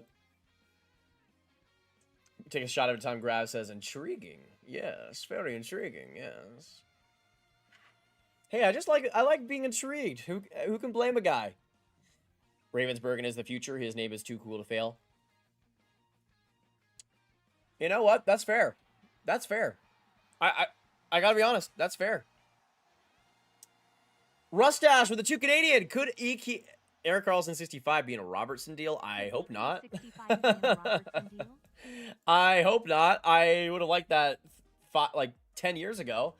I know that there was he was close to going to Dallas before he went to San Jose, but I feel like the ship has sailed on that personally. Will with the 5. Grab him. Try my best not to freak out about it. Risk potentially going into lightning, but I can't help myself from refreshing X every 5 seconds. Well, Grav, I am trying my best not to freak out at apt. I would not freak out. Going to the lightning, but I would not freak out. I am refreshing X every 5 seconds.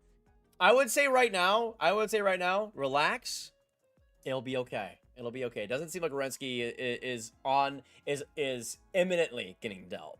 But we'll see. You never know how crazy this situation has been. You never know when that'll change. Nothing from San Jose over the last 30-ish. No, Clayton.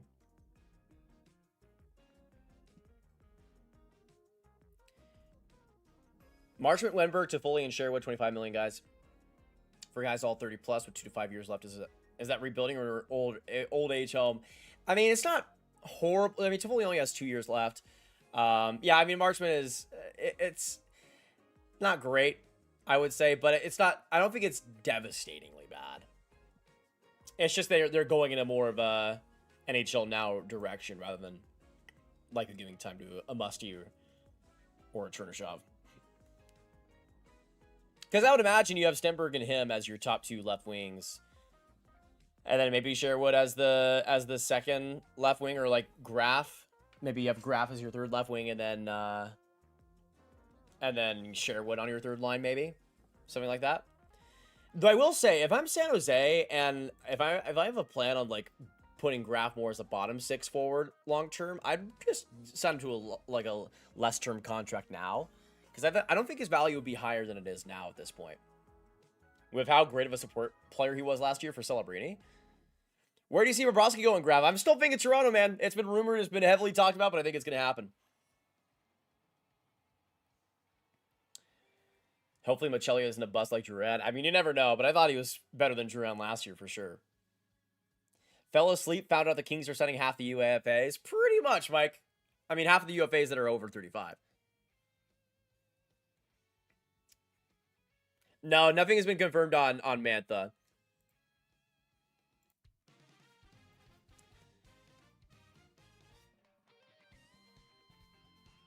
I feel like Thomas Harley is about to become the Jaylen Brown of the NHL, where he's offered in multiple trades but never actually traded. Yeah, I mean, I could see it. I mean, Harley especially, it's kind of an awkward situation now that he knows that he was a part of that deal. So that makes it a bit awk, I will say. Grav, what do you think the Blue Jackets' return would be for Werenski from the Leafs, since Nyes apparently isn't being offered? Also, Roslovic and Werenski are super close friends. Ooh, intriguing. But yeah, I don't know. I mean, I don't think it was good enough, and maybe because it wasn't accepted already. I don't know if it was good enough to get a Werenski. I just don't think without. I could be wrong. I just don't think without Nyes you're able to get that deal done, unless it's so many picks that it's just overwhelmingly pick oriented.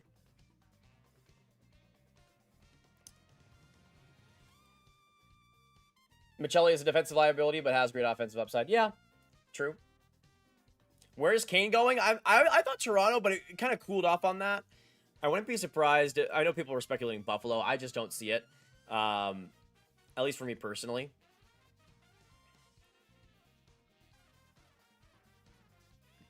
Werenski heard the Leafs wanted him and said he'll stay. I mean, it seemed like he was open to a trade, but that is very interesting.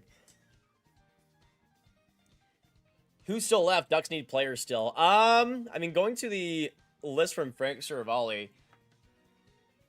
Let's see. Has this been updated with the signings made? No, okay. But yeah, in terms of the top 50 guys in this list that have been signed already, Anderson, Marchment, Skinner, Arvidsson, Zuccarello, Roslovic, Jaden Schwartz. Ryan Shea is still available. That's a really good player, man. Eric Holla, Machelli, Mikheyev. Lawton not officially, but he has the Kings are still in on re-signing him. Radko Gudas, Corey Perry, Trevor Van Riemsdyk.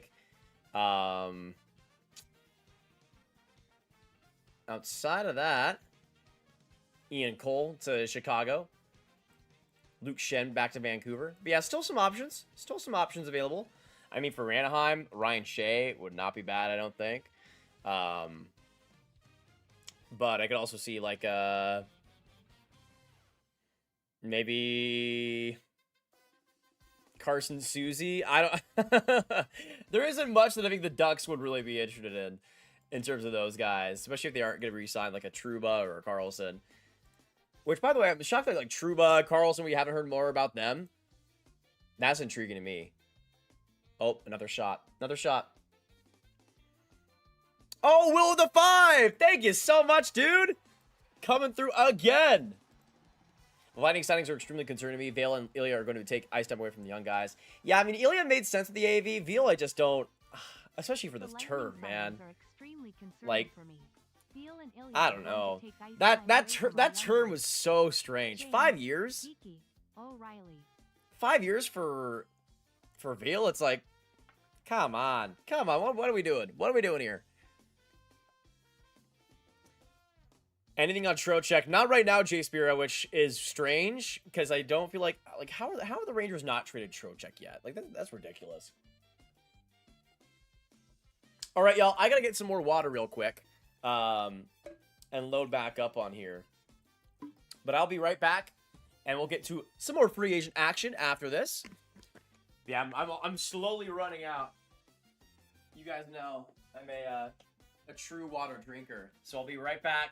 Let us know in the chat, what do you think is the next free agent edition? What do you want your team to go after as well? And we'll review some of your answers right as I get back into the stream.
All right, we are back. We are back.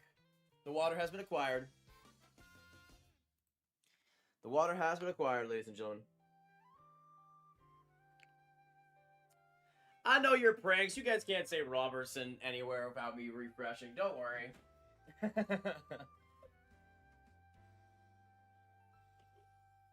Though I will say, I would like Robertson to the Penguins much more than like to Chicago or something. I will say that.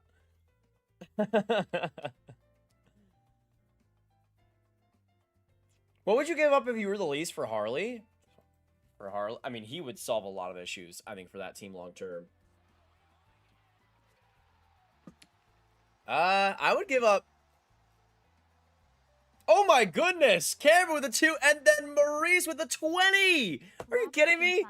Unbelievable!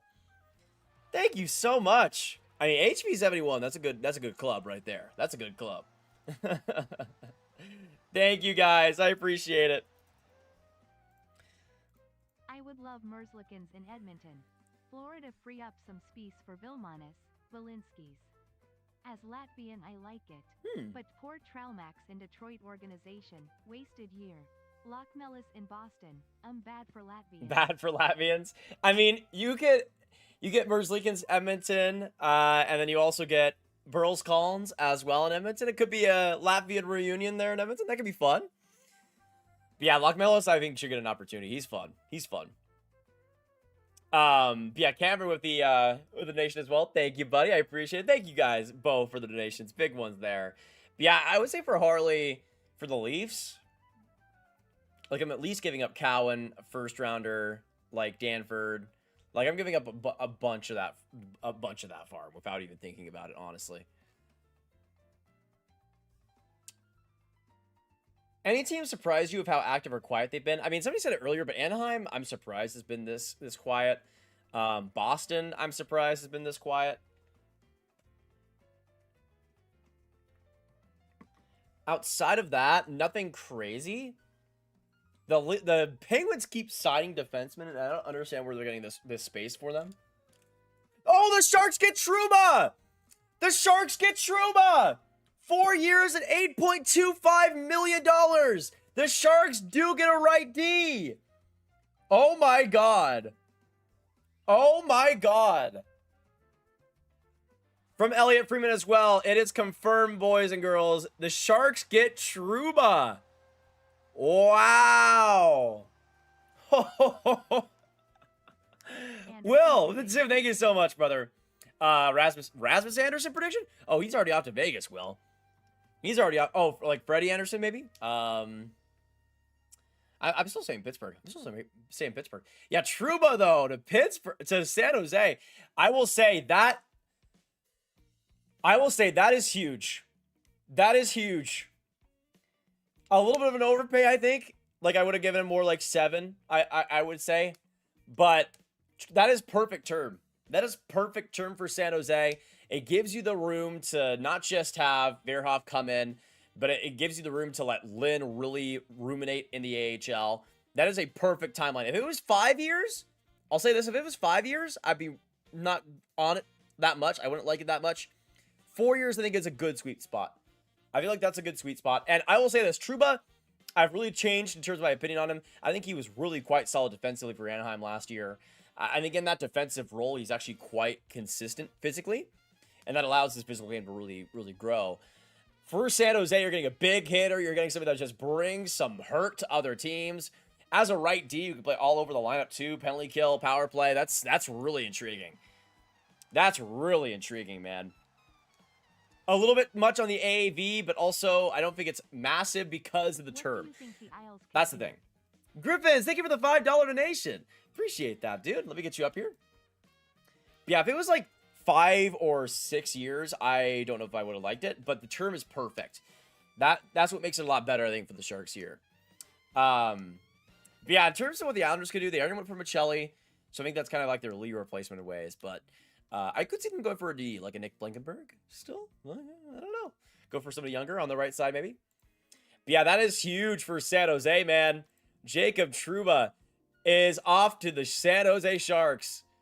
Man. Ain't that something? Ain't that something? Oh, boy. Man. I should have went with my gut and just predicted Trouba to San Jose. Damn. Brutal. But yeah, I think that's just a good fit for what they need now. Like, you look at that right side of the defense, and it is an absolute mess. But you bring in Kesselring, you bring in Trouba, and that's your right side. You got Orlov there already, so you'll have Trouba probably as the top pair guy, Orlov probably middle pair, and then Kesselring on the bottom pair to start. But you'll have room to grow there as Orlov likely fades away eventually after next year. But I think that makes a ton of sense, man. That makes a ton of sense. That's perfect. Like, I don't think you need to do anything else. San Jose, though, man, big money spenders in free agency. Not only Mason Marchment, but also Jacob Trouba. I don't know. I still don't like the Marchment. I would have just gone for Jacob Trouba, honestly, and called it a day. But they go for some more. They go for Marchment. They go for Trouba. Big day here for the San Jose Sharks. Hey, this big magician with the 5. New Jersey has had a few quiet hours since resigning Nico. That is true. NJ has had a few quiet hours since resigning Nico. I would have thought. I would have thought that they would go after like one of the Michelli, maybe. Now it's not all lost, obviously, but I could see them maybe going for possibly like a. I can't spell magician. What is going on with my brain? I could see them going for like an Anders Lee, maybe. Trouba and Marchment is wild. Yeah, Orlov is left D, but they've also played him right D. They played him right D most of last year.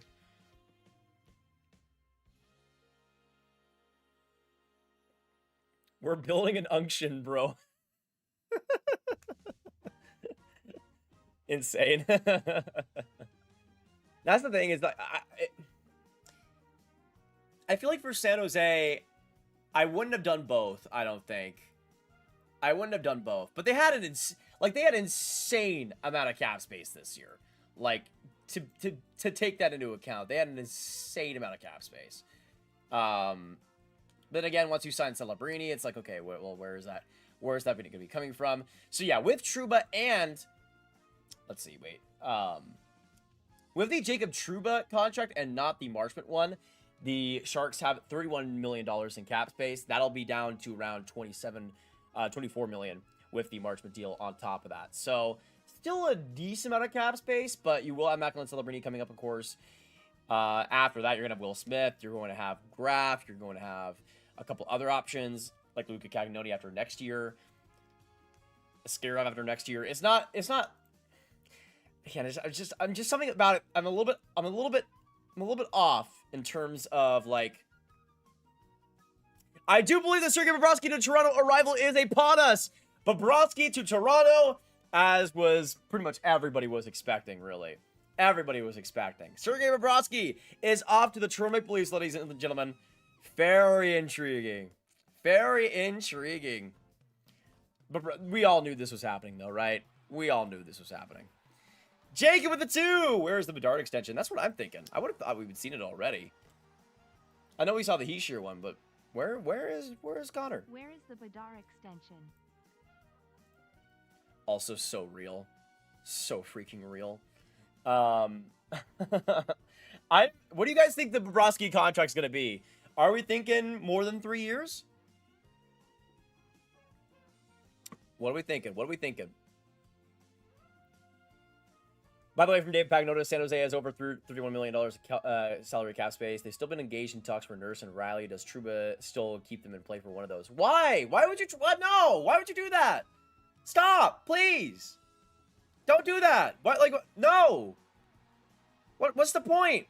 Stop. Stop. Hey, Girthy with a 5. Bob has to remember that Toronto lets their goalies get run, not like in Florida. Toronto lets their goalies get run, not like in Florida. Hey, he's taking the chance, I guess. He's taking the chance, I guess. I don't know. It's strange. But yeah, I'm gonna predict like 3 year. I think it like three times $7 million was the rumored asking price. So I wouldn't be surprised if that happens. Yeah, why? Why Nurse or Riley at this point? Don't do that. You're fine. Just let it go. Leave it. You're good. Like, Riley, maybe, if you wanted, like, a power play guy for right now, but, like, why? Just give the chance to Dickinson, man. Like, I don't understand that. Give the chance to Dickinson. It's fine.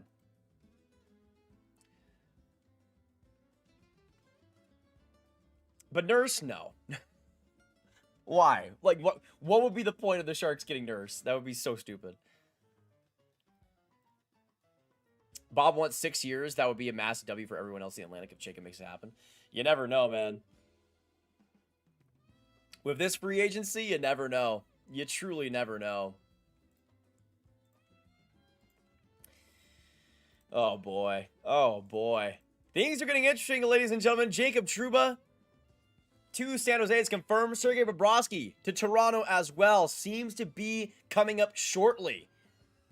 I'm just so fascinated by what this contract's going to be. Matt Fortuna with the 2. Need Bruins to get Blankenberg, Shea, or Nikishin. Shea would be huge. I mean, those first two D I think could be super low maintenance. To get Blankenberg, Shea, or Nikishin. Especially in terms of like asking price in free agency. So I would like that a lot. For sure. All right, Elliot, what's the Sergei Bobrovsky terms? Give it to us, big bad boy. Come on. Let's do it. Grav, are the Avs done today? I wouldn't be shocked. I mean, Jay and Schwartz, for how little cap space they have, is a pretty big deal for them. I pray Philly gets Nurse. Sharks are in a good place with their cap. Don't handcuff yourself in Nurse's contracts. Yeah, exactly. Like, that would be so stupid. So stupid. Aerostar Jones with the 5. Thank you so much, dude. Let me get you up on the big board up here. Any cause for concern on Minnesota being quieter than church mice? All these rumors and nothing yet. Any opinions or 2 cents? Yeah, I mean, it's a little bit disappointing. I think the reality, though, is that they just made their big move at Quinn Hughes. You know, like that I think they already made their massive move, and it's harder when you traded those assets. Like, a Marco Rossi would have been such a perfect... Oh, Devon Levi to the Oilers! Devon Levi to the Oilers. Devon Levi in a 2028 7th round pick to Edmonton for the Sabres' 3rd round pick this year. Levi to the Oilers. That is intriguing. Buffalo getting rid of a goaltender and Winnipeg adding a goaltender today. What does that mean? What does that mean? Devon Levi to the... I like that a lot for the Oilers, man. I mean, why not take that bet? Why not? That's not bad, actually. All right, from Kevin Weeks, the Leafs have signed Bobrovsky to a 3-year contract. Confirmed just 3 years. That is good value, man. I mean, that's solid for the Leafs. I mean, 3 years. I was scared they could go above that, but 3 years makes a lot of sense for Bobrovsky. I think that's huge. Absolutely. Levi, man, that is an awesome opportunity for Edmonton. I mean, he hasn't been exceptional or anything. He's had his moments, but something that could be interesting in that Edmonton system for sure.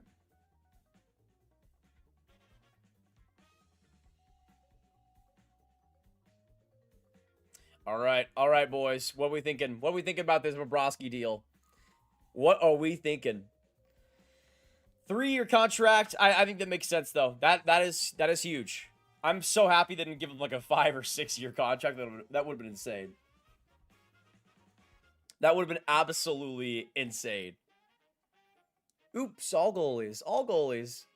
Yeah, after this Bobrovsky term gets released, I'll probably head out. Probably do a live stream on Bleacher Report. But later today on the channel, by the way, we're going to be having a full video going through the winners and the losers, the best and worst contracts on day 1 of free agency. So highly recommend that. If you guys haven't subscribed already, make sure you do so you can get that on your feed and hit the notification bell, of course, so you get notified on when that comes live. Highly recommend it. Connor Clifton re-signing in Boston, 2 years at 2.25. Intriguing. Hello, cat. My goat. Oh, speaking of the the best and worst contracts video. Yeah, Levi, I think that's a huge win for the Oilers, man. I mean, even if he doesn't work out, I'm fine paying that price. Like, that's not bad at all for somebody that could be in the NHL next year. Even as a backup, why not? Why not? Ryan with the 2, Mike Greer, master of all he surveys. I love him. I mean, crazy day in free agency, man. Mike Greer, master of all he surveys. I love him. I will say this, Mike Greer never, he always keeps it entertaining. Always keeps it entertaining. Grav, give me some sense cope. Last week has been tough. They have some fun. They have some fun youth coming up. I like Eklund as a skill guy.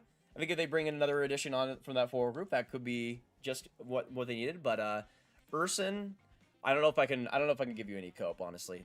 Urson's for 2.2 million. Kind of ridiculous. All right, 3.7 million for Bobrovsky is confirmed from Elliot Freeman. That is just a solid deal, man. That is a solid deal for the Leafs. Very solid. Like, the term is low. Bobrovsky, of course, for what he's proved, could be very interesting in Toronto's system. I'm thinking that's good. I'm thinking that's good for the Leafs, man. Chayka just keeps on winning. Chayka just keeps on winning, dude. Like, all these deals that I thought could have been disasters for them. Like, imagine if they gave him 6 years, what he was thinking. Bobrovsky settles up for 3 years. That is nice. I wonder if all the smoke around Bobrovsky getting 6 years was trying to like elevate the offer from Toronto, because we all knew that Bobrovsky was going to Toronto. But yeah, $7 million. It is a decent amount of AAV, but the term is so short that it's like, yeah, no, it's fine. It's fine. But I think it's an interesting bet for Toronto to make, especially with their goaltending right now. You never know how that fits out. But yeah, Bobrovsky to Toronto. 3 years at $7 million, $21 million total. Huge for them. And at least get themselves another big player. My goodness, Radish, you got Bobrovsky on top of that. Very active. Very, very active. But thank you guys so much for dropping in. We just hit the 4-hour mark, and my voice is already cracking and dying. It's been a fantastic morning with you all, though. Thank you all for tuning in. We have 2,000 absolute beauties here. If you guys want to show some more support, you guys can hit that like button, of course. But when it comes to the future of today, we'll be making a video later today going through the best and worst signings of this free agency, so I highly recommend you stick with us today for that. Now, if you guys want some more videos after this stream, I highly recommend you check out this link I'm about to post in the chat. This is my video going through every single prospect pool in the NHL and ranking them from worst to best. So I highly recommend you guys check that out. But I'll be seeing you guys in the next one. See you guys for the video later tonight. Thank you so much, Joe, for joining us for this free agency morning, and a lot more news to come. We'll be breaking it all down on this channel in videos and everything to come in the future. So stick with us here, and I'll see you guys in the next one. Have a fantastic hockey day, and goodbye.